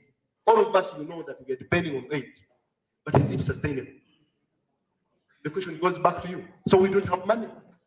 So we are living hand to mouth. But what are the factors affecting this? Corruption, dishonesty, no involvement of persona. You have seen how parliament is. I don't want to go to that story because you have read it. So I'm talking about from the experience I am getting from Singapore, from South Korea, of countries in 1961 that are better than South Korea. And we were supporting South Korea during that. So what went wrong that we are really deep down there in the 30 feet as Ugandans? So the question comes back to you. I'm not here to lecture you about economics, but you know what we are going through. So we have what we call salary disparities. This is a thorn in our flesh. So when we reach down there, they say, how comes that the scientists have been promoted, have been enhanced their salaries? What about us? So for us, we are not human beings. That is a precursor of demoralization of our staff. And this goes back to our pattern, and also for the minister in charge of general duties, who is present now, to keep note and highlight these pertinent issues. If we don't solve within our houses, and we solve and we clean up, because we are looking at how do we clean up first. Les Brown mentions in his motivation speech and says that the enemy within, if cannot kill you, the enemy outside will do you no harm. Okay. So in summary, I'm thinking, people are saying PDM has a lot of forms to fill, and they cannot be translated. Still, we cannot do much, but we are going to present this paper, PDM Secretariat, in order to make interpretations.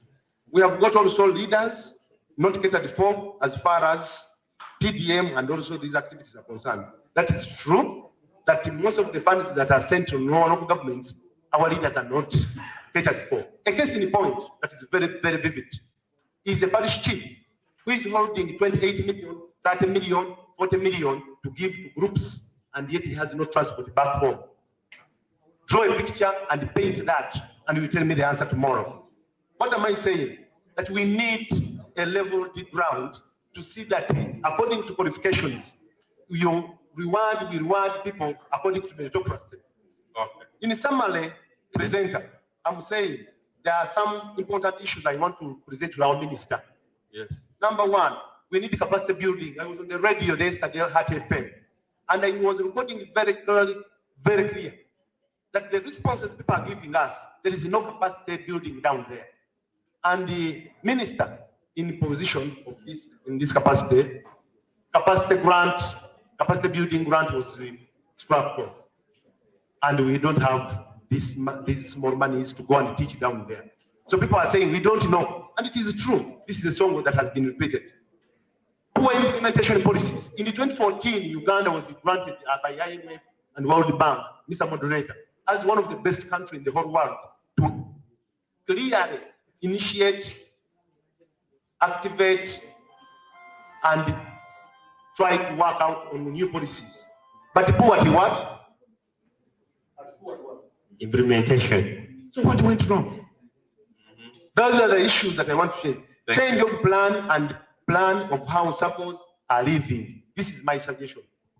That instead of giving small funds to these communities that is not sustainable, I suggest, and I'm telling the president soon, that Mr. President, what you are doing is not sustainable. I'm giving her 1 million shilling, it is here, but she slept hungry yesterday. The child was sent away from school. The mother is sick. The father got an accident the other day. Is this money going to be invested? The question goes back to you. Okay. So it means local revenue has been mentioned, our institutions are down, and it's too much. But I need to wrap up. I want to thank you for moderating, and I want to thank every member who has contributed to see that we have a successful story.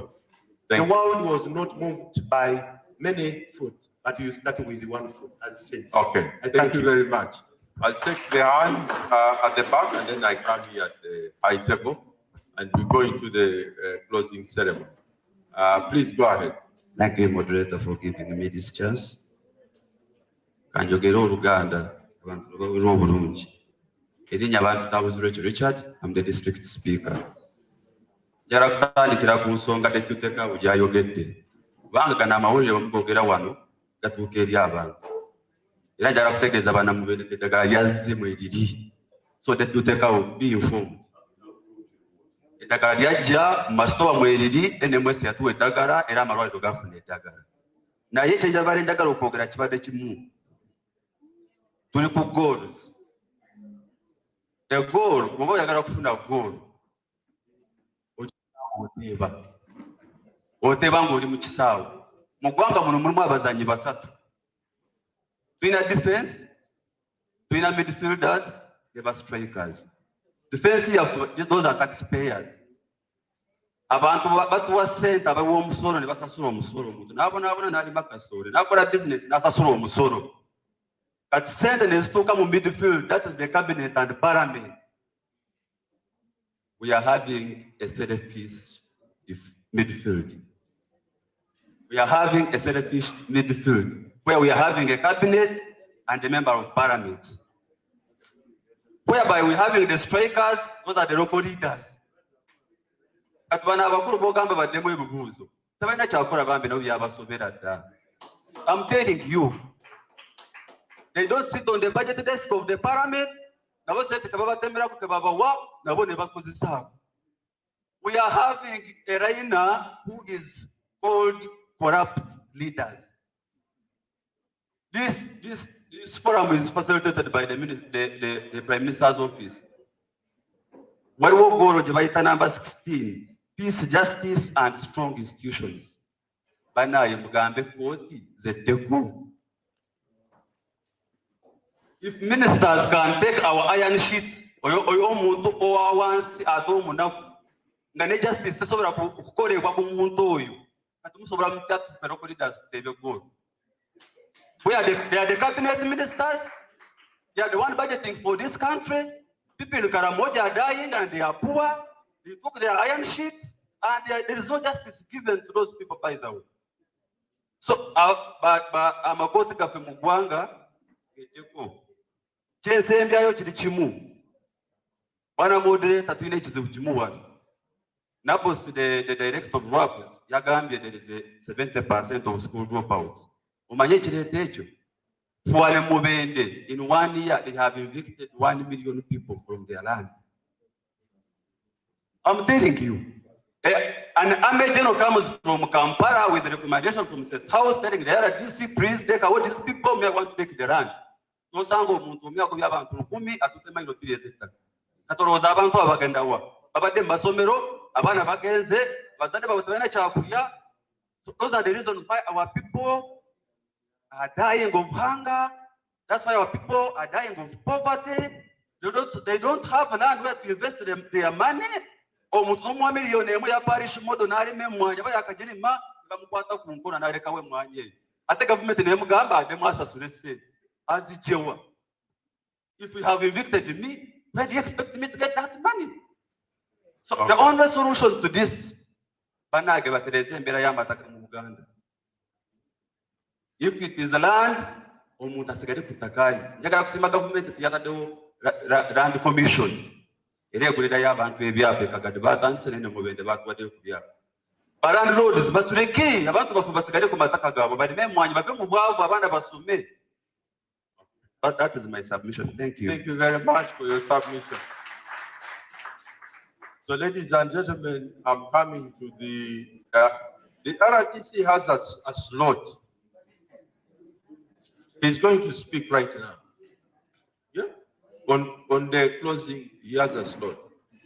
Yes. So that's why I was saying he doesn't need to put up his hand. The RDC will speak. What we are going to do right now is we are doing the closing ceremony. We have the RDC who will be speaking to us. We have the Minister of Duties who will also be speaking to us. I know that the mayor wanted to respond to 1 or 2 issues. So let the mayor respond. After the mayor responds, the RDC will then take the floor and start us to the closing ceremony. And then we shall listen to the representative of the minister. Thank you very much. kanjogere mu Luganda neyanziza nnyo engagement eno.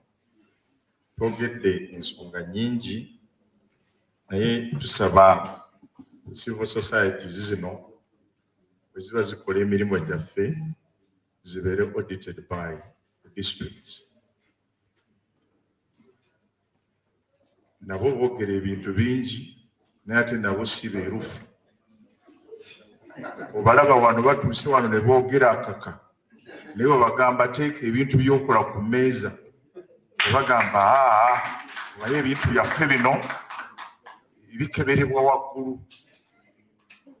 District should audit era badikiriyalinga nga budgets zaabwe, tetwagala sente zaabwe naye badikiriyalinga budgets zaabwe ku district zibeere followed up plant kye bakola kiri genuine. Gwe bw'ojja wano n'ogamba abaana tebasoma oli civil society, gwe oli mu kitundu ekyo, what are you doing? Kubanga Uganda tulina okubeeramu nga tetubulaminga buli kaseera. The reason why you are breathing, you have a problem to solve. That's how human principle of human being should understand being alive and kicking. Every day you have to solve a problem. But you find somebody is complaining okuva January to Kadi. Era n'omubuuza ku bizibu ebyo byonna by'ocomplaining olinako solution. Nedda. Abantu nze mbagamba bugambi ekyo kitaamu ndi munyiivu. You are part of us. Be part of the solution. Ekyokubiri tusaba tubalansinge partners. Ogenda ebitundu ebiranga birina more than necessary ate ebitundu ebiranga tebirina. Tusaba mu badistributing bulungi n'ebitundu ebirala babeereyo. Ba partners bagenda nnyo where there is fertile environment. Nosanga NGOs mukaaga zikola ekintu kimu. Tusaba distributed tusobole okulaba nga tutambula bulungi. Ensonga endala gye nsaba ba members mwenna abali wano, buli lw'osisinkana ekizibu kiyige lwaki weekiri. Abantu bakaayana n'amalwaliro. Nali chairman w'eddwaliro emyaka 7 naye ng'osanga abalwadde abazze nga mistakes ze balina nnyingi ne banenya abaki. Omukazi n'afuna olubuto emyezi 9 tajjanga kumukebera kyokka kimanyi nti okebera gyekuli. Najjanga omwana wagemedde mu magulu naga tebankozeeko, omukazi yafudde kyokka omwami yamutikka olubuto teyamutwalako mu ddwaliro omukebera n'olunaku no. Kakati bwe yajja mu ddwaliro yasanga theatre waliyo gwe babaaga. Ate theatre bwe bamala okubaaga bagipreparingira essaawa endala 2 ne bagamba omusawo oyo tumukolimidde, omuntu yafudde nga tebamukozeeko. Kitegeeza nti abantu bano bonna okuva ku mwami okutuuka ku bazaala tebamanyi procedures zaki za ddwaliro. Abalala tebaagala kukola ki. Omuntu ayimirira wano nga wa NGO n'agamba abantu tebamanyi PDM. My God, singa tubabuulira attendance list wano ku municipality ze tulina, engagement ze tukoze n'abantu, naye omuntu n'asigala ng'agamba nze parish moto sigikola ki. Najja nkukube bukubi nkugambe jangu parish moto. These are areas we have to be genuine to ourselves. Batusobola kubeera leader nga gwe buli w'olaga omaasa bizibu. Bana ebizibu bingi nnyo. Kakati people trusted you ne bagamba genda mu ntebe. Era bwekyo kyeŋŋamba abantu nti osanga omukulembeze akaaba ennyo tomuzza kubanga solution tazikola. Nze wendi kuva 98 ballot paper mbeerako kubanga I solve problems. So I beg you kindly leaders abaliwo, tewali kizibu kyotasobola kukolako intervention. Buli kaseera bw'otuula n'ekizibu kiyige. Ate ekiganye ekkiriza nti kiganye, ekya ssente mu kite, eky'omusaala tusooke tukiteeke ebbali. We move on. I'm telling you point blank. Ekyo kyensaba ekirala nti kano nako tukasabe gavumenti etukoledde bulungi, etugulidde amataka n'eteregulatinze, yakutte ebyapa n'egulira abantu ettaka era ekyogenda basanga nga balikoze eki. Condition ki omuntu gavumenti gwegulidde ettaka gy'alina okukola kubanga abadde akaaba nti mwavu.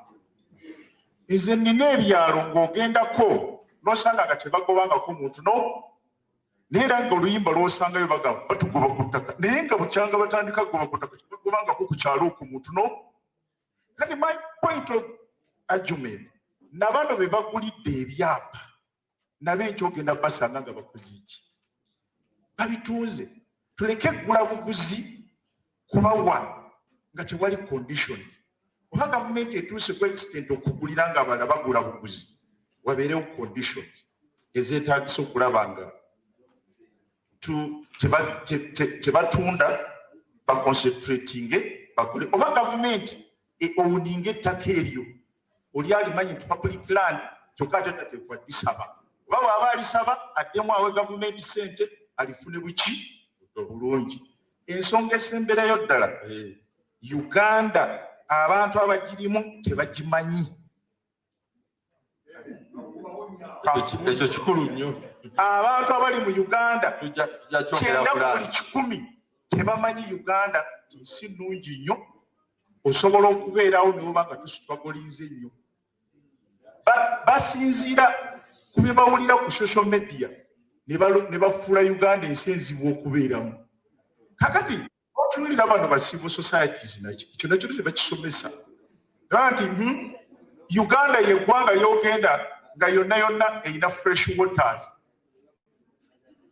Kitegeeza nti buli mazzi g'osanze osobola okugakozesa mu irrigation and whatever, nobody talks about it. Areboland mu East Africa ffe tusinza awo tewali akikola ki. Kakati n'osanga abantu omuntu atudde ku bugagga naye buli amwetoolodde amugamba ebizibu ebiri wano tebyogereka, tuli bubi nnyo, enkya tufa. That's bad. Temulina kyemunyambye gwa osanga civil society eri awe nayo eri mu group yemu. Mwalyoka ne mubatatua, I would have dismissed them from the municipality. Mayor. So, ezo zibadde concerns awedda nga mpulira abantu balajja nawe. Omukulembeze taba mwavu. Gavumenti bwe beekuumye ssente kozesa influence. Okole ebintu byo nga bw'oweereza abaki. Tewali gwe bakaka kuggyayo foomu gwogenda n'ogamba ebintu biri bubi nnyo naye kangende nziggyeyo ki. Ate bw'oba olwekifuna n'ogamba bannange ndi buki. Tutambuze abantu nga tubalaga nti abakulembeze we can offer solutions. Thank you very much. Sebo Meya weebale nnyo. Nja kusaba nti essaawa za lanchi otule n'omwami atudde wali bamuyita Moses Isooba, ye Executive Director ya Uganda National NGO Forum. Ekibiina ekyo nakikulirako emyaka 10. Waliwo kye bayita NGO Act.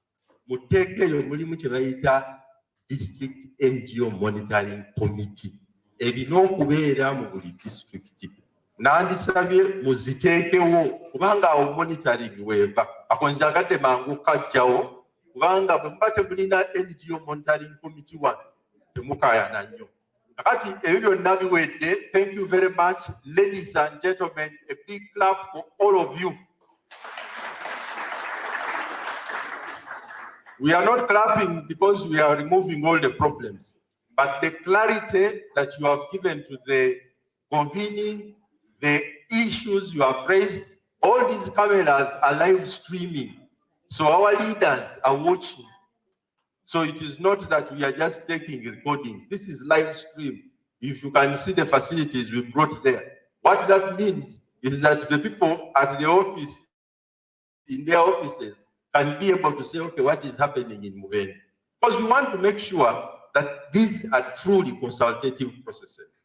So we want to thank you very much for turning up, for being here, and for working with us.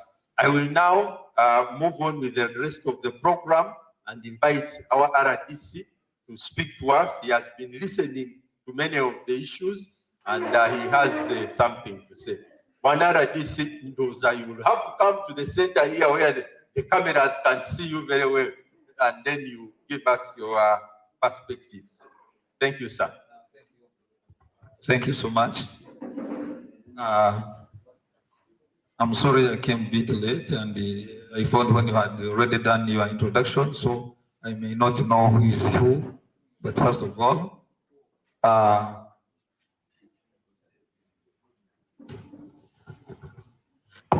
allow me, first of all, to thank our leaders from Central Region who are here with us, cows from the different districts.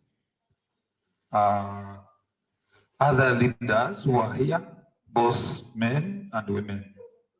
I'm Birunji Abeka, and I'm the Deputy RDC Mubende. I'm here on my own behalf, and at the same time, on behalf of my senior RDC, Haj, Umar, Rule, Mauya, who is unable to be here today just because of other responsibilities from the President's office. First of all, allow me to thank the Office of the Prime Minister for this 3 days engagement with them, because we started 3 days back with various activities, and I think today we have come to the end of this. I may not talk of those things that we talked about the first day and the second day, but just allow me to give clarity on some few issues that I have had, that I may possibly have some answers for them. I'm almost speechless. Why? Because there are some things that we are giving, we are uttering out in reality, and there are some things that we are just mentioning without statistical data and proofs. I'm taking an example of our Deputy Carl, who said that we have no drugs completely. I'm not happy with his statement. Because when you're a Deputy Carl, first of all, you must have some statistical data on your head before mentioning anything. In Mubende, we receive drugs twice a month. Mr. Chibalinga, it's good you are with us here, and you are the speaker. There is a difference between saying the no drugs and possibly few drugs and possibly delayed drugs. The moment you move from, you first wait, the moment you move from here to our referral center there, we have people there, around 300 of them, and they are being treated with doctors. There are some drugs that are there, and there are some drugs that are not there because of one reason or another. But when you say completely no drugs, that statement is very big. And moreover, when you are a deputy car, you know, sometimes when we are deliberating on some issues, you should know your status. The way how the deputy car deliberates is supposed to be different from how the political leader is deliberating his own issues. You are here to defend the name of the government, but you are tarnishing it yourself. Don't you think that it is really bad? So drugs are there, and even yesterday we received drugs in large numbers. We have the statistics, because every time the drugs come, the office of the RDC and the office of the DISO go there to verify and witness the drugs. Number two, when we talk of, there is a certain lady who mentioned of that women are neglected, but in actual sense, this is not true. How am I saying this? Currently, when you consider the leadership of Uganda, most people there are women. And currently in Mubende, if you can visit COW's office, we have women funds that we have been distributing. People are getting the funds and they are paying back. So these ladies are not marginalized, and we are working upon them. And even when we received the PDM money, it is categorically classified. We have the money for the youth, we have the money for the ladies or women, and we have money for people with disabilities. So these things are categorically shown how they are supposed to be moved. First of all, me, I'm talking on two issues that I'm versed with very well.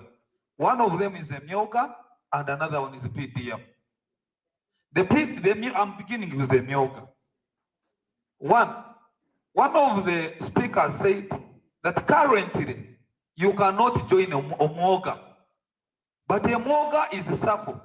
The word circle is and credit cooperative organization. And a circle has free entry and exit. It is member owned, democratically owned, and it is controlled by members, meaning that it has free entry. Even today, one can choose to join either veteran circle or political leaders circle or any other omog, and you continue with them. And the people have joined it. We have continued giving them money. Even last month, those emyoga that are doing well, we had to add them with a capital of 20 million each of them from Microfinance Support Center. And currently in our office, we have other 7 circles that we are willing to support them to get more money on that. So emyoga, I think I have given clarity. We are moving with them, and this money is at a very low percentage. Some people have used this money and they are doing well. Take an example of whereby we have, in the municipality, we have around 18 emyogas. We have 17 emyogas. And each of them were given a 30 million startup fund. Apart from the elected leaders who were given 50 million. Some who have even started adding some money to them. Most of them are doing well. Why am I saying that? These people were told to mobilize some savings. They saved around 30 million. We added them 30 million. But currently, if you can check on their own portfolio, some circles are having now 200 million, 250 million, 170 million, meaning things are progressing. I have this by statistics. So it's like what we need when we talk of mindset change. Some people think that this mind is only to people who never went to school. Even some of us need mindset change. Because sometimes most of you are earning money, but at the same time you are crying every time and again making alarm that you are poor and the money is not coming. But one of the writers said it's no matter how much you earn, but what you save.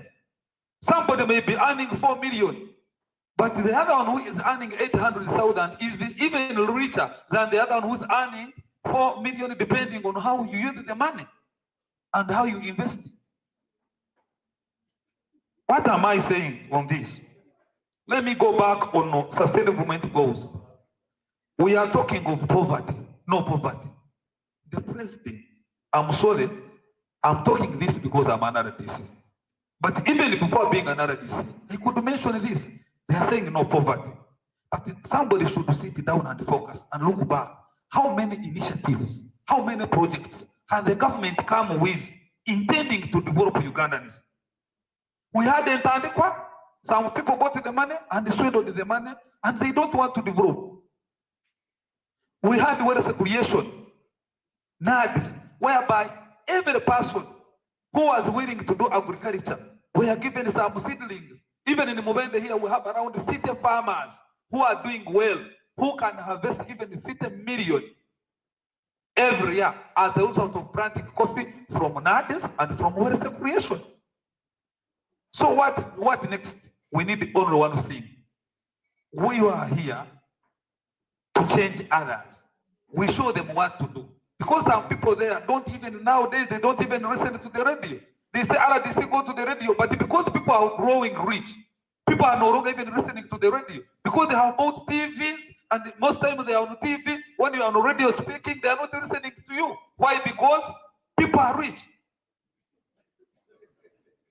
People are driving motorcycles, people are driving vehicles, people are constructing good houses day and night. Even those local people at the ground who never went to school, some of them are even richer than us. Where are they getting the momentum of becoming rich with P1 when we have the degrees and the masters and we are making alarm? Last year on parish movement model, I need everyone here, mostly leaders, to understand one thing. That when you hear parish movement model, don't think of only one thing, financial inclusion. When people hear of PDM, they think in terms of money.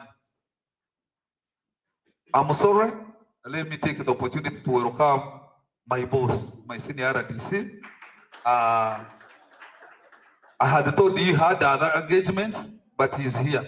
And when the big man is here, you speak little, and you leave some for him to speak. So lastly, let me talk on parish development model. PDM has 7 pillars. And the third pillar is financial inclusion. But most leaders and Ugandans are just focusing on one pillar. Where is the money? Where is the money? But Uganda has come with the first pillar, which deals with production, productivity, value addition, storage, and marketing. How is Uganda doing it now? We have got money from Ministry of Agriculture that is supporting farmers in terms of irrigation, in terms of constructing maize mill and other coffee herders in different places. Almost every sub-county is having. And that is pillar number one. We have started on it. Tell people not to just wait for money. We are doing other things. When they talk of infrastructure development, each district, each municipal, but where is the system? And we have started working on this. If you can now travel us here around the town here, we have got Usmade projects. It is making very many roads and everything is moving well. It is moving well because of the smooth leadership that is implementing our manifesto. So you people, let us be realistic. We know as government, we have challenges. But like I told you, for those of you who did economics, there is the reason as why they say every person, every organization must have a scale of preference. You prioritize on what you will begin from and what you will end on. We cannot achieve everything in a single day. Then lastly, on land grabbers. Sometimes if our president happens to look at these information that they have trapped here, I can even be chased out of Mubende. Because if they say around 1,000 people have been evicted out of Mubende, it means we are the RDCs, we are not doing anything. And I can easily be chased. But I want to assure you, for those of you who are going to Kampala, for the last 2 years that I have been here, they have only evicted one person in Uganda. With Bueno, because the Kazindaro is here. And the one who was evicted, it was a court order. Others, as RDCs, we have fought. They are in court, we are also fighting. We are also fighting. We only have one eviction. If there is another eviction, let us be realistic. Chibalinga, Speaker, you are here. You can come and tell me whom they have evicted in Chibalinga. The Speaker of the district is here. Yes, people are fighting, but we are also fighting them as a result of the president giving us a directive to protect the people. The BPC is here, he can bear with me witness. Thank you so much. Those are my words. I request to call upon my senior RDCs to speak to us because our the second last and he will be the one to invite the minister to speak to us. Thank you so much.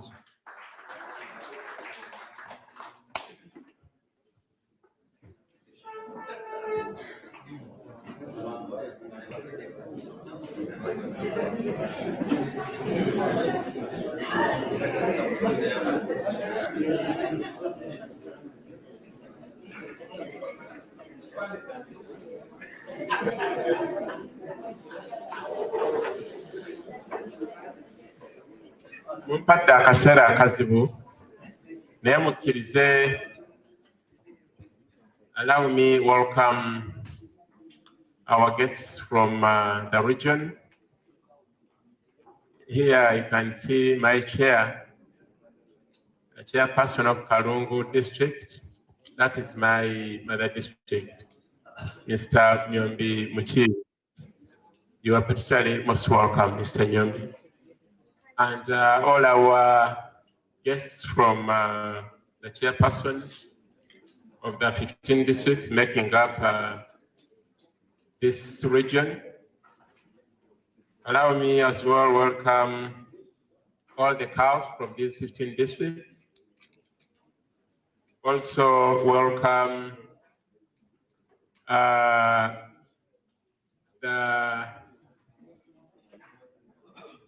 NGOs around here, and also welcome the private sector and all other invited guests. By the names of Umar, Dole, Maria, and Haj, RDC Actually given my apologies and I had sent my deputy, but because actually I just wanted to see you, to have, you know, see the faces of these nice people from the region. But, you know, my deputy has given it that I had made, I think had made some good response. I want to thank him. I want to thank the government through the Office of the Prime Minister for having initiated and also the NGO forum. Join me to thank government and the NGO forum in a big round of applause. Indeed, your government, all of us here is government. Actually, because this is what government ought to have done, It's the responsibility of His Excellency the President. You elected him. And why did you elect him? To think ahead our people, our communities. So this is a responsibility of government. I want to congratulate you. The other day I was the chief walker. We walked how many kilometers? I was told we walked like 7, 8 kilometers, 6 kilometers. These people should have seen.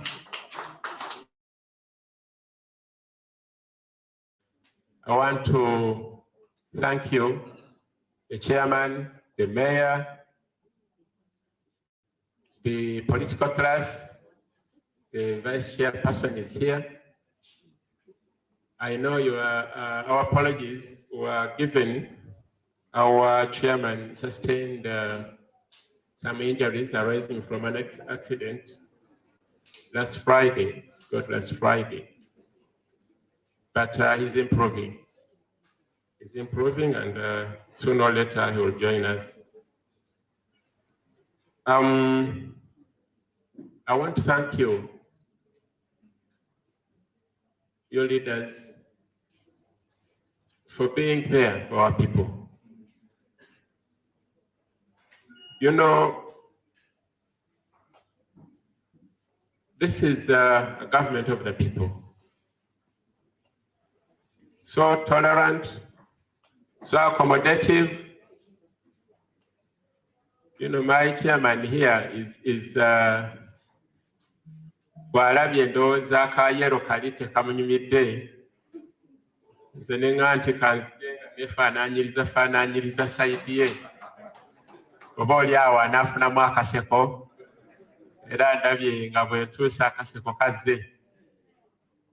But what is important, it's not the colors. Actually, when I was coming, I asked my wife, that is this red? Just me, how do you see it? Is it red? I told her, but I see as if it's purple. To go by what you see. So it's not the color per se, but what do we have in store for our people? What manifestos do we implement for our people? I think that's what matters a lot. As chairman of districts, as honorable councillors of districts, as cows of districts, and all the technical staff will have a duty of delivering services to our people. I think this is what is most important. This year's, I think we have about 3-4 years to go. We have to show that indeed we have done something. Actually, in Mubende, for me, I've agreed with Mayor here that in Mubende municipality, let's put aside politics. Whoever is doing politics in these 3 years, I think we are going to fight seriously. Let's leave our people concentrate on developmental work. So wherever you are in the region, this is, I think, what we should tell our people, all the political actors, that let's concentrate on doing work.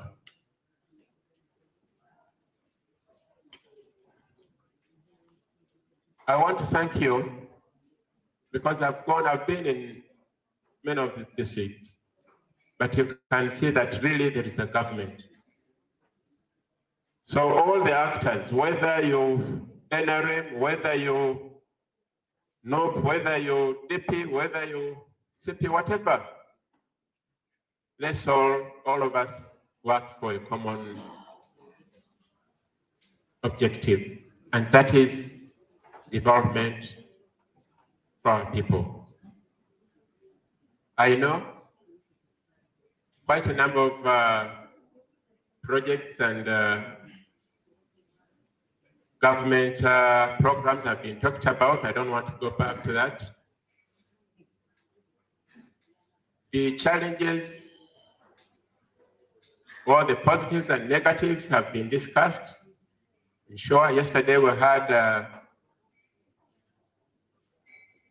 showcasing what we've done.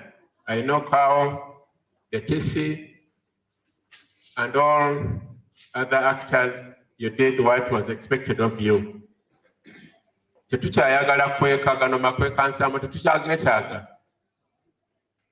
Whether OPM has organized this, whether OPM has not organized this, we end your forum. In Mubende Mayor, Mubende Municipality, we must have it probably on 6 months basis. Actually, even 6 months is much. We get monies on a quarterly basis. Let's organize this on a quarterly basis in all sub-counties. Okay? We show results that we got these monies, this is what we've done. There must be value for money. Value for money without compromise.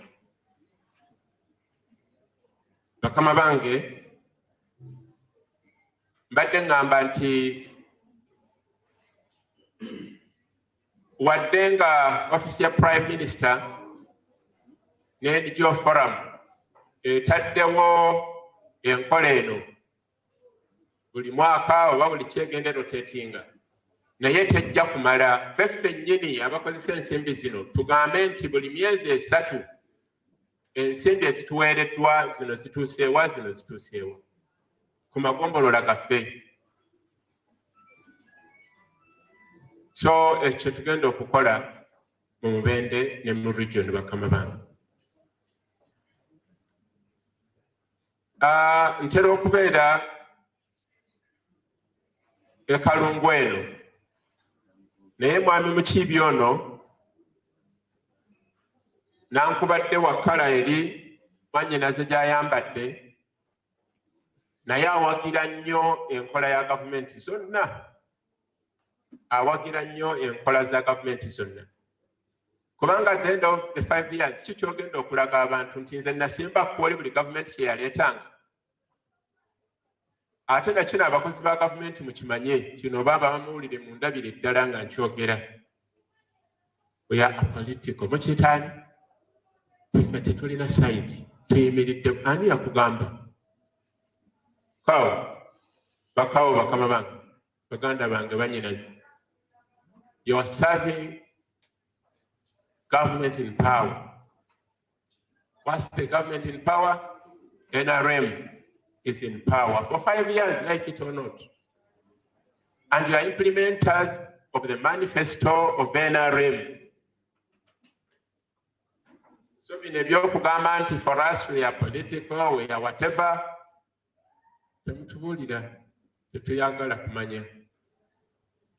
At the end of that day, tulina okulaga nti tusavinze, and whether oba okyagala oba tokyagala oteekwa kusavinga, oteekwa otulaga results.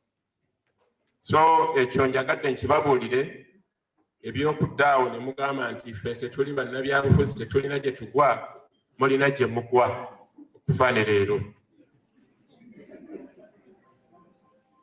Njagala okubeebaza, omanyi ffe muli bakama baffe, naye ate era bagga nti ne gwozaala omukubira eŋŋoma n'akola ki? Akukubira eŋŋoma n'ozina. So mukkirize nti obuvunaanyizibwa obutukwasizza okulaba nti service delivery ebeera nga nnyonjo, emirimu gituuka eri abo gyerina okutuuka, ibe nga gituukayo.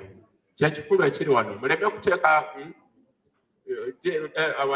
these sustainable development goals. Temubuzaabuza bantu na bigambo bingi.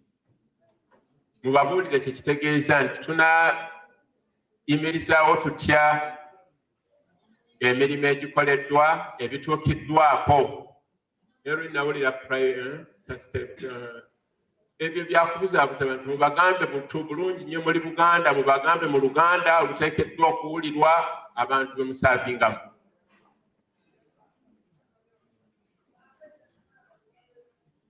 Naye njagala okubeebaza nti olwaleero tulina we tutuuse.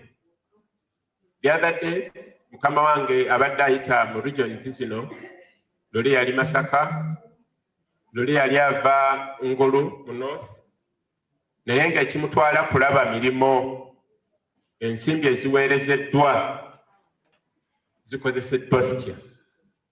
Naddala PDM, muleme kuzannyira mu PDM. Ogenda n'owulira, in fact nina abe nawulidde be baŋŋambye, nafunyeyo wali ebbaluwa emu. Waliwo eyali ku radio ennaku ezo, n'atandika okukubaakuba PDM. Muleke kusaagasaaga.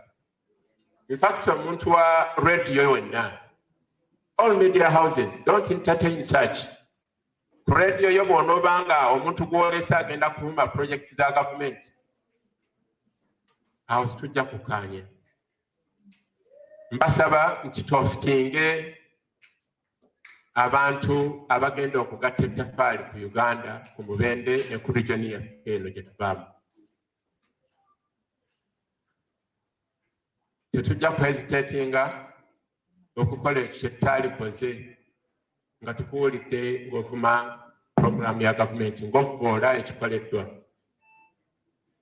Bakama bange, bakulu abatwala, ba political leaders, mbeebaza nti mwebale kubeerayo mu bantu baffe, mwebale kukola ku ebyo ebibaluma.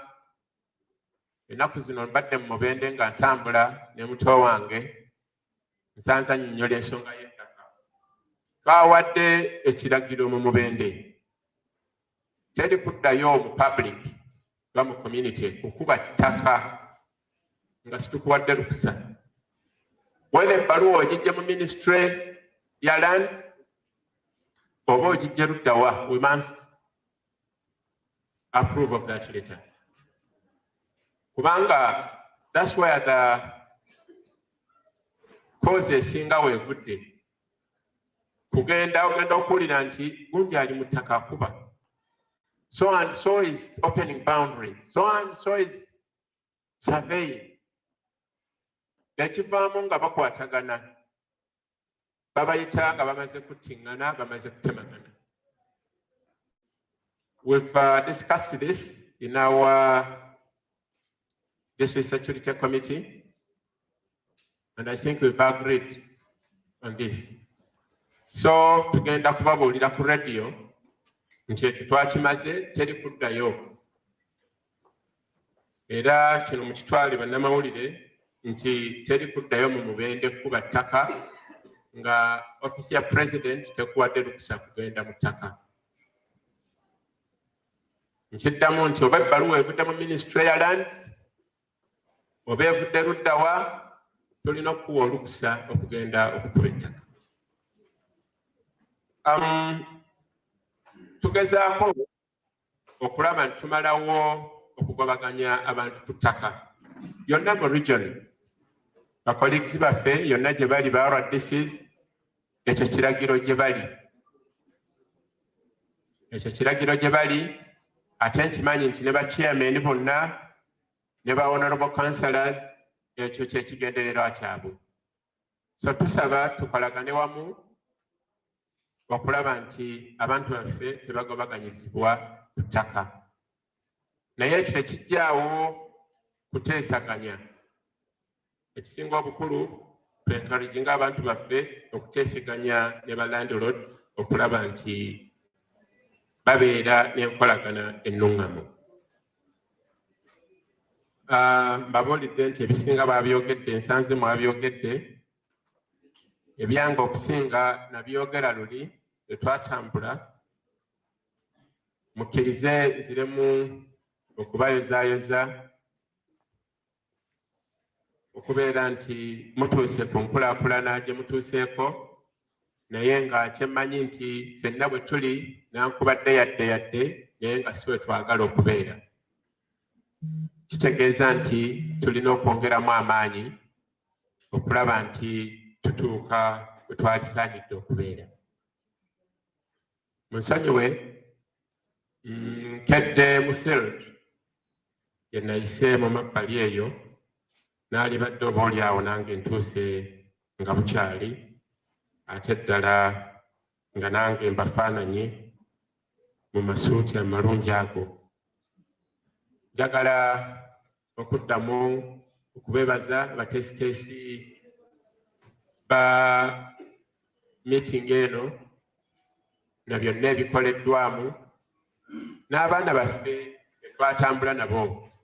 Luli meeya ekibuga kyonna kyajjulanga, bw'ova eno tolaba gye watandikidde, yonna nga wajjudde bantu, baana abo n'abantu ab'ebiti eby'enjawulo. So njagala beebaza ennyo era n'okwongera okusaba nti kigenderere.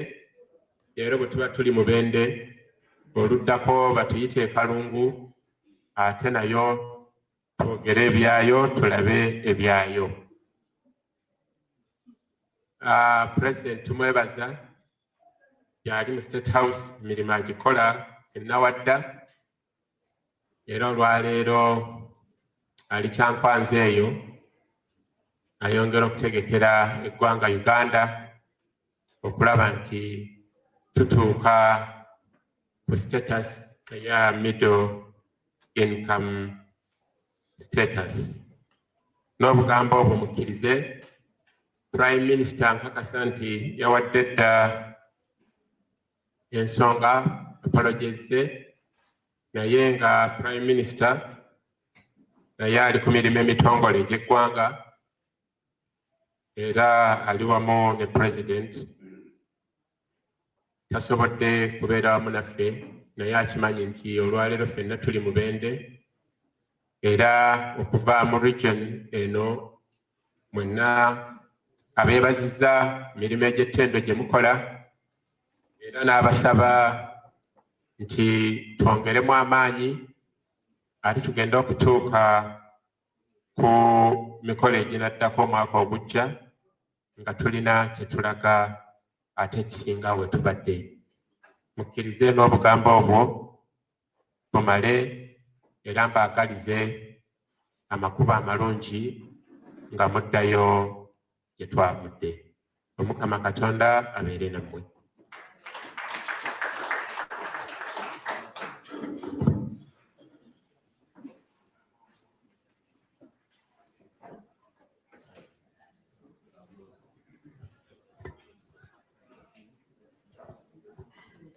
Bannange, twagala okwebaza RDC ayogedde nga abaddewo naffe. Kitegeeza nti ensonga zonna zimanyi bulungi. Is a man on the ground. We are not going to continue any other conversation kubanga emmere ewola. As you know, that food has been on the table since 2:30. So we are just going to ask to come and just say thank you and bless us, and we go and eat our food. So thank you very much. As you rightly put it, because people are tired, I will not say much, but only to thank all of you, and especially the RDC, who has just come in. But we should tell you that you were ably represented by your deputy, because a number of questions which have been asked by the participants have been ably answered by the deputy RDC. So I thank him so much, and I also take the opportunity to thank the mayor for having answered most of the questions which actually with us. And I was wondering, because I was saying these questions have been raised in Mubende. They concern sustainable development goals, and in Mubende we have the leaders here. And you have noted that we need to work together. The state and the non-state actors need to work together. So what we have noted and what we are going with is that we have expressed the desire to see more work done to localize SDGs as the local leaders working with the CSOs. We have a number of CSOs working in this region, but as you have noted from some who have talked, some are actually negative. Some were saying that nothing has happened, this program is hopeless, we should leave the people to work on their own. I think that is not the case. We need to work together if we are to develop this area. The other one is, of course, I thank the panelists for having agreed to be panelists, and of course, tell us exactly what is happening, and we don't take it for granted. Thank you very much. RDC, you have asked that, of course, you should be meeting periodically, and indeed this is true and very important, and we shall support you. If you want to organize with the CSOs, we are already working very well at the center, and of course, together with the CSOs, the development partners, the UN Resident Coordinator's Office, we can always mobilize, and then we have it quarterly, and try to assess how we are implementing the 17 goals. We may even pick very few of them: poverty, education, health, and then peace and justice, for example, number 16. And then review ourselves how we are performing on that one. So after here, we have picked all the key issues you have raised, and we shall take them further, because whatever comes up here now, we inform the mini conference. The mini conference will take place on 22nd and 23rd of this month, and will be presided over by His Excellency the President. And the other three arms, all the three arms of government will attend: the Chief Justice, the Speaker of Parliament, plus development partners, and the other non-state actors, including the CSOs and so forth. So all of these issues, because we shall create a video where some key issues from the regions will be put together and we put it as a video. So some of them which have come from this forum definitely will be presented. Then after that, we shall come up with an outcome document that we shall share with the rest of the world in July at the high-level political forum that will take place in New York. So Uganda's case definitely will be presented, and the climax will be in September at the UN General Assembly Sustainable Development Goals Summit. This year, all countries in the world will be reviewing performance of SDGs in their countries after 7 years. And of course, our head of state will be able to present Uganda's case. And of course, it will include some of the issues which have come from the region. So once again, I thank you so much for your time and wish you all the best.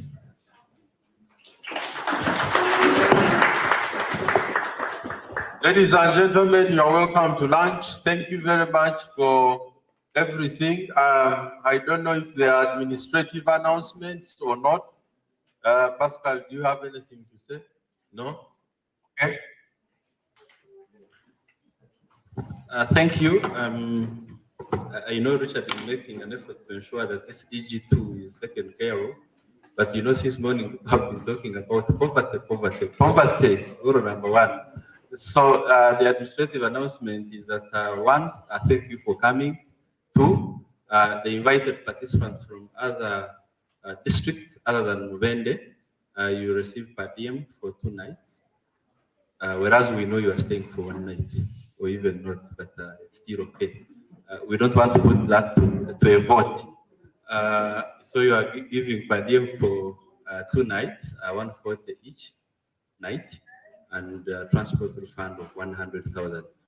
We know we had, in the letter we sent to you, we had encouraged the LC5, the planner, and the cow to agree to travel in 1 car. We know sometimes it's very hard, but we keep wondering. We have been here talking about issues, but then we also wonder why a cow cannot travel with LC5 to save resources to offer service delivery to the poor people. Why is it very difficult? So that's why we encourage all of you to use a car to come here. And we thank you, you have come with 1 car. So we are giving transport refund because we assume you have also come with a driver. So we are giving transport refund of 100,000 to each of the persons that came. Isn't that enough fuel for us?